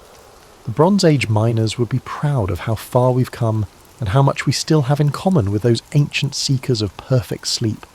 After all, some things never change. We all just want to wake up feeling like we can face whatever the day might throw at us, whether it's a dangerous mine shaft or a challenging Monday morning. And in that universal desire for restorative rest, we're connected across thousands of years to those ingenious, sleep-obsessed miners who turned bedtime into an art form and dreaming into a collaborative enterprise. Rest well, knowing you're part of a very long tradition of people who take their sleep seriously and aren't afraid to get creative about it.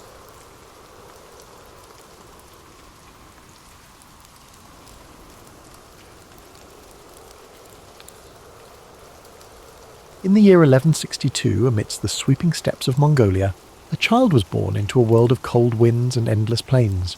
This child, named Temujin, would grow to become the great Genghis Khan, a name that would echo across history as the founder of the Mongol Empire.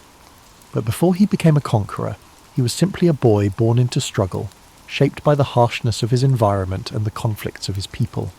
The Mongolian steppes stretched far and wide, a vast expanse of grasslands where the sky met the earth in a seamless horizon. Life here was simple yet brutal. Nomadic tribes moved with their herds, living off the land and surviving the harsh winters and the scorching summers. It was a world where strength, loyalty, and resilience were the keys to survival. Temujin's early years were marked by hardship. He was the son of Yesugei, a minor tribal leader, and his wife Holun. When Temujin was just a young boy, his father was poisoned by a rival tribe. This sudden loss left his family vulnerable, and they were abandoned by their own clan. His mother, Holun, took on the responsibility of raising Temujin and his siblings alone. The family was left to fend for themselves on the open steppes, relying on foraging, hunting, and sheer determination to survive. These early struggles forged a deep resilience in Temujin. He learned to endure hunger, cold, and the constant threat of violence. But he also learned the value of unity, the importance of family, and the need for loyalty. His mother's strength became a guiding force in his life. She taught him that survival required not only physical strength, but also wisdom, patience, and an unyielding spirit. As Temujin grew older, he began to understand the fragmented world of the Mongol tribes. There were endless feuds, shifting alliances, and a constant struggle for power. He saw how disunity left his people vulnerable. He dreamed of something greater, of a world where the tribes could be united, where the endless conflicts could be replaced with a shared purpose. But before he could realize this vision, he faced countless challenges. Betrayal was a constant threat. One of his closest friends, Jamuka, who had once sworn brotherhood with him, would later become his rival. Temujin's path was marked by moments of capture, imprisonment, and escape. Each setback hardened his resolve. He believed that strength was found not just in the sword, but in the unity of purpose and loyalty. In time, Temujin began to gather followers who saw his vision.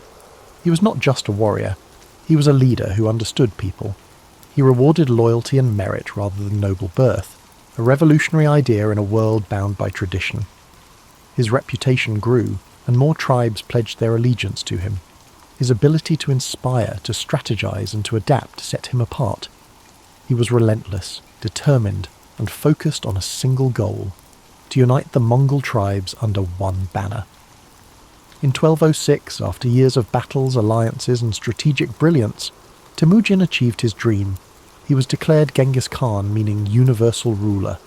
It was a title that reflected his role as the unifier of the Mongols, a leader who'd brought together the once fractured tribes into a formidable force.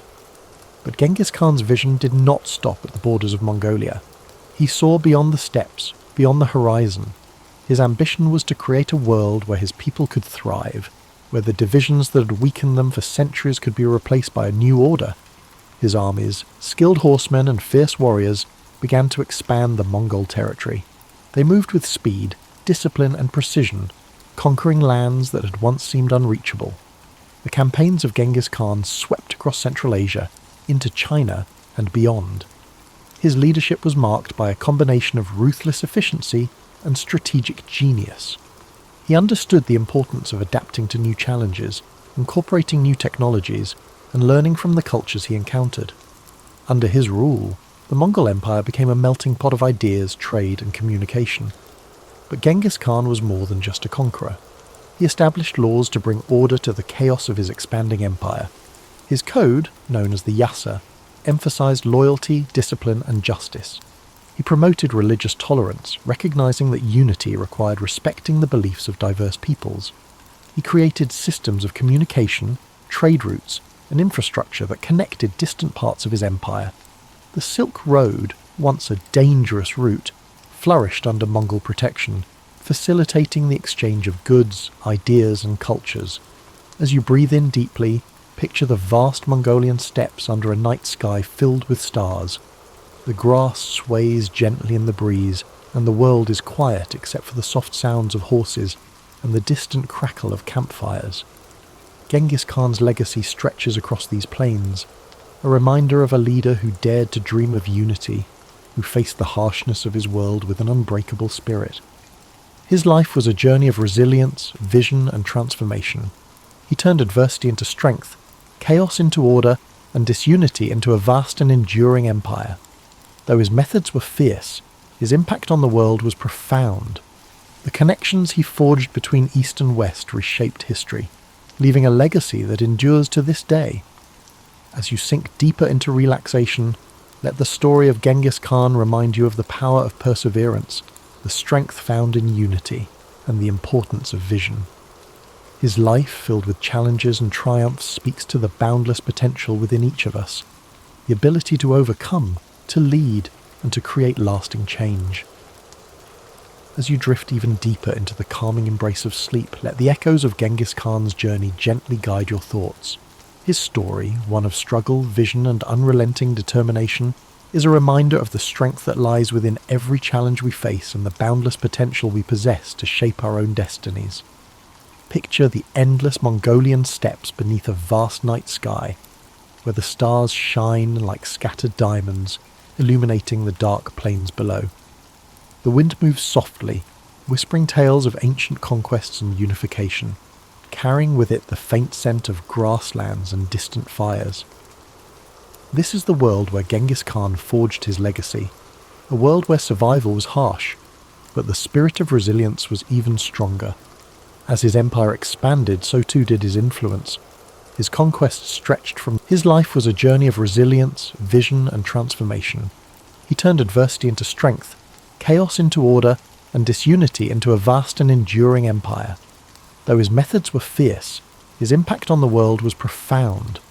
The connections he forged between East and West reshaped history, leaving a legacy that endures to this day.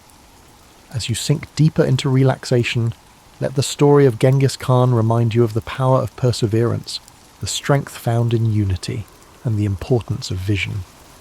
His life, filled with challenges and triumphs, speaks to the boundless potential within each of us, the ability to overcome, to lead, and to create lasting change.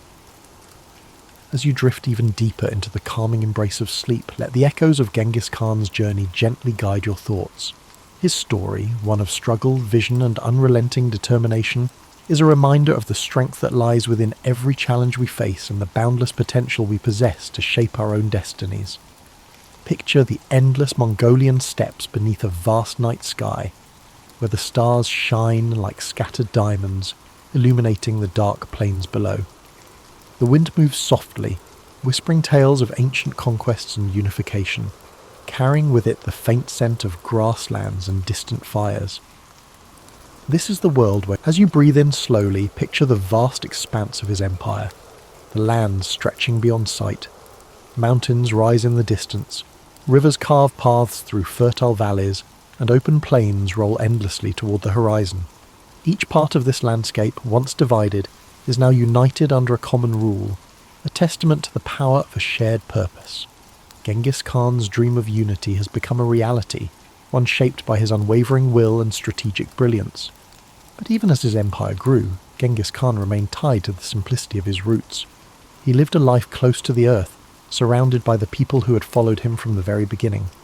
He never allowed himself to be consumed by luxury or excess.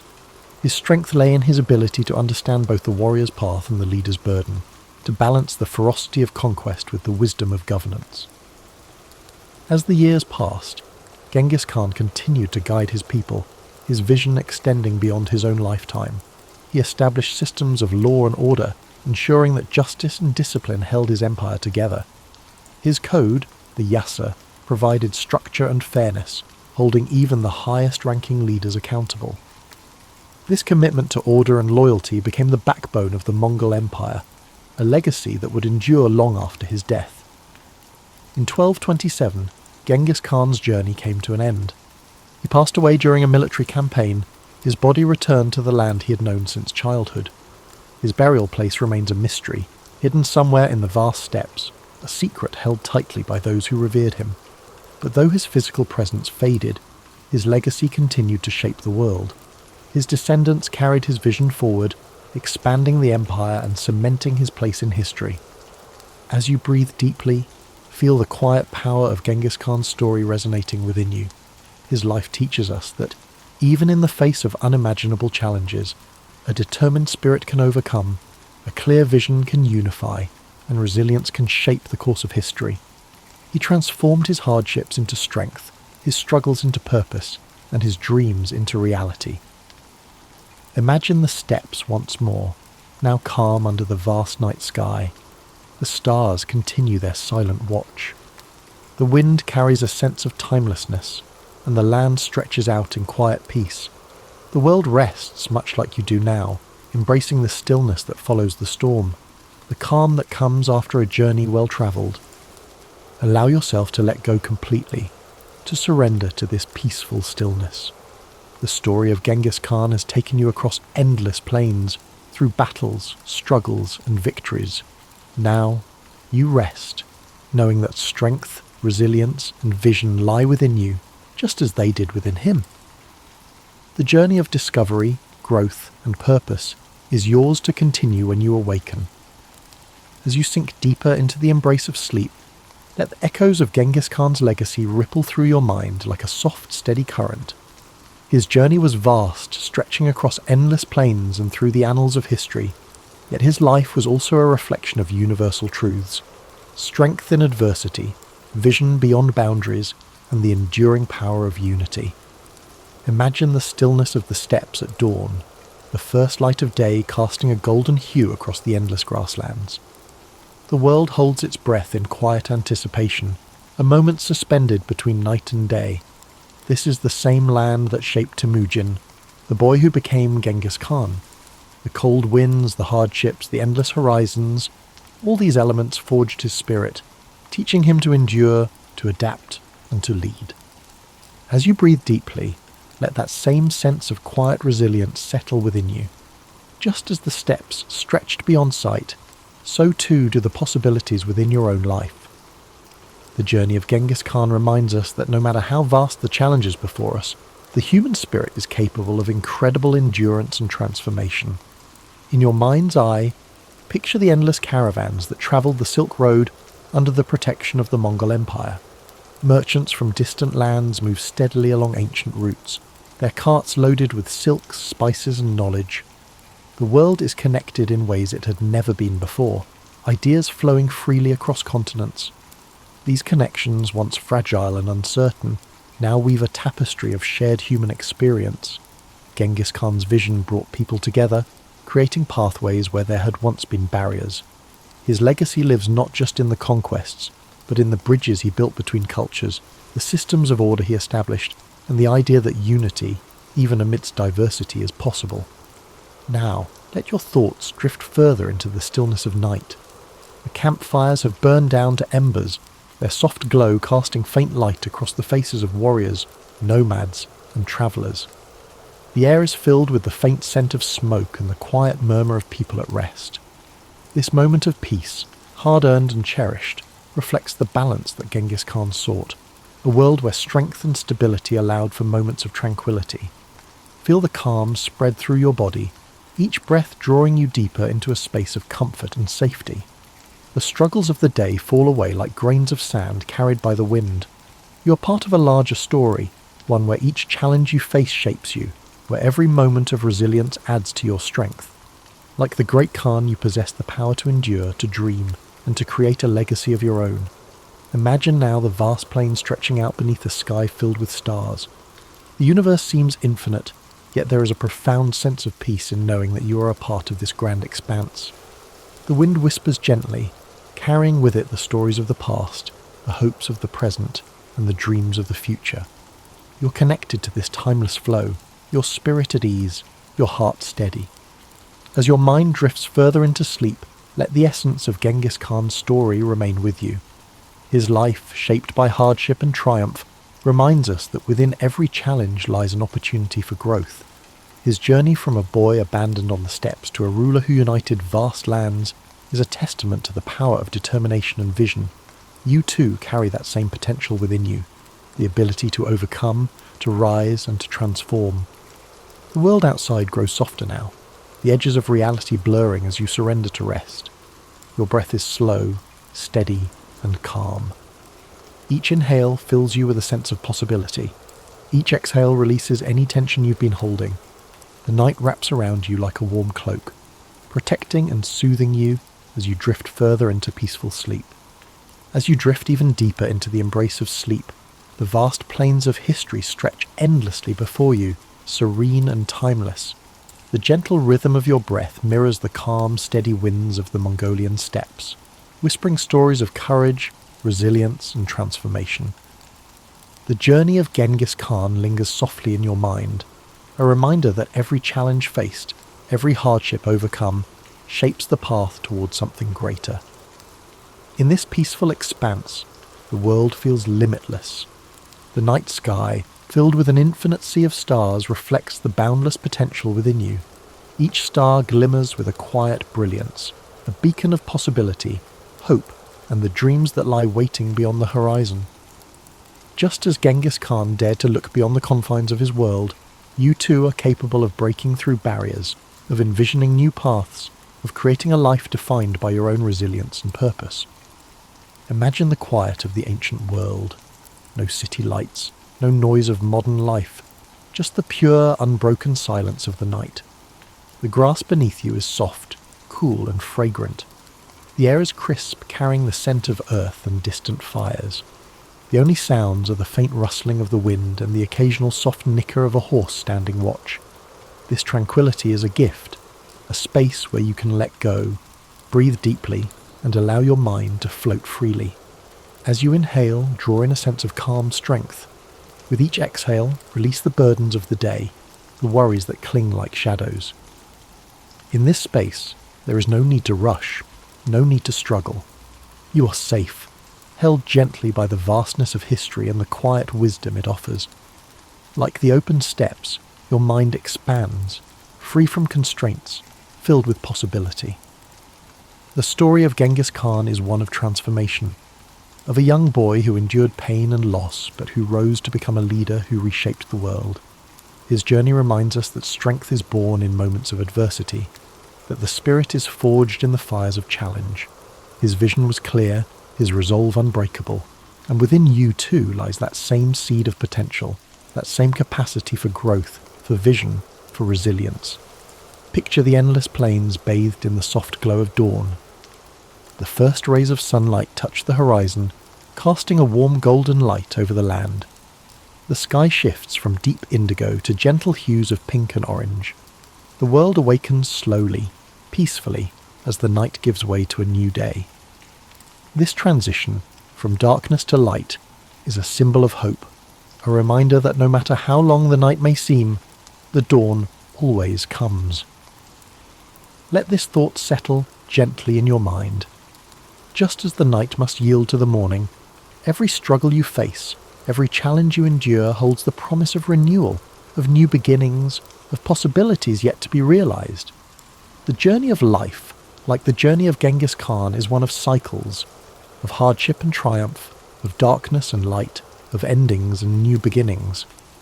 Feel your body relax even further, each muscle letting go, your mind sinking deeper into the comfort of sleep. The weight of the world lifts away, leaving you light, free, and at peace. The winds of the steppes, the vast horizons, and the quiet strength of history envelop you in a cocoon of serenity. In this state of deep relaxation, know that you are part of something timeless. The struggles, the victories, the dreams of those who came before you live on, whispering their wisdom and encouragement. You are connected to this greater tapestry of humanity, a thread woven through the fabric of time, resilient and unbroken. The morning mist hung thick and cool, cloaking the sacred grove in ethereal silence as the villagers gathered quietly beneath the towering oak. Its ancient branches stretched wide, leaves whispering softly in the gentle breeze. At the centre of this gathering stood the druid, his white robes glowing softly against the muted tones of the forest. Beside him, young Ayed waited nervously, his heart pounding in anticipation of the ceremony that would shape the rest of his life. Ayed had grown up hearing stories of druids, keepers of knowledge, guides of kings, interpreters of omens. From the moment he was chosen as an apprentice, his life had revolved around careful training, memorizing countless oral traditions, learning the subtle language of nature, and understanding the interconnectedness of all things. Yet today was different. Today marked his formal initiation, the beginning of his true path as a druid. His teacher, Bran, stepped forward slowly, his aged face serene but deeply lined from years of wisdom and care. Bran raised a staff carved from yew, symbolizing strength and rebirth. He struck it gently upon the earth 3 times, each resonant thud breaking the silence and calling attention to the sacred rite. "Today," Bran began, his voice calm yet powerful, "we gather beneath the oak, the heart of our people, the symbol of our enduring strength. Ayed stands before us, ready to begin his journey as keeper of our knowledge and guardian of our traditions." All eyes turned to Ayed, who felt the weight of their gazes as both responsibility and honour. Bran continued, his voice carrying easily through the hushed clearing. "The oak teaches us resilience, its roots deep within the earth, branches ever reaching toward the sky. So must Ayed plant himself firmly in our traditions and stretch toward wisdom yet unknown." Bran handed Ayed a small pouch containing seeds of sacred herbs, mistletoe, yarrow, and meadowsweet, symbols of healing, divination, and purification. "Plant these carefully," Bran instructed softly. "Let them remind you always of your duty to heal, foresee, and cleanse." Ayed accepted the pouch reverently, bowing his head slightly in acknowledgement. Bran then led him toward the massive oak, where the ground beneath was rich and dark, warmed by sunlight filtering through the branches. Kneeling, Ayed gently placed each seed into the earth, covering them carefully, whispering quiet blessings. As Ayed completed this task, Bran laid his hands gently on the young man's shoulders, his voice now softer, more intimate. "From this moment, you are bound not only to the oak, but to every life it shelters, every creature that finds refuge in its shadow. Walk this path with humility, strength, and compassion." Rising to his feet, Ayed felt a surge of pride mixed with profound humility. Around him, villagers nodded approvingly, their faces warm with trust. This was more than mere tradition. It was a promise he had made to himself, to Bran, and to the people who depended on the druid's wisdom and guidance. Following the ceremony, the villagers gathered in celebration, offering simple but meaningful gifts, woven wreaths, carved stones, and handmade amulets. Ayed received each graciously, feeling deeply connected to the community that had nurtured him from childhood. As evening descended, Ayed and Bran walked slowly back toward the village, their path illuminated by soft moonlight.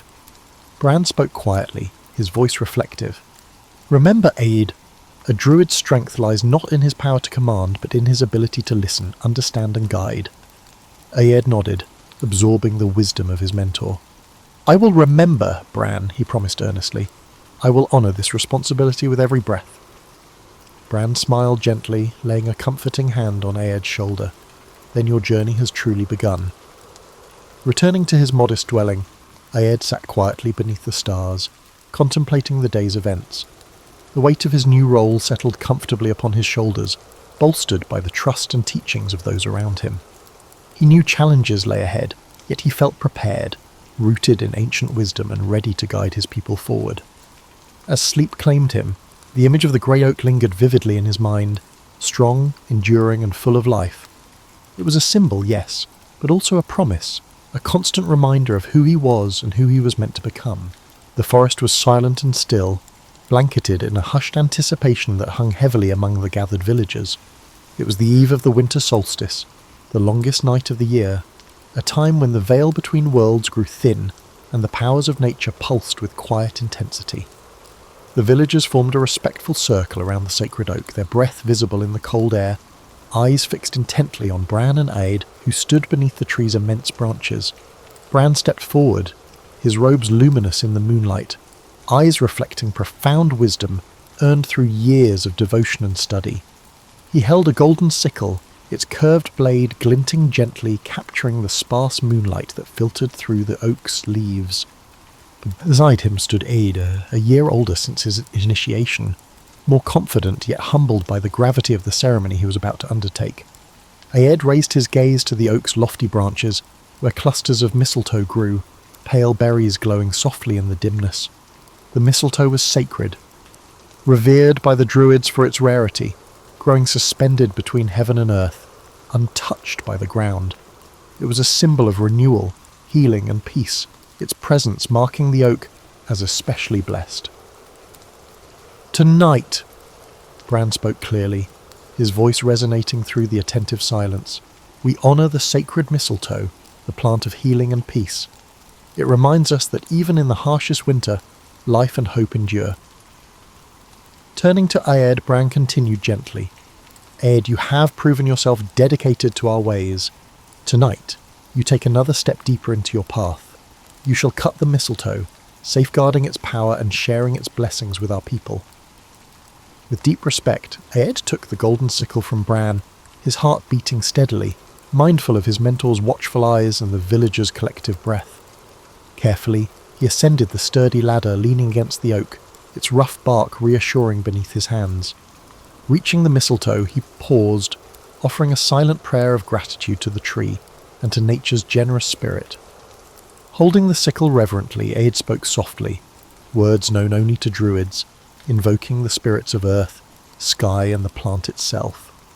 With a deliberate, respectful motion, he severed the mistletoe from its host, allowing it to fall gently into the linen cloth Bran held below. The sacred plant could not come into contact with the earth, as it would lose its potency. Descending carefully, Aed joined Bran, who gently wrapped the mistletoe, nodding approvingly. Bran raised it high, turning slowly so all might see the sacred harvest. "This gift from nature is now ours to protect and cherish," he proclaimed. "It will be prepared into remedies, wards, and blessings to sustain us through the coming seasons." The villagers murmured reverently, their faces lit with quiet awe and gratitude. The ritual's solemnity shifted gradually into quiet celebration, a communal acknowledgement of the year's turning, a life's persistence in darkness, and of hope's quiet strength. As the villagers began their subdued festivities, Bran guided Aed away from the gathering to a quieter spot at the grove's edge. "You have done well," Bran spoke gently, his voice filled with pride. "Remember, Aed, our strength lies not in power over nature, but in partnership with it." Aed nodded solemnly, reflecting deeply on the evening's significance. "I feel this partnership deeply tonight," he admitted softly, looking up at the branches above them, silhouetted against the stars. "Good," Bran replied warmly. "Carry this lesson with you always. In moments of darkness, when doubt may cloud your path, recall the mistletoe's silent message, that light and life persist even unseen."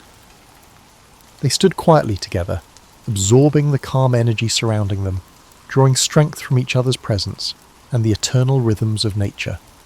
Eventually, Bran placed a reassuring hand on Aed's shoulder. "Come," he said gently, "let us join the others and share in the joy of this sacred night." Returning to the gathering, Aed felt deeply connected to his mentor, his community, and the ancient traditions guiding them all. The night was filled with quiet laughter, stories, and shared hopes a testament to their unity and strength. As the fires dimmed and villagers dispersed, Ayed carried the memory of this night firmly within his heart, understanding more profoundly the responsibility he now bore. He had taken another important step on his druidic journey, strengthened by tradition, guided by wisdom, and inspired by the enduring power of nature's gifts. The village was isolated by dense thickets of hawthorn and elder. When Ayed arrived, the air had a scent of wet earth and wood smoke. He moved quietly through narrow paths past low stone cottages where people paused their work to watch him pass, their expressions a mix of respect and cautious hope. His journey had taken 3 days on foot, guided only by the whispered directions given by a passing traveller. The message had been urgent. A young woman, Ethna, daughter of the village smith, lay gravely ill following childbirth. No healer within the village could help her, and so Ayed had come swiftly, driven by a sense of duty deeper than his fatigue. Ethna's home was at the village's edge, near a stream that murmured quietly beneath twisted alders. Inside, the dim cottage was crowded with concerned relatives and neighbours who stepped aside silently as Ayed entered. He felt their eyes upon him, their quiet desperation tangible. He approached the low bed where Ethna lay, her pale face glistening with sweat, breaths shallow and laboured. Beside her, the newborn slept peacefully, unaware of the quiet fear around him. Ayed knelt and touched Ethna's forehead, feeling the fever's heat against his palm. She stirred slightly, murmuring incoherently. "Bring water from the stream," Ayed instructed gently, addressing the nearest woman, "and fresh linen." As they hurried to obey, Ayed opened his satchel, carefully laying out bundles of herbs, roots, and small vials filled with meticulously prepared tinctures. The villagers watched, their curiosity mixed with awe, as he crushed dried leaves of willow and meadowsweet into a bronze bowl, adding hot water to make a bitter, aromatic infusion. He lifted Ethna's head gently, coaxing her to drink slowly. She winced but managed a few sips. Then he bathed her forehead and wrists with cool cloths soaked in the fresh stream water, murmuring ancient healing chants softly under his breath. Each word resonated with intention, invoking the spirits of water and earth to restore balance to the woman's weakened body. As night deepened, Ayed remained by Ethna's side, tirelessly applying poultices of crushed herbs and moss. He taught the village midwife how to mix remedies of chamomile and mint for calming sleep, instructing her carefully, so the healing wisdom could stay long after he'd gone. The villagers moved quietly around him, offering food he gently declined, his focus entirely on his patient. By dawn, Ethna's breathing had steadied, her skin less feverish to the touch. She opened her eyes slowly, looking at Ayed with a mixture of confusion and gratitude. "Rest," he whispered softly. "The danger has passed, but your body is still weak." Relief washed visibly through the cottage, quiet smiles and whispered prayers of thanks spreading among the gathered family and neighbours. Ayed stepped outside into the cool morning air, inhaling deeply as the first rays of sunlight filtered through the trees. He felt drained but satisfied, knowing he had done what he could. Later that day he sat beside the stream, teaching a group of children who gathered around him, eager and curious. He showed them plants that grew wild nearby, how nettles could soothe inflammation, how elderberries could fortify the body against illness, and how careful observation was the healer's greatest tool.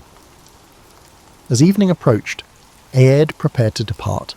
Ethna's father approached him, pressing a small carved token into his hand, an intricate pattern symbolizing gratitude and protection. "Your kindness will never be forgotten," the smith said solemnly. Ayed bowed his head respectfully, knowing this token was not just gratitude, but a reminder of the sacred bond between healer and community. He tucked the carving into his satchel, feeling its warmth against his palm.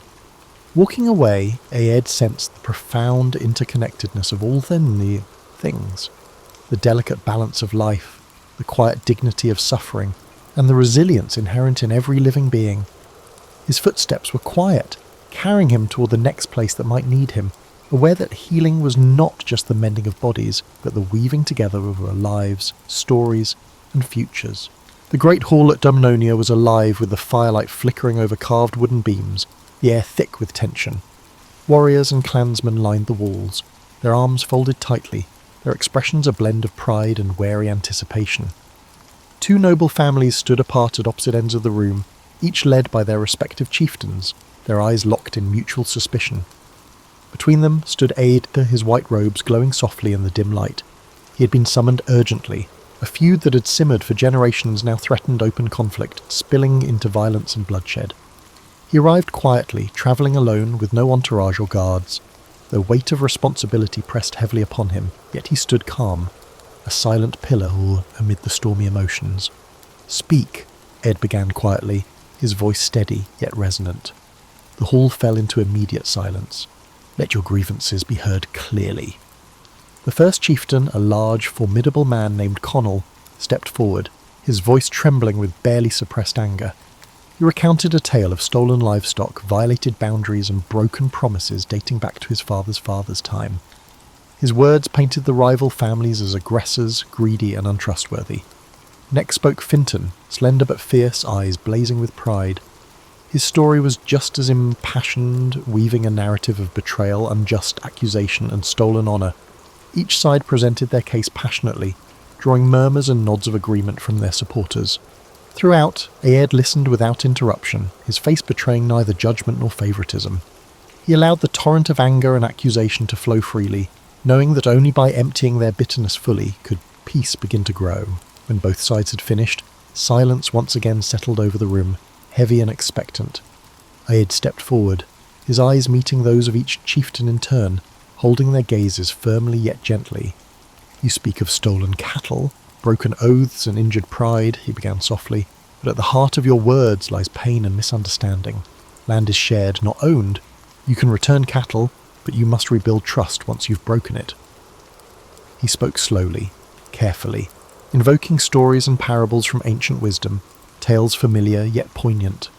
He spoke of legendary heroes who overcame pride and revenge, and of wise ancestors who understood the power of forgiveness and reconciliation.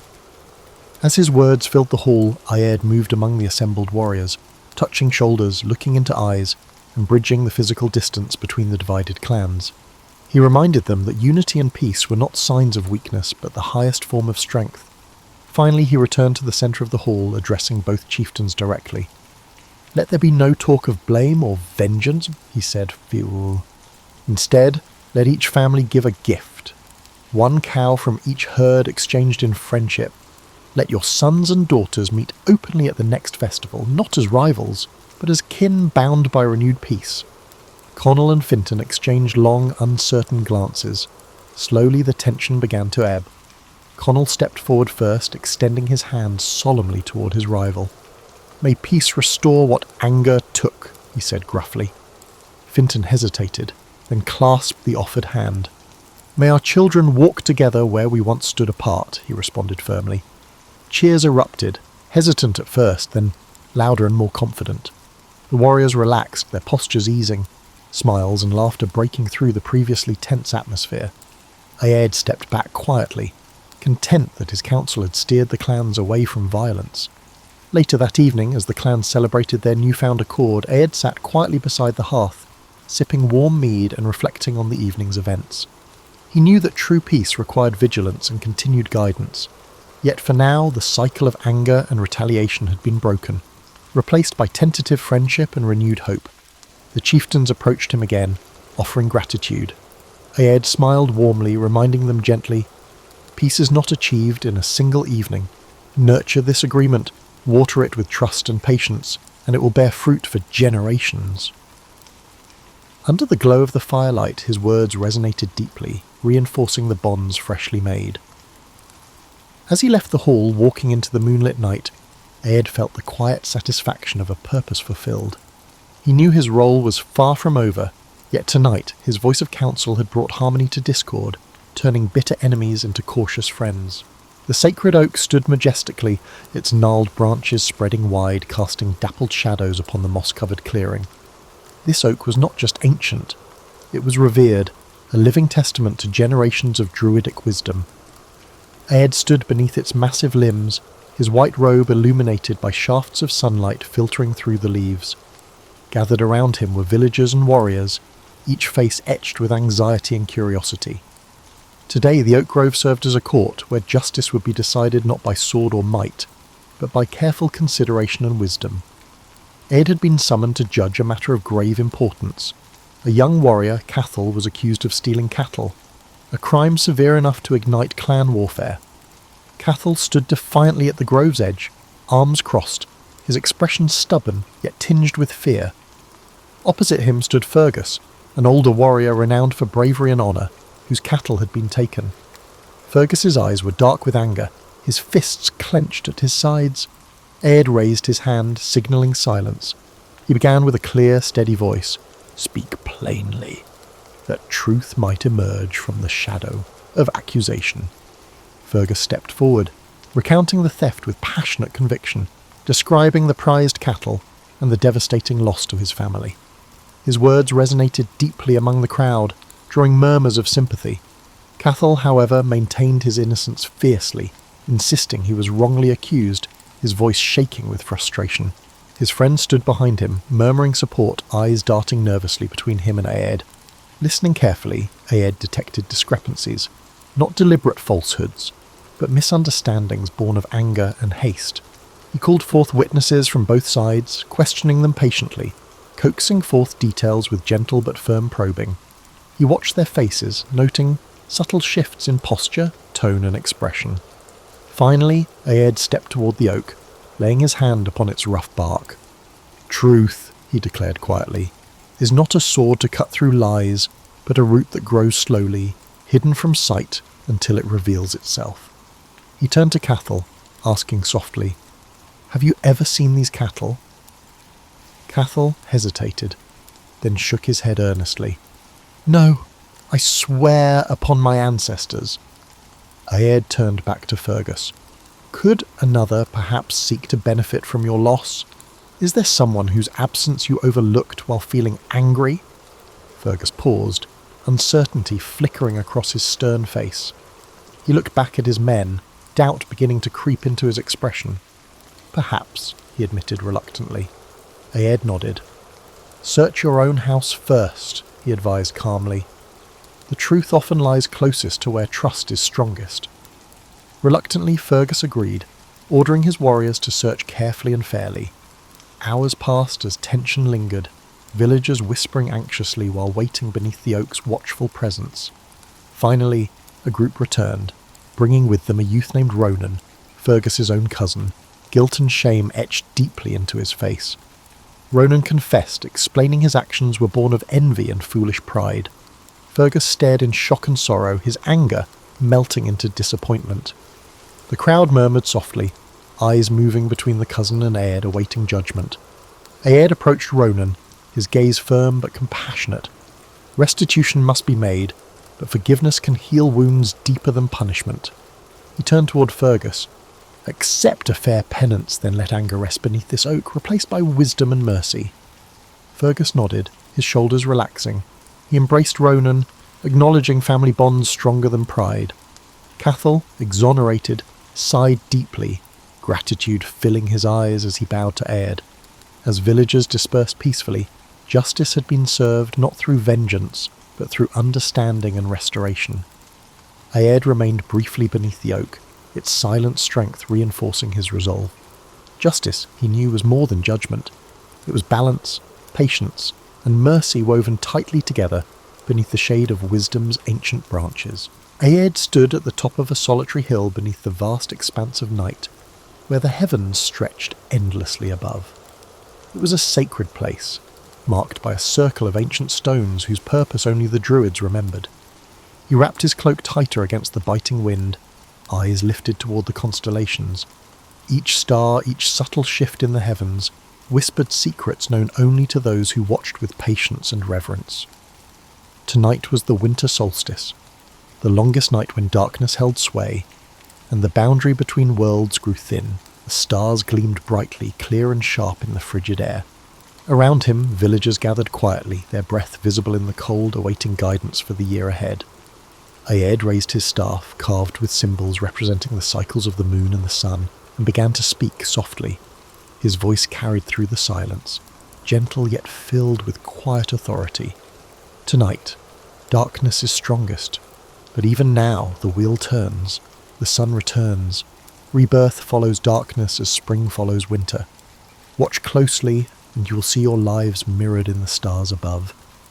The villagers watched him intently, their eyes filled with wonder and trust. They depended on his insights for planting, harvesting, travel, and celebrations. He was not merely a sage, but a vital guide for their daily lives. Pointing skyward, Aed traced the outline of familiar patterns: the plough, the hunter, and the serpent. He spoke of how the hunter's path foretold the coming cold, and how the plough's position indicated the right time for planting. He explained patiently how the movement of the planets, subtle but unerring, guided decisions on marriages, battles, and journeys. As he spoke, Aed's words wove images in the minds of listeners, linking their earthly lives to the vast cosmic order. He gently reminded them that they were bound to the earth, but also children of the stars, each life reflecting the broader rhythm of existence. He then turned to the younger villagers, explaining patiently, "Each of you has a star that watches your path, guiding you toward your destiny. Learn to find your star, to read its subtle language." A young girl raised her hand timidly, her eyes wide with curiosity. "How do we find our star, druid?" Aed smiled warmly. "Your star finds you first. In moments of quiet, under clear skies, you will feel its gaze. Listen closely, and it will whisper your purpose." Throughout the night, he taught them patiently, describing how to read omens from the flights of birds, the patterns of clouds, and the positions of the stars. His voice remained calm and reassuring, weaving understanding among the gathered villagers. As dawn began to pale the eastern horizon, Aed lowered his staff, concluding the night's teachings. The villagers dispersed quietly, hearts uplifted, their spirits buoyed by newfound clarity. Aed remained behind, gazing thoughtfully upward as the stars began to fade. He felt the quiet satisfaction of a task fulfilled, of knowledge shared. In this sacred space between earth and sky, Aed reaffirmed his role not only as a watcher of celestial movements, but as a keeper of balance, ensuring that his people lived harmoniously with the rhythms of the natural world. As the first light touched the ancient stones, he felt a deep connection, knowing that in guiding others to watch the skies, he helped them navigate the complexities of their lives below. The sky was heavy with fog, and the scent of burning wood filled the air as Aed stood atop the hill overlooking his village as usual. The Romans had come, their legions marching inexorably through lands that had remained untouched for generations. As villages succumbed to conquest, fires dotted the horizon, signalling devastation, and flames consumed forests and sacred groves. Aed, now older, with silver threads in his hair, watched quietly, a deep sorrow etched into his features. His life's work had been dedicated to nurturing balance, to preserving the sacred knowledge passed down through countless generations. Now, that legacy seemed threatened by the relentless advance of Roman power. He gathered the remaining villagers who had fled to the hill for refuge. Fear filled their eyes, despair evident in their tense postures. Aed's presence, however, remained steady and reassuring, providing a beacon of calm amid chaos. "Gather around," he spoke, his voice firm but gentle, cutting through their anxiety. "We can't control the fires around us, but we can protect the flame within, our knowledge, traditions, and spirit." He knelt, scooping earth into his hands, feeling its familiar warmth and resilience. The villagers watched him, their breathing slowing, their panic easing under his calm authority. "This land has seen countless seasons," Aed continued softly. "It has survived wars, weathered storms, and will endure even this. Our true strength lies not in walls or weapons, but in memory and tradition. We carry the sacred flame within us, passed down through generations. No enemy can extinguish it." He stood facing each villager in turn, his eyes filled with quiet determination. "Our task now is to protect this flame and ensure it continues to burn brightly within our children and their children after them." As he spoke, Aed directed the villagers to begin preparations, organising them into groups to gather what provisions remained, tend to the wounded, and find safe passage toward hidden glens deeper within the forests. Amid these urgent preparations, he moved quietly, providing guidance and support, ensuring morale remained steady. As night fell, Aed lit a single fire atop the hill, its flames casting flickering shadows. He invited the villagers to sit around it, sharing stories of bravery, resilience, and wisdom passed down through generations. Each story carried a lesson, a subtle reinforcement of the strength inherent within their traditions. In the quiet that followed, Aed addressed the group again. "Tomorrow we must move deeper into the forest, to places hidden from Roman eyes. There we will preserve what matters most, not our homes, but our heritage. Remember that even in darkness flames endure, within our hearts, our memories, and our stories." The villagers nodded solemnly, strengthened by his words, their despair replaced by determination. Ayed remained awake long after they had settled, staring into the fire, reflecting on the cycles of time. Despite the rise and fall of empires and the arrival and departure of conquerors, the spirit of his people remained unwavering. At dawn, they moved quietly into the deeper woods, leaving behind only the smouldering remnants of their former lives. Ayed walked at the head, guiding them confidently towards safety, knowing that his true purpose remained clear. It was not to resist violently, but to safeguard the soul of his people. Days turned to weeks, and slowly the immediate threat faded, as they established a hidden settlement deep within the forest. Ayed continued teaching, guiding the younger villagers in druidic lore, rituals and knowledge of the natural world. Each evening around the fire he shared stories, ensuring that the flame of their heritage continued to burn brightly. Years later, as he lay on his deathbed, Ayed felt peace. Surrounded by villagers whose lives he had touched profoundly, he whispered one final message. "Remember, the flames we guard are eternal, carried forward through memory and love." His spirit passed gently, leaving behind a legacy that no conqueror could extinguish. The villagers honoured him beneath the stars, sharing stories, repeating lessons learned, and vowing to carry forward his teachings. And in their hearts, the flame Ayed had protected continued to burn brightly. And you know how you sometimes catch yourself embellishing a story just a little bit? Perhaps you incorporate a subtle detail to enhance its appeal during dinner parties. Well, imagine if your entire profession was built on doing exactly that, except instead of impressing your neighbours, you were fooling entire kingdoms and occasionally starting wars by accident. Welcome to the wonderfully weird world of medieval and Renaissance map-making, where lying wasn't just acceptable, it was practically a job requirement. Picture yourself settling into a comfortable chair by the fireplace, maybe with a cup of something warm, while we explore one of history's most charming professional scams. Upon reflection, that's precisely the truth of the situation. For centuries, the most respected cartographers in Europe were essentially running elaborate cons, and everyone just went along with it because, frankly, nobody knew any better.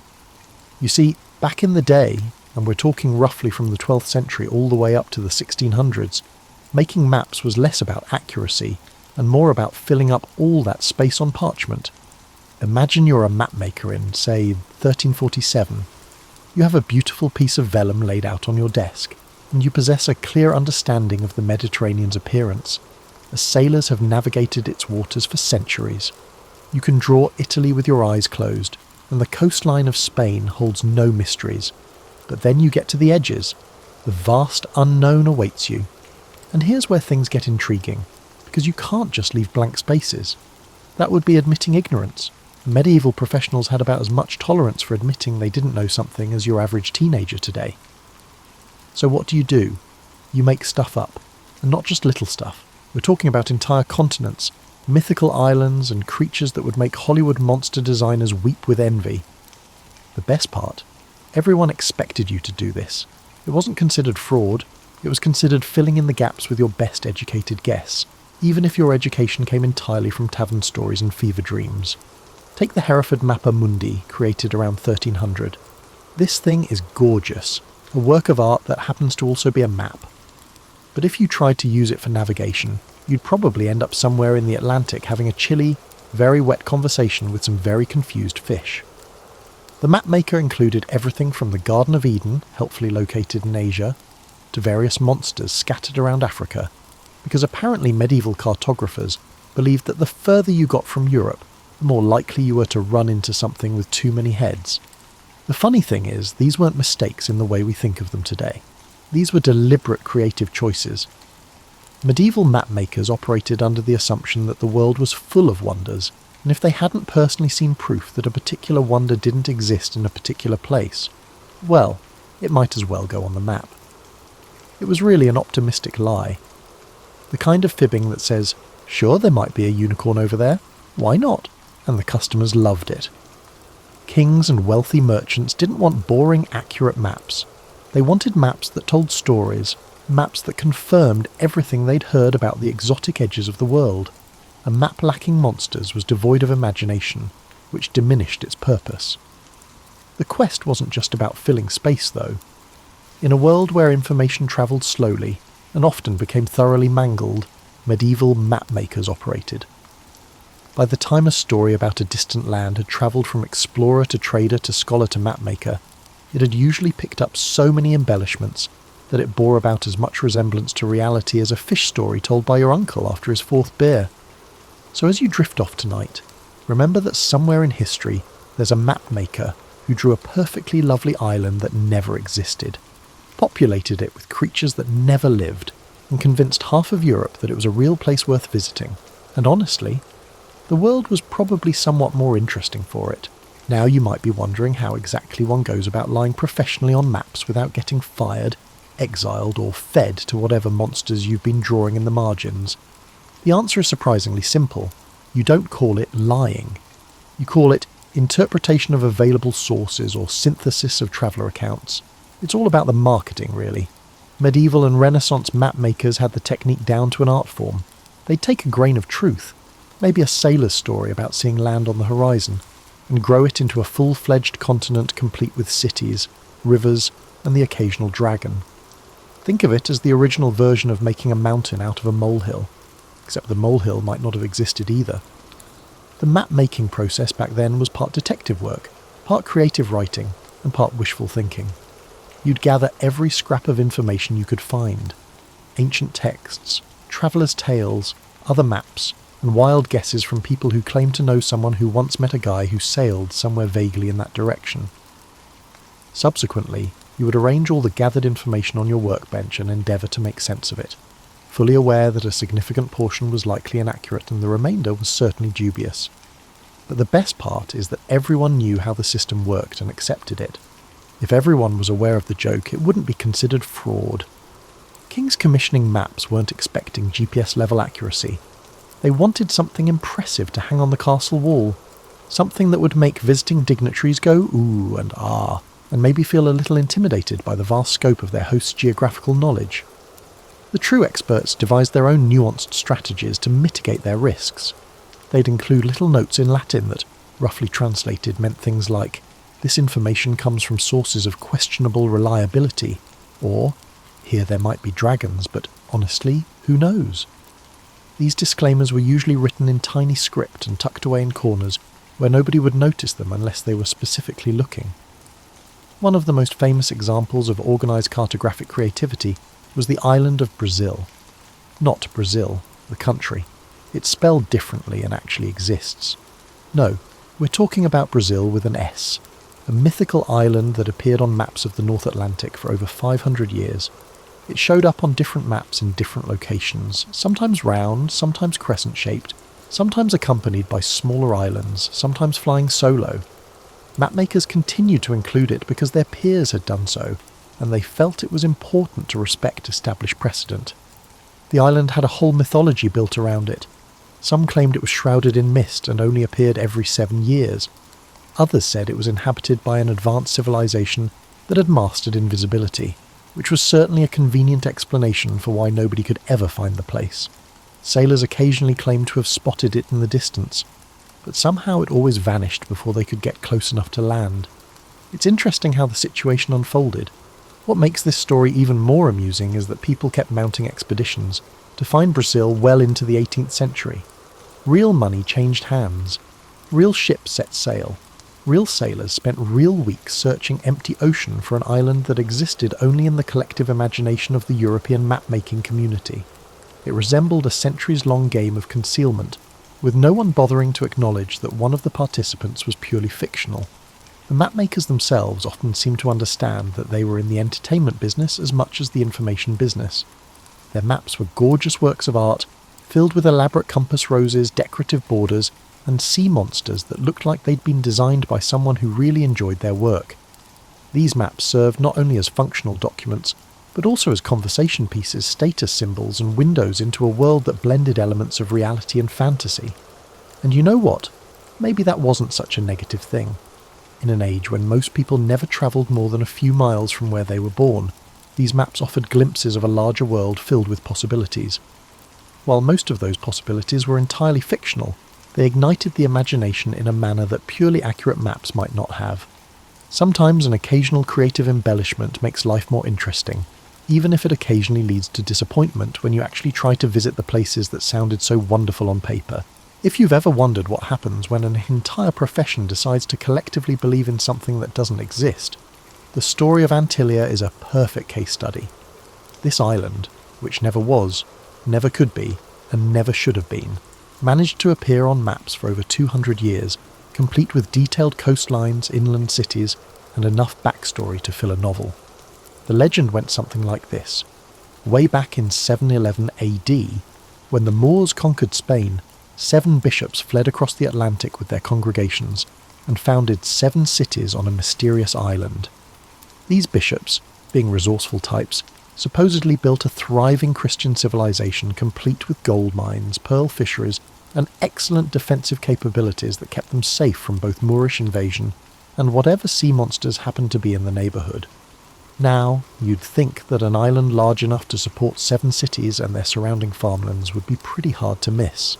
You'd be right, but that didn't stop mapmakers from dutifully including Antillia on chart after chart, usually placing it somewhere in the Atlantic west of Portugal and Spain. The island migrated around a bit from map to map. Apparently even imaginary islands were subject to continental drift. The really impressive part was how detailed these depictions became over time. What started as a simple blob labelled Antillia gradually evolved into carefully drawn coastlines with bays, peninsulas and river mouths. Mapmakers added the 7 cities, each with its name and approximate location. Some even included roads connecting the cities, because apparently medieval cartographers were thorough in their fiction. Portuguese sailors, being practical people, occasionally set out to find this convenient Atlantic paradise. After all, if there really was an island full of Christians sitting on gold mines, it seemed worth checking out. These expeditions had a remarkable talent for almost finding Antillia. Sailors would return with stories of seeing land in the distance, or finding beaches covered with mysterious sand, or encountering unusually tame birds that must have come from some nearby civilization. No one ever succeeded in landing on Antillia, but they achieved a tantalizingly close approach. The best part of these near discoveries was how they reinforced the island's existence in everyone's minds. If sailors were consistently almost finding Antillia, that was practically proof that it was out there somewhere. The fact that almost and actually are completely different things didn't seem to bother anyone much. It was the geographical equivalent of my girlfriend lives in Canada. Technically unprovable, but not technically impossible either. Christopher Columbus knew about Antillia. In fact, some historians think his calculations about the distance to Asia were partly based on the assumption that he could stop for supplies at this mythical island on the way. Imagine his surprise when he kept sailing west and found a completely different set of continents instead. However, it is likely that accidentally discovering the Americas while searching for a fictional island is one of the more significant mistakes in human history. What's fascinating is how long Antillia persisted even after explorers started finding actual islands in the Atlantic. Once explorers discovered and mapped the Azores, Antillia simply relocated further west. When the Caribbean islands were found, Antillia relocated again. It was like a geographical game of musical chairs, with the mythical island always managing to find a new empty spot on the map where it could theoretically exist. The island finally started disappearing from maps in the late 16th century, not because anyone proved it didn't exist, but because mapmakers were running out of empty ocean to put it in. The Atlantic was getting crowded with real islands, and there wasn't room for imaginary ones anymore. It was a practical decision rather than a philosophical one. Antillia didn't die because people stopped believing in it. It died because reality was taking up too much space. But even today, you can find the remnants of this centuries-long geographical fiction. The Caribbean islands are still called the Antilles, a name that comes directly from our 7-city island that never was. Every time someone mentions the Lesser Antilles or the Greater Antilles, they're invoking the memory of those 7 bishops in their imaginary Christian paradise. It's probably the most successful piece of medieval fake news in history, outlasting the civilization that created it by several centuries. You're likely beginning to understand that medieval mapmakers had a relatively relaxed approach to factual accuracy, but we haven't yet discussed their most delightful creation, the decorative monster. If you don't populate the vast unexplored regions on your map with terrifying creatures, what's the purpose? The decoration wasn't just random doodling during slow afternoons at the cartography shop. Monster placement required meticulous consideration of geography, mythology, and customer expectations. You couldn't simply place a dragon anywhere and consider the task complete. Different regions called for different types of fantastic fauna, and a professional mapmaker needed to know the difference between a good spot for a sea serpent and a prime location for a man-eating plant. The phrase, "Here be dragons," has become famous as a shorthand for the unknown, but actual medieval maps rarely use those exact words. Most mapmakers were more creative in their warnings. They'd include detailed illustrations of whatever horrible creature supposedly lived in each unexplored region, often with instructive little notes about its feeding habits, temperament, and preferred method of devouring unwary travellers. Africa was particularly well stocked with fascinating wildlife, according to medieval mapmakers. The continent apparently hosted everything from giants who lived backwards, whatever that meant, to tribes of people with their faces in their chests, to animals that were basically lions but with human hands instead of paws. These weren't just random monster designs. They came from a long tradition of travel literature that had been enthusiastically embellished over generations of retelling. Classical authors, who had never visited the places they described, provided the source material for many of these creatures. Pliny the Elder, writing in Rome in the 1st century, compiled a natural history filled with second-hand accounts of distant lands and their exotic inhabitants. His work included dog-headed men, people with backwards feet, and various other anatomical impossibilities that medieval mapmakers copied faithfully onto their charts. Nobody seemed to question whether Pliny might have been a bit gullible, or whether his sources might have been pulling his leg. Sea monsters were another growth industry. The ocean was vast, largely unexplored, and perfect for hosting creatures of any size, and description the mapmaker's imagination could conjure up. Some maps featured relatively modest sea serpents, basically large snakes with fins and an attitude problem. Others depicted multi-headed beasts the size of islands, capable of creating whirlpools by swimming in circles. The most famous sea monster of the cartographic world was probably the kraken, though it went by various names depending on which mapmaker was drawing it.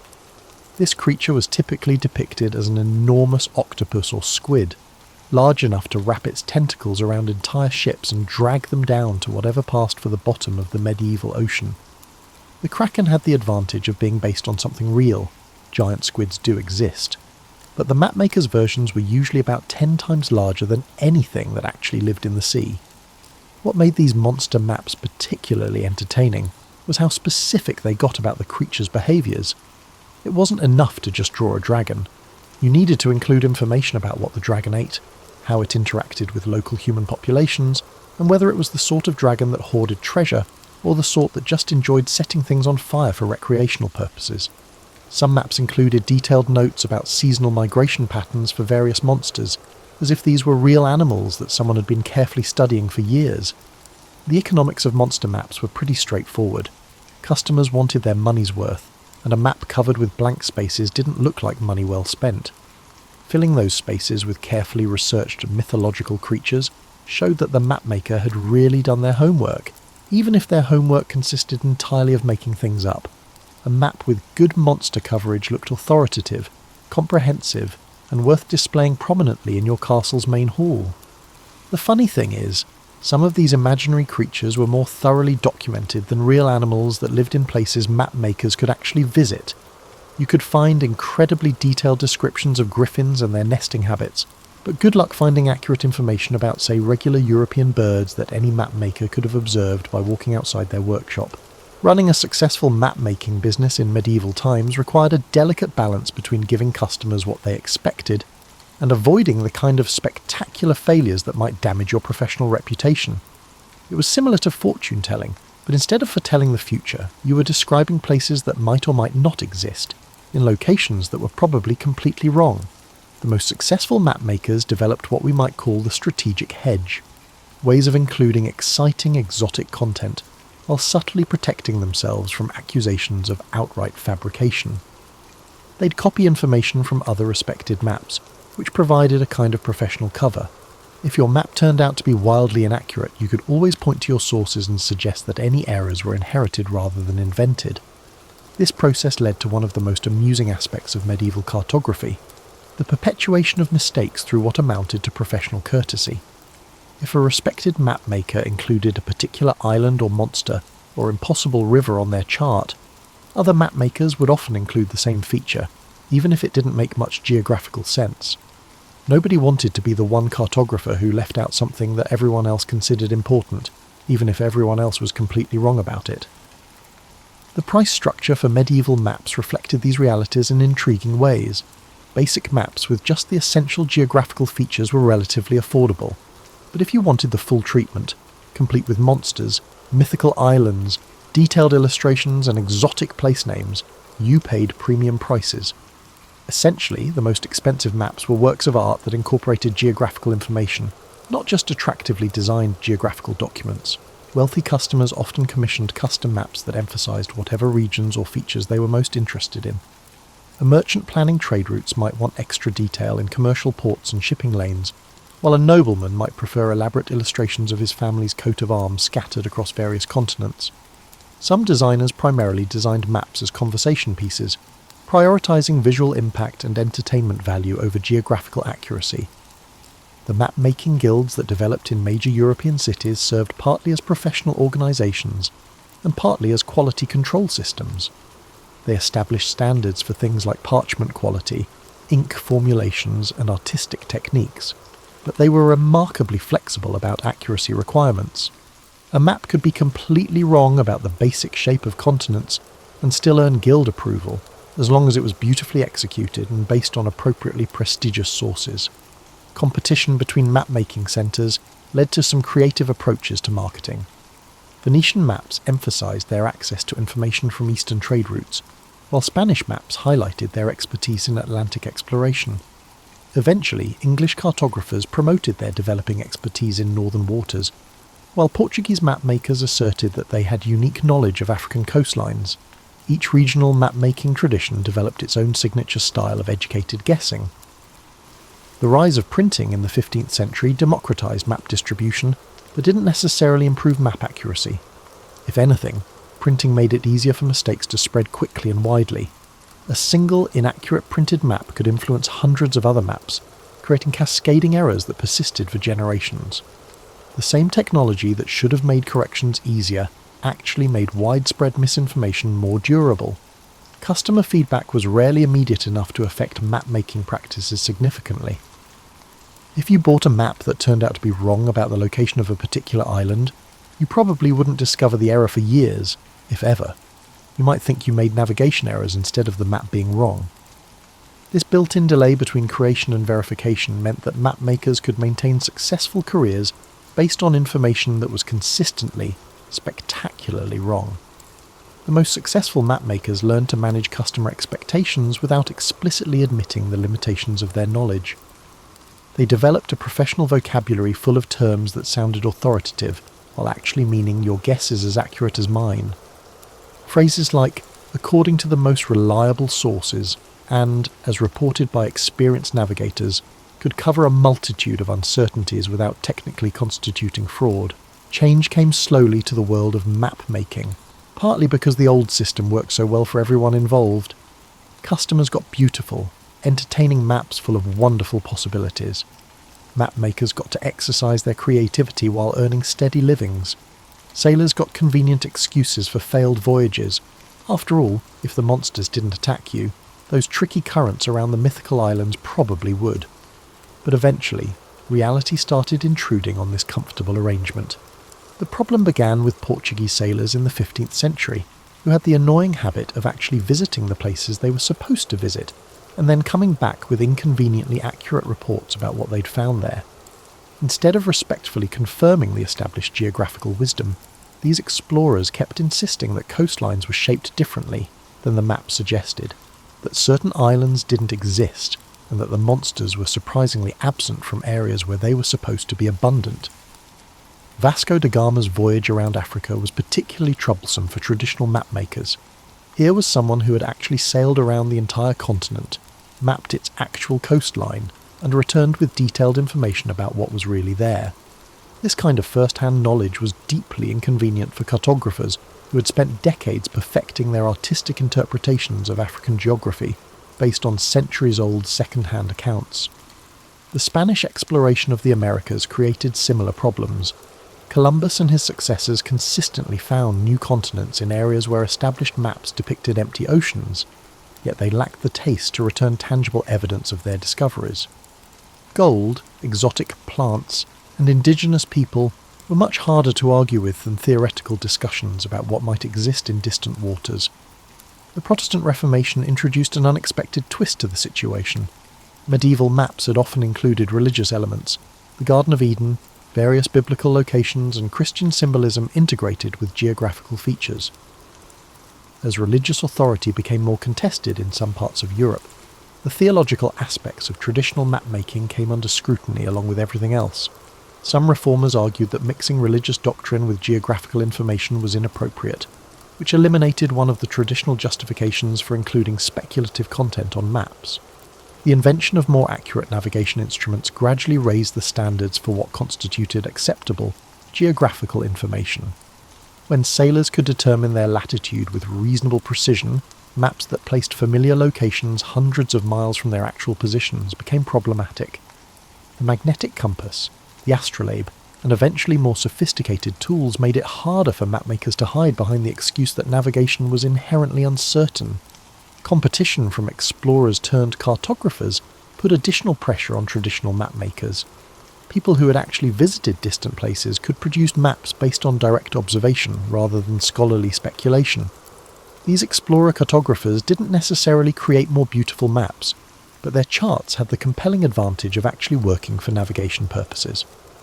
Although customers valued beauty, those who intended to use their maps for real travel placed a greater value on functionality. The printing industry's development created both problems and opportunities for mapmakers. On one hand, the ability to produce printed maps more quickly and cheaply than hand-drawn ones opened up new markets and increased the availability of geographical information. On the other hand, printing made it easier to compare maps from different sources, which highlighted inconsistencies and errors that might have gone unnoticed when each map was a unique manuscript. Scientific method was perhaps the most serious long-term threat to creative cartography. As scholars began emphasizing direct observation, reproducible experiments, and systematic skepticism about received wisdom, the traditional approach to map-making looked increasingly unscientific.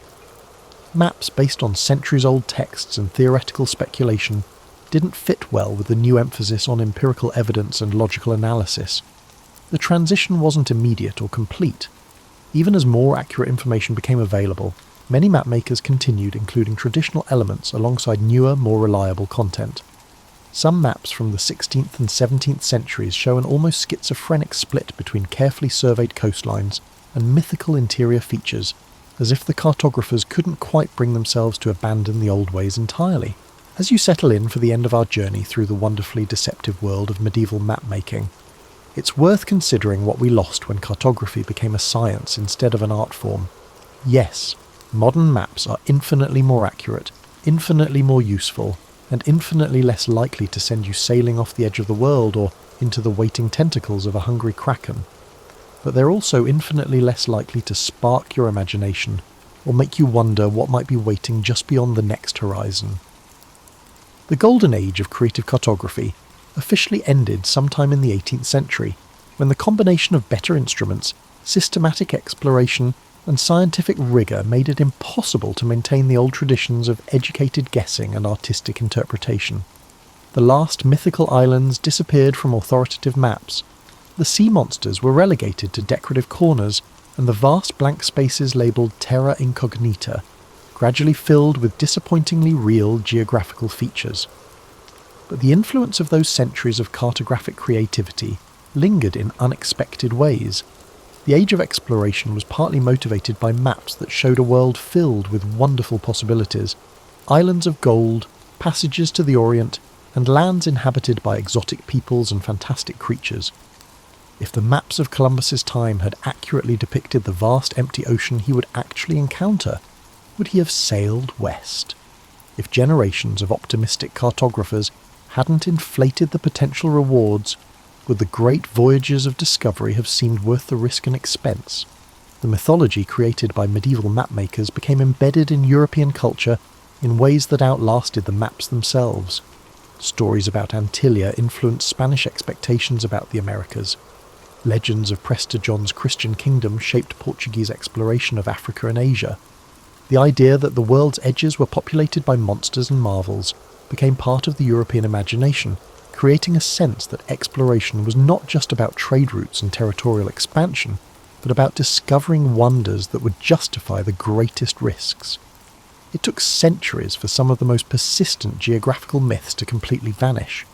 The Northwest Passage, a hypothetical northern route connecting the Atlantic and Pacific Oceans, appeared on maps for over 400 years before explorers finally confirmed that it didn't exist in any practical sense. Despite repeated evidence to the contrary, many maps depicted California as an island well into the 18th century. These weren't simple mistakes. They were examples of wishful thinking so powerful that it overrode contradictory evidence for generations. The decorative elements of medieval maps evolved into the artistic traditions that still influence cartographic design today. Modern maps may not include dragons or sea serpents, but they still use artistic techniques developed by mapmakers who understood that geographical documents needed to be visually appealing as well as informative. The elaborate compass roses, decorative borders, and careful attention to topography that characterize the best contemporary maps can be traced directly back to medieval cartographers who knew that presentation mattered as much as content.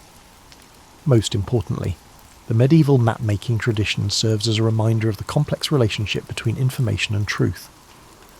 Those old cartographers weren't deliberately trying to deceive anyone.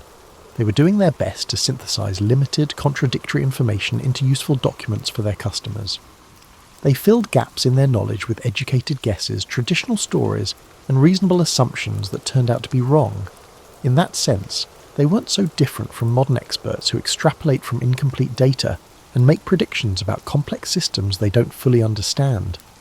The next time you use GPS to navigate to some place you've never been before, spare a thought for the generations of mapmakers who tackle the same basic problem with much less reliable information and much more creative solutions. They may have gotten the details wrong, but they got the spirit right. The world is a big, mysterious, wonderful place, full of possibilities we haven't discovered yet and wonders we can't quite imagine. And if you ever find yourself in a situation where you need to fill in some gaps in your knowledge with your best educated guess, remember that you're following in a long and honourable tradition. Just be careful not to include any dragons in the margins. These days, people tend to check those details. Sweet dreams, and may your maps, whether geographical, professional or personal, lead you to discoveries that are at least as wonderful as the ones you imagined along the way. Nikola Tesla's boyhood in the small village of Smiljan, nestled in the rural reaches of the Austrian Empire, now Croatia, was as far removed from the noise of modern contraptions as one might imagine. Yet even amid this pastoral backdrop, Tesla found ways to indulge his curiosity. His father, Milutin, was an Orthodox priest often occupied by religious duties, but he also possessed a serious library where young Nikola snuck away to read. In fact, Tesla frequently credited these secretive explorations for sparking his fascination with science. Meanwhile, his mother, Juka, a resourceful and gifted woman, crafted household tools with her hands, granting Tesla a first-hand look at the interplay between imagination and utility. One story that rarely gets retold, overshadowed perhaps by grander anecdotes, involved a small wooden water wheel he built at age 9, determined to harness the churning stream that ran behind his home. Tesla carved rough paddles from scavenged driftwood and improvised an axle from a broken cart part. While the contrivance was crude, it worked, sort of. It sputtered and jammed more often than it spun, but this half-success taught him the power of redirecting natural forces. Even as a child, he recognized that nature housed tremendous energy, just waiting to be tapped.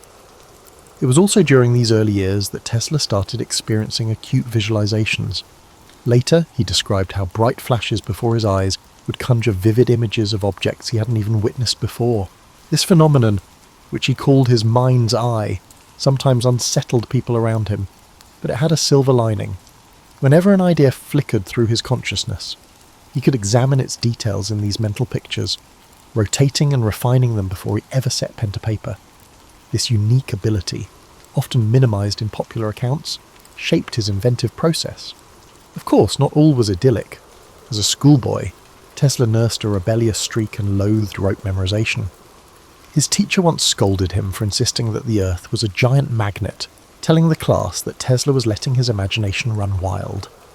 The teacher was unaware of how close Tesla was to the truth, nor how that minor humiliation inspired him to study magnetism more thoroughly.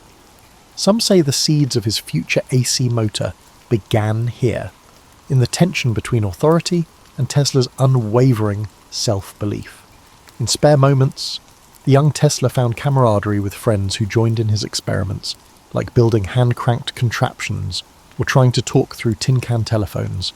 Yet, if a contraption failed, Tesla vanished into introspection, recalculating every step in his mind.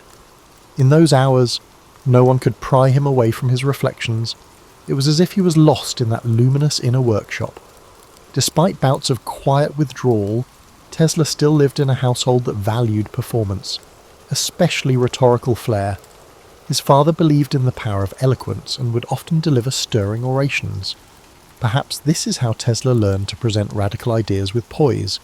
He also gleaned from his mother the virtue of patient tinkering, an aspect overshadowed by stories of his brilliant flashes of insight.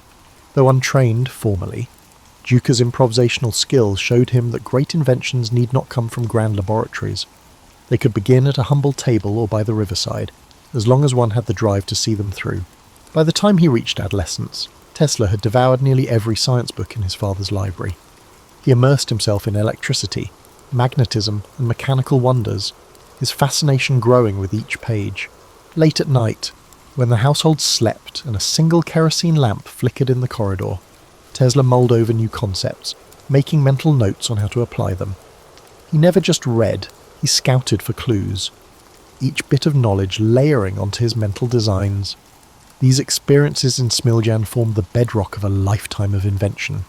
While the world would one day witness Tesla's theatrical experiments and transformative discoveries, it all began beside a murmuring creek and within the hush of a modest library. There, free from urban clamour, Tesla learned the value of curiosity, observation, and sustained determination. It was in this unassuming domain, where wooden water wheels sputtered and a boy's imagination soared, that the seeds of an extraordinary destiny first took root. Perhaps most telling, these formative years cemented in Tesla a lifelong pattern of introspection and experimentation.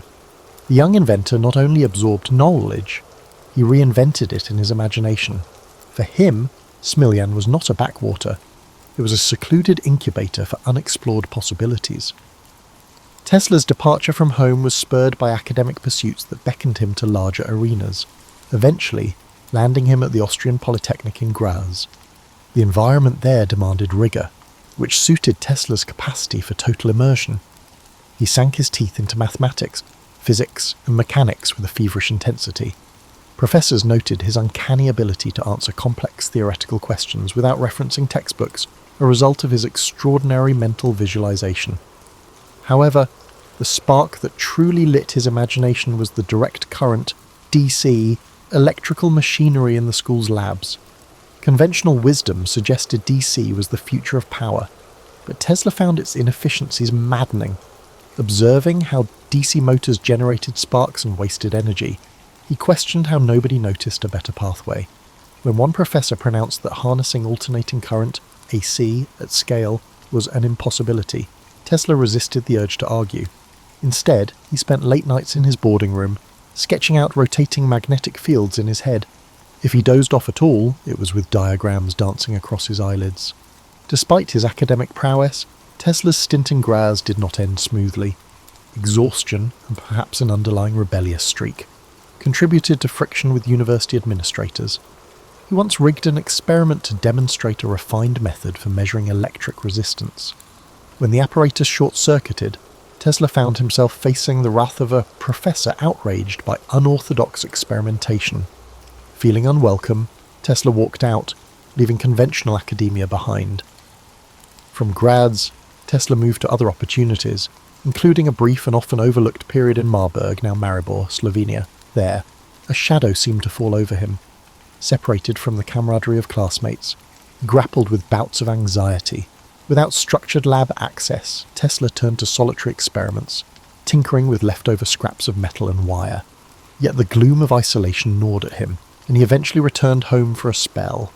His confidence rattled, but not shattered.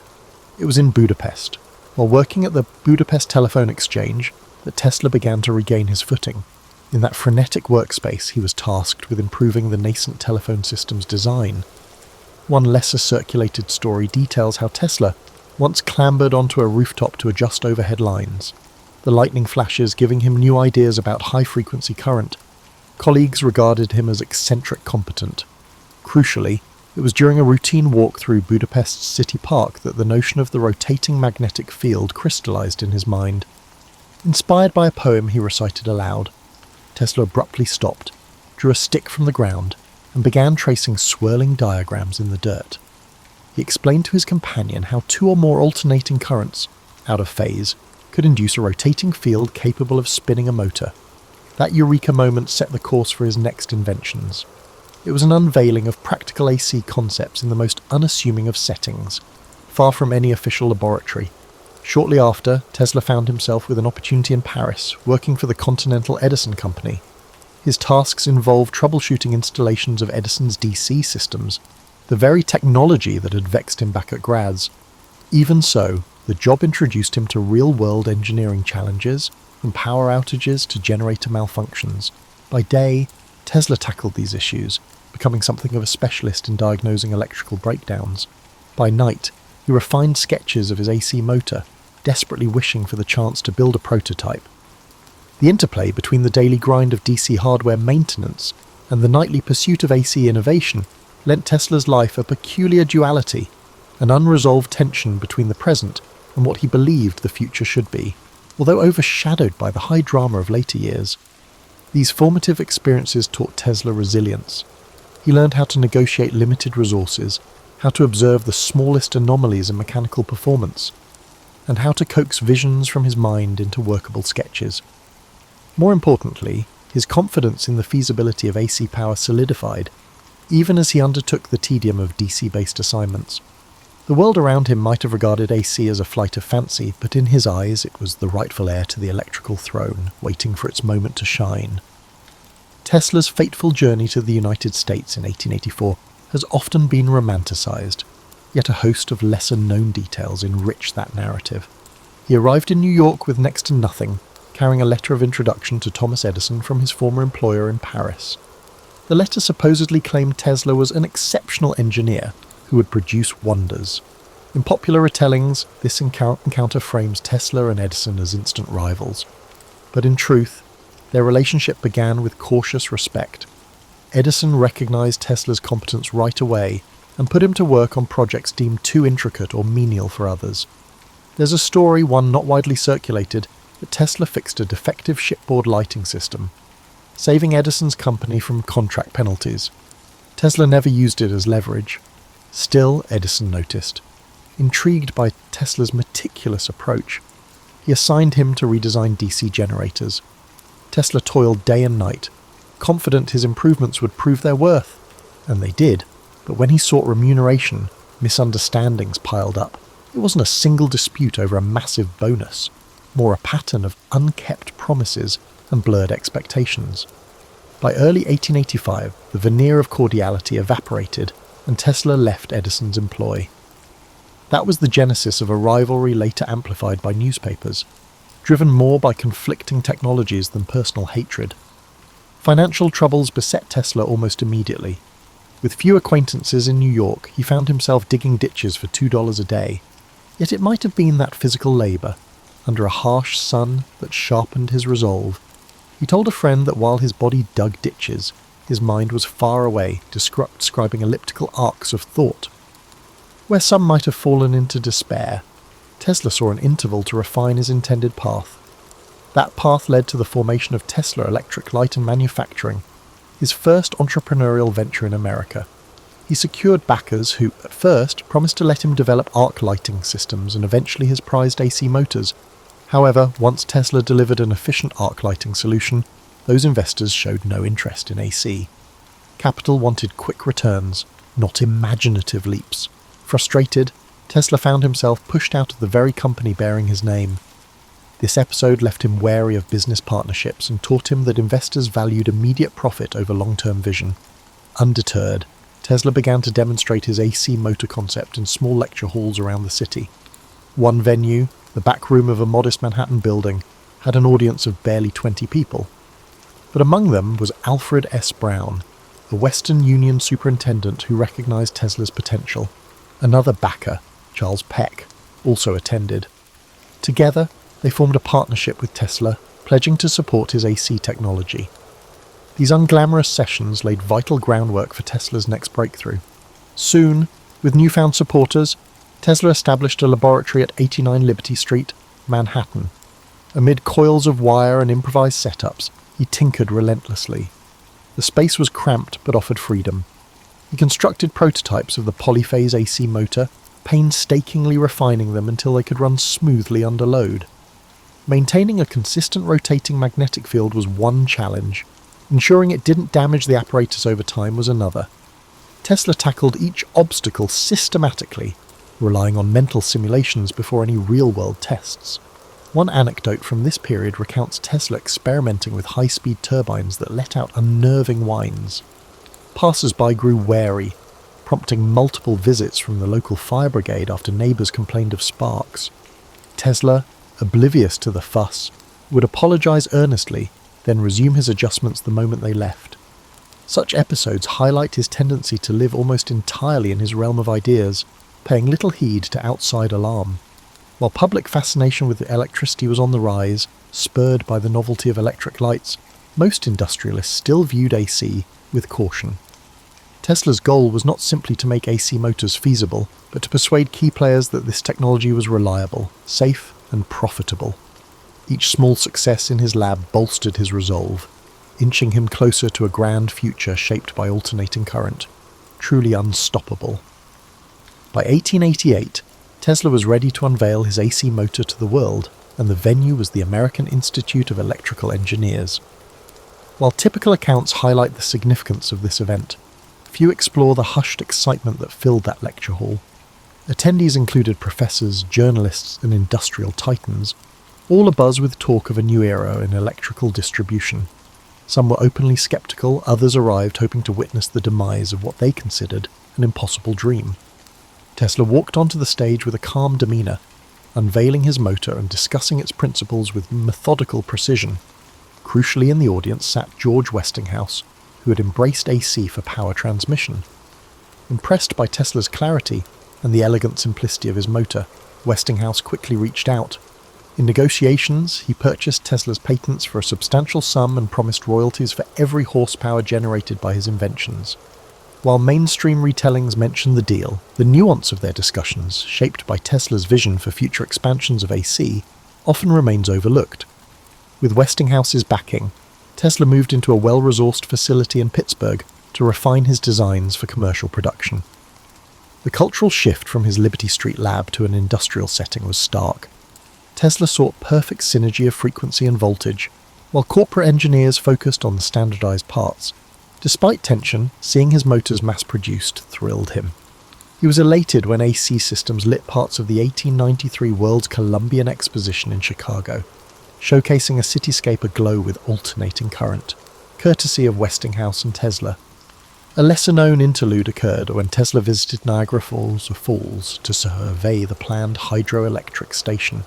Standing at the brink of the thundering cascade, he reportedly mused that harnessing such power would reflect humanity's harmony with nature. When it went online, delivering electricity as far as Buffalo, it proved AC's potency. Yet the war of the currents, fueled by Edison's campaign labelling AC dangerous, cast shadows on these achievements. Edison's allies staged gruesome demonstrations, electrocuting animals to highlight AC's hazards. Tesla, though offended, avoided direct public attacks. Instead, he showcased AC's safety in flamboyant ways, passing high-frequency currents through himself to light lamps. Newspapers seized on these spectacles. Tesla disliked theatrics for mere hype, but saw them as necessary to shift perception. Tesla's finances briefly soared. His arrangement with Westinghouse promised substantial gains as AC spread. However, Westinghouse soon faced financial strain from the Niagara project and market fluctuations. When bankers threatened the Westinghouse company, Tesla made a dramatic choice. He released Westinghouse from the heavy royalty agreement. Some see it as altruism. Others suspect that he believed broader AC adoption would bring even greater wealth down the line. Either way, this decision cost him millions. That shift altered Tesla's partnership with Westinghouse. Meanwhile, his growing celebrity pushed him to chase new ideas. Fascinated by high-frequency currents and wireless power, he found out that AC power distribution was only a starting point. His pivot from engineer to visionary signaled the dawn of a new phase. Yet the transition was uneasy. Industry leaders wanted market-ready products, not grand experiments. Tesla, ever the dreamer, yearned to break boundaries. This clash set the stage for his most audacious projects, some of which risked isolating him from commercial backers. Even so, as AC quietly became the worldwide standard, Tesla's decisive role could not be denied. He had toppled the seemingly immovable DC regime and paved the road for an era defined by alternating current, a feat that left him eager to explore even more uncharted terrain. These wins fueled Tesla's restless imagination, propelling further innovation. By the mid-1890s, Tesla had garnered a reputation as an inventor who might rewrite the laws of nature with each new contrivance. In truth, his methods combined meticulous trial and error with nights of solitary reflection. He fashioned advanced coils to produce high-voltage, high-frequency alternating currents, creating dramatic arcs of artificial lightning. While crowds flocked to watch his public lectures in Manhattan, Tesla was growing restless, longing for a place where he could attempt even bigger experiments unencumbered by city constraints. That desire took him to Colorado Springs in 1899, perched at a higher altitude where thinner air helped facilitate certain high-voltage tests. The remote location was an ideal laboratory. He set up shop at the edge of town, building a structure equipped with a tall mast jutting above the roofline. Locals spoke in hushed tones about lightning machines and eerie after-dark glows. Some worried about potential catastrophe, while others were simply curious about the lanky figure who wandered fields at odd hours, studying the interplay of natural lightning. Inside that workshop, Tesla probed frontiers that mainstream scientists had scarcely imagined. He fixated on the resonance of Earth's ionosphere, believing signals could be beamed wirelessly across vast distances if properly tuned. According to diary entries, he meticulously recorded every spark, every flash, every ear-splitting crack of artificial thunder. On occasion, he produced such intense discharges that the crackle could be heard for miles. One account claims that he caused the local power station's generator to overheat, prompting a short-lived blackout. Ever the polite guest, Tesla apologized, then resumed tinkering. In Colorado, Tesla crystallized his grand vision, a system of global wireless communication and power distribution. The townspeople, hearing rumors of free electricity, speculated he might supply power at no cost. Tesla's goals, however, were subtler. He pictured networks of towers resonating with the Earth's natural electrical charge, carrying voice or energy anywhere. This concept was a precursor to technologies that would surface decades later, from radio transmissions to radar and beyond. Yet life in Colorado was more than just experiments and thunderous arcs. Tesla occasionally mingled with the locals, regaling them with tales of Europe and his earlier exploits in New York. Despite his eccentric schedule, he possessed impeccable manners. One story recounts how he gave a personal demo of wireless lamps to a bewildered blacksmith, who later insisted Tesla was pulling electricity from thin air. Such encounters spurred legends of Tesla as a wizard, blending science with something like sorcery. Still, financing these colossal tests drained Tesla's resources. His main backer, J.P. Morgan, had initially supported the wireless project, likely anticipating a monopoly on global information. But once Morgan realized Tesla's schemes were far more ambitious and riskier than mere wireless telegraphy, his enthusiasm cooled. Tesla pressed on, convinced one decisive demonstration would open funding floodgates. That breakthrough, however, remained elusive. Newspapers amplified rumors about Tesla's activities, some claiming he was attempting to signal distant planets. Though Tesla did speculate about extraterrestrial intelligence, his real focus lay on terrestrial wireless. The lurid headlines, while fueling his legend, did little to alleviate his financial pressures. Eventually, funds ran low. forcing Tesla to close the Colorado lab in 1900. He left with crates of notes and undiminished zeal, convinced he could still bring wireless power to the masses. For townspeople left behind, the memory of glowing skies and roiling static lingered, a testament to the spectacular possibilities that science could conjure. For Tesla, Colorado Springs became a pivotal chapter, a proving ground that fortified his belief in the limitless potential of electrical resonance. It was there he most clearly foresaw a connected world, bound less by wires than by the atmospheric and earth-circling energies he aimed to harness. In hindsight, Colorado was the overture to his next attempt at global electrification, an attempt that would manifest in the towering outline of Wardenclyffe on Long Island's shores. Upon returning to New York, Tesla consolidated his findings from Colorado Springs into an audacious new venture, the Wardenclyffe Tower Project. With financing from J.P. Morgan, initially obtained under the premise of groundbreaking wireless telegraphy, Tesla purchased land in Shoreham, Long Island, overlooking the Atlantic. Construction began in 1901. The looming structure stood nearly 187 feet high, topped by a bulbous metal dome, and extended deep below ground through a network of iron rods. Many observers had no idea what to make of it. Tesla, ever enigmatic, preferred sweeping claims about sending both signals and energy across continents. What often goes unappreciated is how deeply Tesla believed in the underlying physics. His notes show that Wardenclyffe wasn't limited to broadcasting telegraph signals. He intended it as the first of many transmitters, all resonating with Earth's natural electrical cavities to convey messages or even power to any matching receiver worldwide. In his mind, it wasn't fantasy. It was a logical leap from the high-voltage experiments he had run in Colorado Springs. However, the timing was not in his favour. In the same year that Wardenclyffe's skeletal form emerged from the treetops, Guglielmo Marconi successfully conducted the first transatlantic radio transmission. Reporters hailed Marconi as a giant in wireless communication. Tesla, outraged, pointed out that his own patents on alternating current and related technologies predated Marconi's work. Nevertheless, the public and financiers were smitten with Marconi's simpler, more immediately marketable setup. Morgan's patience wore thin.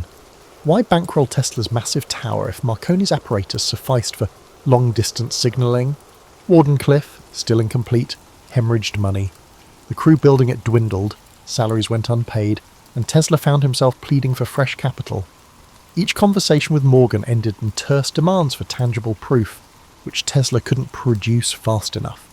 Desperate for funds, Tesla tried licensing auxiliary inventions, turbines, pumps, and even a plan to harness geothermal heat. But investors questioned his broader intentions, wary he might pivot their money into the tower. As financial constraints tightened, Wardenclyffe remained a half-realised vision. By 1905, the site was effectively deserted, the tower a silent monument to Tesla's ambitions and the shifting tides of investor faith. During these bleak years, Tesla's public persona grew more eccentric. Journalists occasionally interviewed him, only to hear about proposals for death rays or atmospheric power. Rumours circulated that he was becoming a recluse. Yet his mind stayed agile, continuing to churn out possibilities. He foresaw solar energy as a future mainstay, though few listened. The industrial world seemed enthralled by oil and coal, while Tesla's musings about sun-powered engines drew smirks. Wardenclyffe was never fully operational, and the newspapers offered little sympathy. Some newspapers ridiculed him, portraying him as an unrealistic idealist. Others barely mentioned his name, focusing instead on Marconi's ongoing successes. The sting of being overshadowed was palpable. Tesla clung to the belief that one day the world would recognize the practicality of wireless power. Indeed, later generations would adapt many of his principles for radio and beyond. But in his time, the tower's failure left him saddled with debt and weighed down by public skepticism. Even so, Tesla didn't abandon optimism. He often spoke as if Wardenclyffe had simply been delayed, not cancelled. In private, he refined sketches of improved transmitters, reimagined the tower's design, and kept dreaming of a worldwide grid of resonant stations. He believed that the planet itself, with its vast electrical potential, could be turned into a conduit of universal energy. The fact that society wasn't ready did little to dampen his conviction. Despite setbacks, fragments of Tesla's vision crept into later technological revolutions. Wireless communication would evolve in leaps and bounds, though powered by the more conventional means. Concepts like global connectivity and broadcast energy, dismissed in Tesla's day, surfaced decades afterward in varying forms. Yet at the dawn of the 20th century, Tesla faced only mounting bills, evaporating capital, and a tower rusting away on Long Island. The heartbreak of Wardenclyffe marked a turning point, leaving Tesla to operate mostly on the margins of an industry he had once revolutionized. As the 20th century marched on, the world Tesla had done so much to illuminate surged ahead. The AC systems he championed became the backbone of modern infrastructure, yet Tesla himself slipped from the spotlight. He moved between New York hotels, sometimes leaving unpaid bills behind. Public interviews grew sparse. When he did speak, he mentioned theories of beam weapons, weather manipulation, and advanced propulsion, sowing intrigue even as some questioned his grasp on reality. But his notebooks, to the extent they survive, reveal how these ideas built on earlier experiments rather than mere whimsy. A lesser-known facet of Tesla's later life was his nightly ritual of feeding pigeons in Bryant Park. Observers saw a solitary figure scattering seeds by lamplight, but Tesla found solace in caring for those birds, claiming a special bond with one white pigeon in particular. It may have seemed an odd pastime for a renowned inventor, yet it reflected a familiar pattern. Tesla's deep empathy for natural phenomena, creatures included. Meanwhile, patent disputes raged over the origins of radio. Tesla had filed patents before Marconi's breakthroughs, yet Marconi was lauded for bringing wireless transmission into the mainstream. The legal entanglements dragged on for years. In 1943, the US Supreme Court finally recognized Tesla's priority for certain critical radio patents, though this vindication arrived too late to alter his financial straits.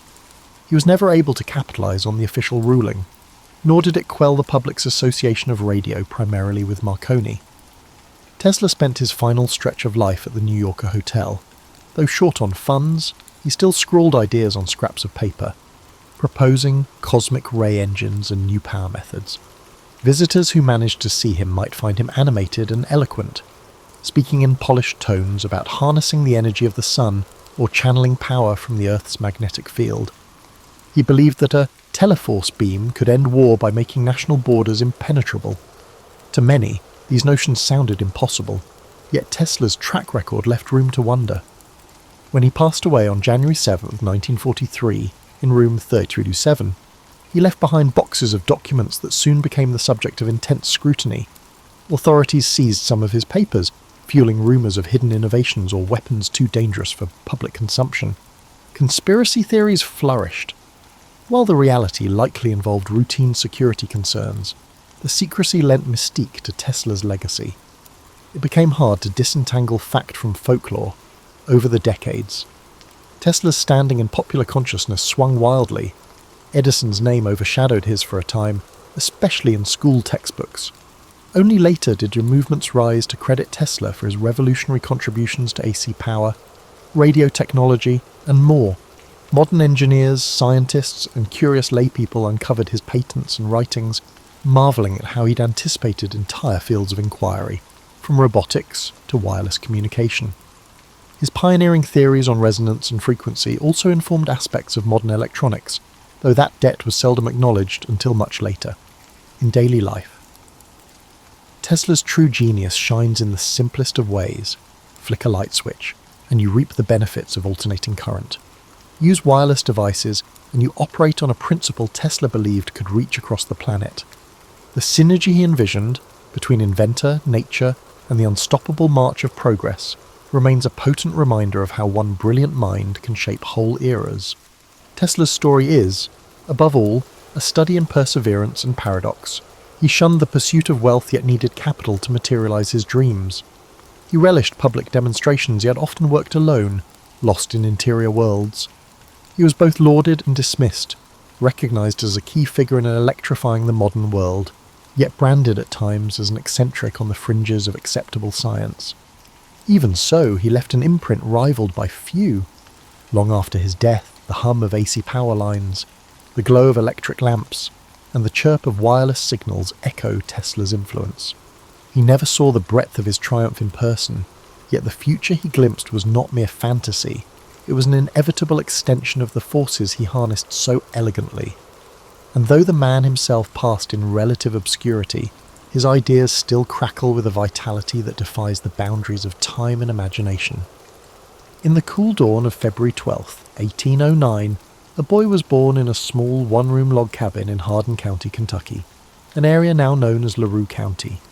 His name was Abraham Lincoln, a name that would one day become synonymous with perseverance, justice, and the struggle to unite a divided nation.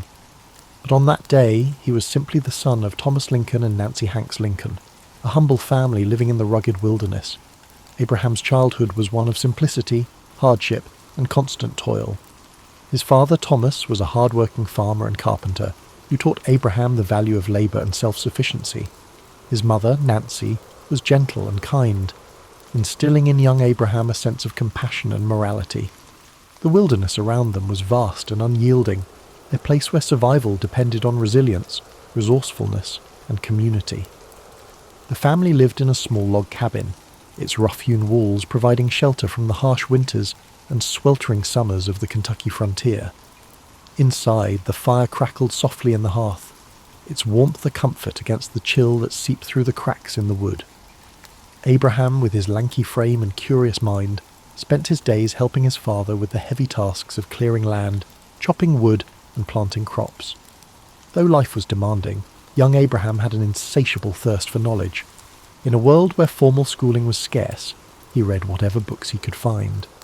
By the light of a flickering candle or the warm glow of the hearth, he pored over the few volumes available to him: the Bible, Aesop's Fables, Robinson Crusoe, and Pilgrim's Progress. Words became his refuge, a gateway to worlds beyond the rough frontier. He absorbed stories, ideas, and knowledge, shaping a mind that would one day influence the course of a nation. Tragedy struck when Abraham was just 9 years old. His mother, Nancy, fell ill with milk sickness, a deadly disease caused by drinking the milk of cows that had grazed on poisonous plants. Her passing left a void in the young boy's heart, a loss that would shape his empathy and understanding of human suffering. In the quiet days after her death, Abraham and his sister Sarah clung to each other for comfort, their bond deepened by shared grief. His father remarried a kind and supportive woman named Sarah Bush Johnston. She brought stability to the household and encouraged Abraham's love of learning. She saw in him a boy who was different, thoughtful, driven, and destined for something greater. As the years passed, the family moved to Indiana and later to Illinois. The wilderness was ever present, but Abraham's dreams extended beyond the horizon. His hands, calloused from hard labour, would one day hold the weight of leadership. His mind, sharpened by books and introspection, would one day navigate the complexities of a fractured nation. In his early adulthood, Abraham worked a series of jobs. He was a rail splitter, a store clerk, a postmaster, and a surveyor. Each experience taught him something new about people, work, and society. His natural wit, humour, and storytelling ability made him beloved among his peers. But beneath his easygoing demeanour was a man driven by a desire to understand the world and make it better. At the age of 21, Abraham began to study law. His mind was meticulous, his sense of justice unwavering. He read legal texts tirelessly, often walking miles to borrow books. He passed the bar exam and began practicing law, gaining a reputation for honesty and integrity. His clients trusted him, knowing that he would fight for them with the same determination that had carried him through his own hardships. Lincoln's political career began humbly. He served in the Illinois state legislature, and later in the U.S. House of Representatives. He was not born into power or privilege, but his commitment to fairness, equality, and justice earned him respect. He spoke out against the expansion of slavery, believing deeply in the principles of liberty and human dignity. In 1860, at the age of 51, Abraham Lincoln was elected as the 16th President of the United States. The nation he inherited was teetering on the edge of collapse. The deep divide between the North and the South over the issue of slavery had reached a boiling point. Just months after his election, the southern states began to secede, and the shadow of civil war loomed large over the country. Lincoln faced this monumental crisis with steadfast resolve. He believed that the Union must be preserved. that the ideals of freedom and equality enshrined in the Declaration of Independence must not be lost. His speeches, delivered in his calm and measured voice, sought to heal the nation's wounds even as war erupted. The years of the Civil War were grueling. Battlefields were filled with the smoke of cannon fire, and the land was stained with the sacrifice of thousands. Lincoln carried the weight of every decision, knowing that the fate of a nation rested upon his shoulders. The lines on his face deepened, his eyes often heavy with the burden of loss. But through it all he remained resolute, driven by a belief in justice, unity, and the hope that a better world could emerge from the chaos. In 1863, Lincoln issued the Emancipation Proclamation, declaring that all slaves in the Confederate States were to be freed. It was a bold, transformative act that reshaped the purpose of the war and solidified his legacy as a champion of freedom. On April 9, 1865, the Civil War came to an end. The nation was weary, but there was hope that healing could begin. Yet Lincoln's story was to end abruptly. Just 5 days after the war's conclusion, on April 14, 1865, he was assassinated while attending a play at Ford's Theatre in Washington, D.C. His life, a journey from a log cabin to the highest office in the land, had come to a tragic end. Yet his legacy endured. The principles he fought for, freedom, unity, equality, would guide the nation forward. His words, his actions, and his unwavering commitment to justice left an indelible mark on history. As you breathe deeply now, let the story of Abraham Lincoln settle gently into your mind. His life was a testament to resilience, to the belief that, even in the darkest times, hope, compassion, and perseverance can light the way forward. As you drift further into the gentle embrace of sleep, let the legacy of Abraham Lincoln settle, like a comforting blanket over your thoughts. His journey from the rugged frontier to the hallowed halls of the White House is a reminder of the strength and resilience that lives within us all. His life teaches us that even in times of struggle, compassion, and perseverance can lead to hope, unity, and transformation. Picture the quiet landscape of the American frontier, the wide open plains stretching endlessly beneath a star-filled sky. The air is crisp and cool, and the soft breeze carries with it the scent of wild grass and earth. A sense of stillness settles over the land, the kind of stillness that comes with the end of a long day of toil. This is where Lincoln's journey began, where each sunrise and sunset shaped a man who would one day guide a nation through its darkest hours. As you breathe in deeply, feel that same calm resilience within you. The steady rhythm of your breath mirrors the gentle sway of the tall grasses, their tips shimmering in the pale moonlight. The sky above is vast and serene, a reminder that even amidst the chaos of life, there exists a quiet, enduring peace. Let this image fill your mind with tranquility, a sense of knowing that no matter the trials you face, there is strength to be found in perseverance and patience. Imagine the crackling of a campfire in the distance, its warm glow a beacon of comfort in the darkness. The flames dance softly, casting flickering shadows that sway and twist. This fire represents the warmth of human connection, the bonds of unity that Lincoln so passionately fought to protect. Even when the world was divided, he held firm to the belief that a nation could heal, that people could come together despite their differences. Lincoln's story reminds us of the quiet power of humility, empathy, and integrity. In his speeches and letters, he spoke not with arrogance, but with a deep understanding of human nature, of the pains and struggles that shape us all. His words carried the weight of experience and the hope of a better tomorrow. They were like gentle waves, lapping against the shores of a fractured nation, each word a step toward healing and reconciliation. As you lie here, feel yourself sinking deeper into rest. The burdens of the day grow lighter, like leaves floating gently down a stream. The water carries them away effortlessly, leaving behind a surface that is smooth and calm. Allow your mind to let go of worries, doubts, and fears, knowing that the path forward, though sometimes difficult, is always illuminated by the quiet light of hope. The soft whisper of the wind through the trees mirrors the quiet resolve that Lincoln carried within him. His journey was not one of ease, but of purpose. Each challenge, each setback, was met with patience and fortitude. He understood that change, real and lasting change, takes time and steady effort. In the face of adversity, he chose to act with dignity, knowing that his choices would shape the future for generations to come. As you drift deeper, imagine standing in the stillness of a forest at twilight. The world is hushed, the last rays of sunlight filtering through the branches, casting long golden shadows on the ground. This is a place of reflection, of quiet contemplation.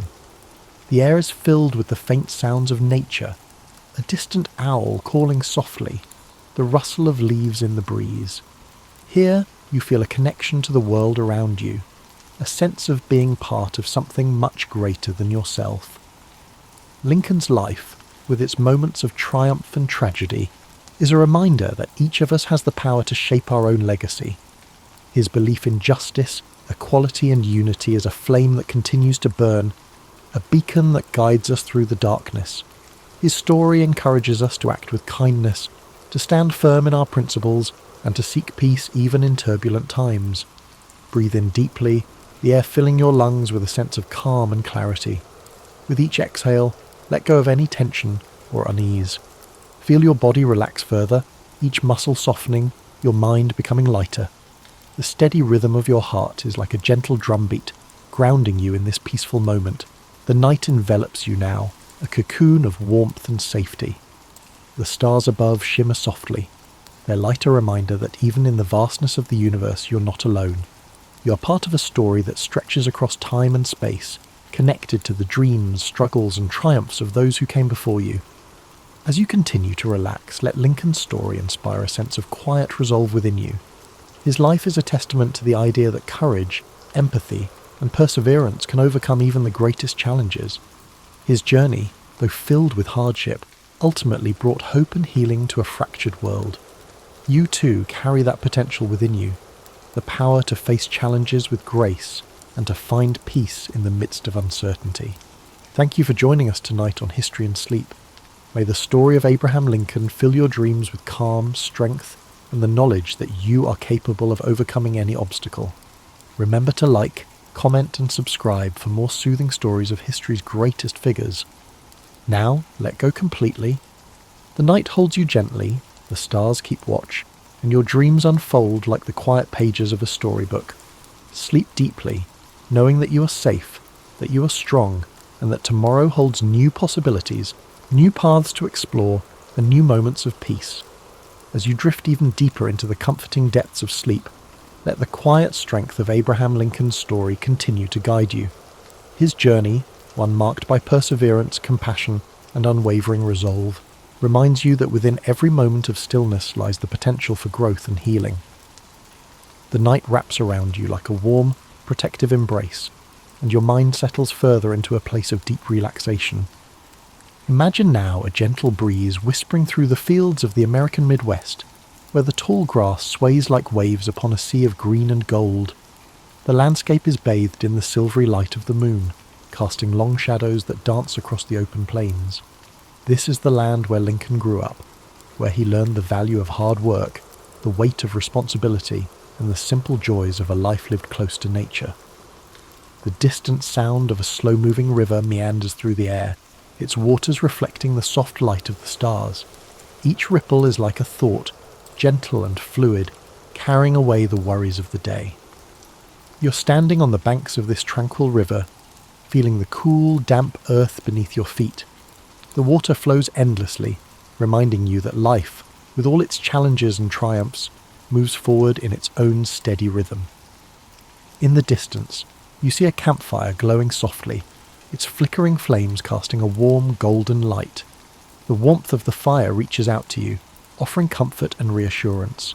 It represents the quiet resolve and inner strength that guided Lincoln throughout his life. The flames dance and sway, whispering stories of perseverance, courage, and the enduring power of hope. Lincoln's life, though filled with challenges and loss, was also a testament to the beauty of simple joys, the laughter of loved ones, the satisfaction of hard work, and the solace of quiet reflection. His humility and integrity, even in the face of great adversity, remind us that true strength is not always loud or forceful. Sometimes it is found in the quiet determination to do what is right. As you breathe in deeply, feel that same sense of quiet strength fill your being. Each breath brings with it a wave of calm, washing away tension and worry. With every exhale, you release the weight of the day, allowing your mind to sink further into the peaceful flow of the night. The world around you is hushed, the night filled with a serene stillness. The stars twinkle softly above, like tiny beacons of hope, each one a reminder of the infinite possibilities that lie within you. Their gentle light is a guide, leading you through the darkness and into a place of rest and renewal. Imagine now that you are walking along a well-worn path, the soft grass cushioning your every step.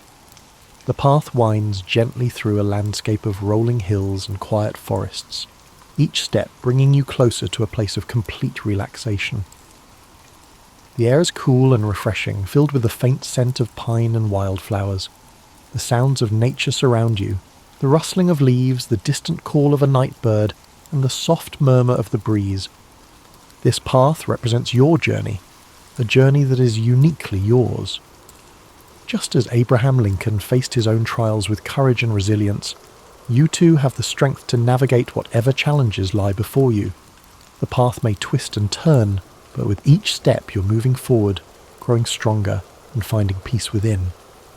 As you continue along this path, you come to a quiet clearing. The ground is soft and inviting, the air filled with a profound sense of stillness. Here, you feel a deep connection to the world around you and to the quiet power within yourself. This is a place of rest, a place where you can let go completely, knowing that you're safe, supported, and at peace. The night sky stretches above you, vast and endless, a reminder that you are part of something much greater than yourself. The gentle glow of the stars fills you with a sense of wonder and calm. You're exactly where you need to be, and in this moment, everything is as it should be. As you settle into this peaceful clearing, allow yourself to drift even further into the depths of sleep. Your breath is slow and steady, your body relaxed and weightless. The world fades away, leaving only the comforting darkness and the quiet rhythm of your heart.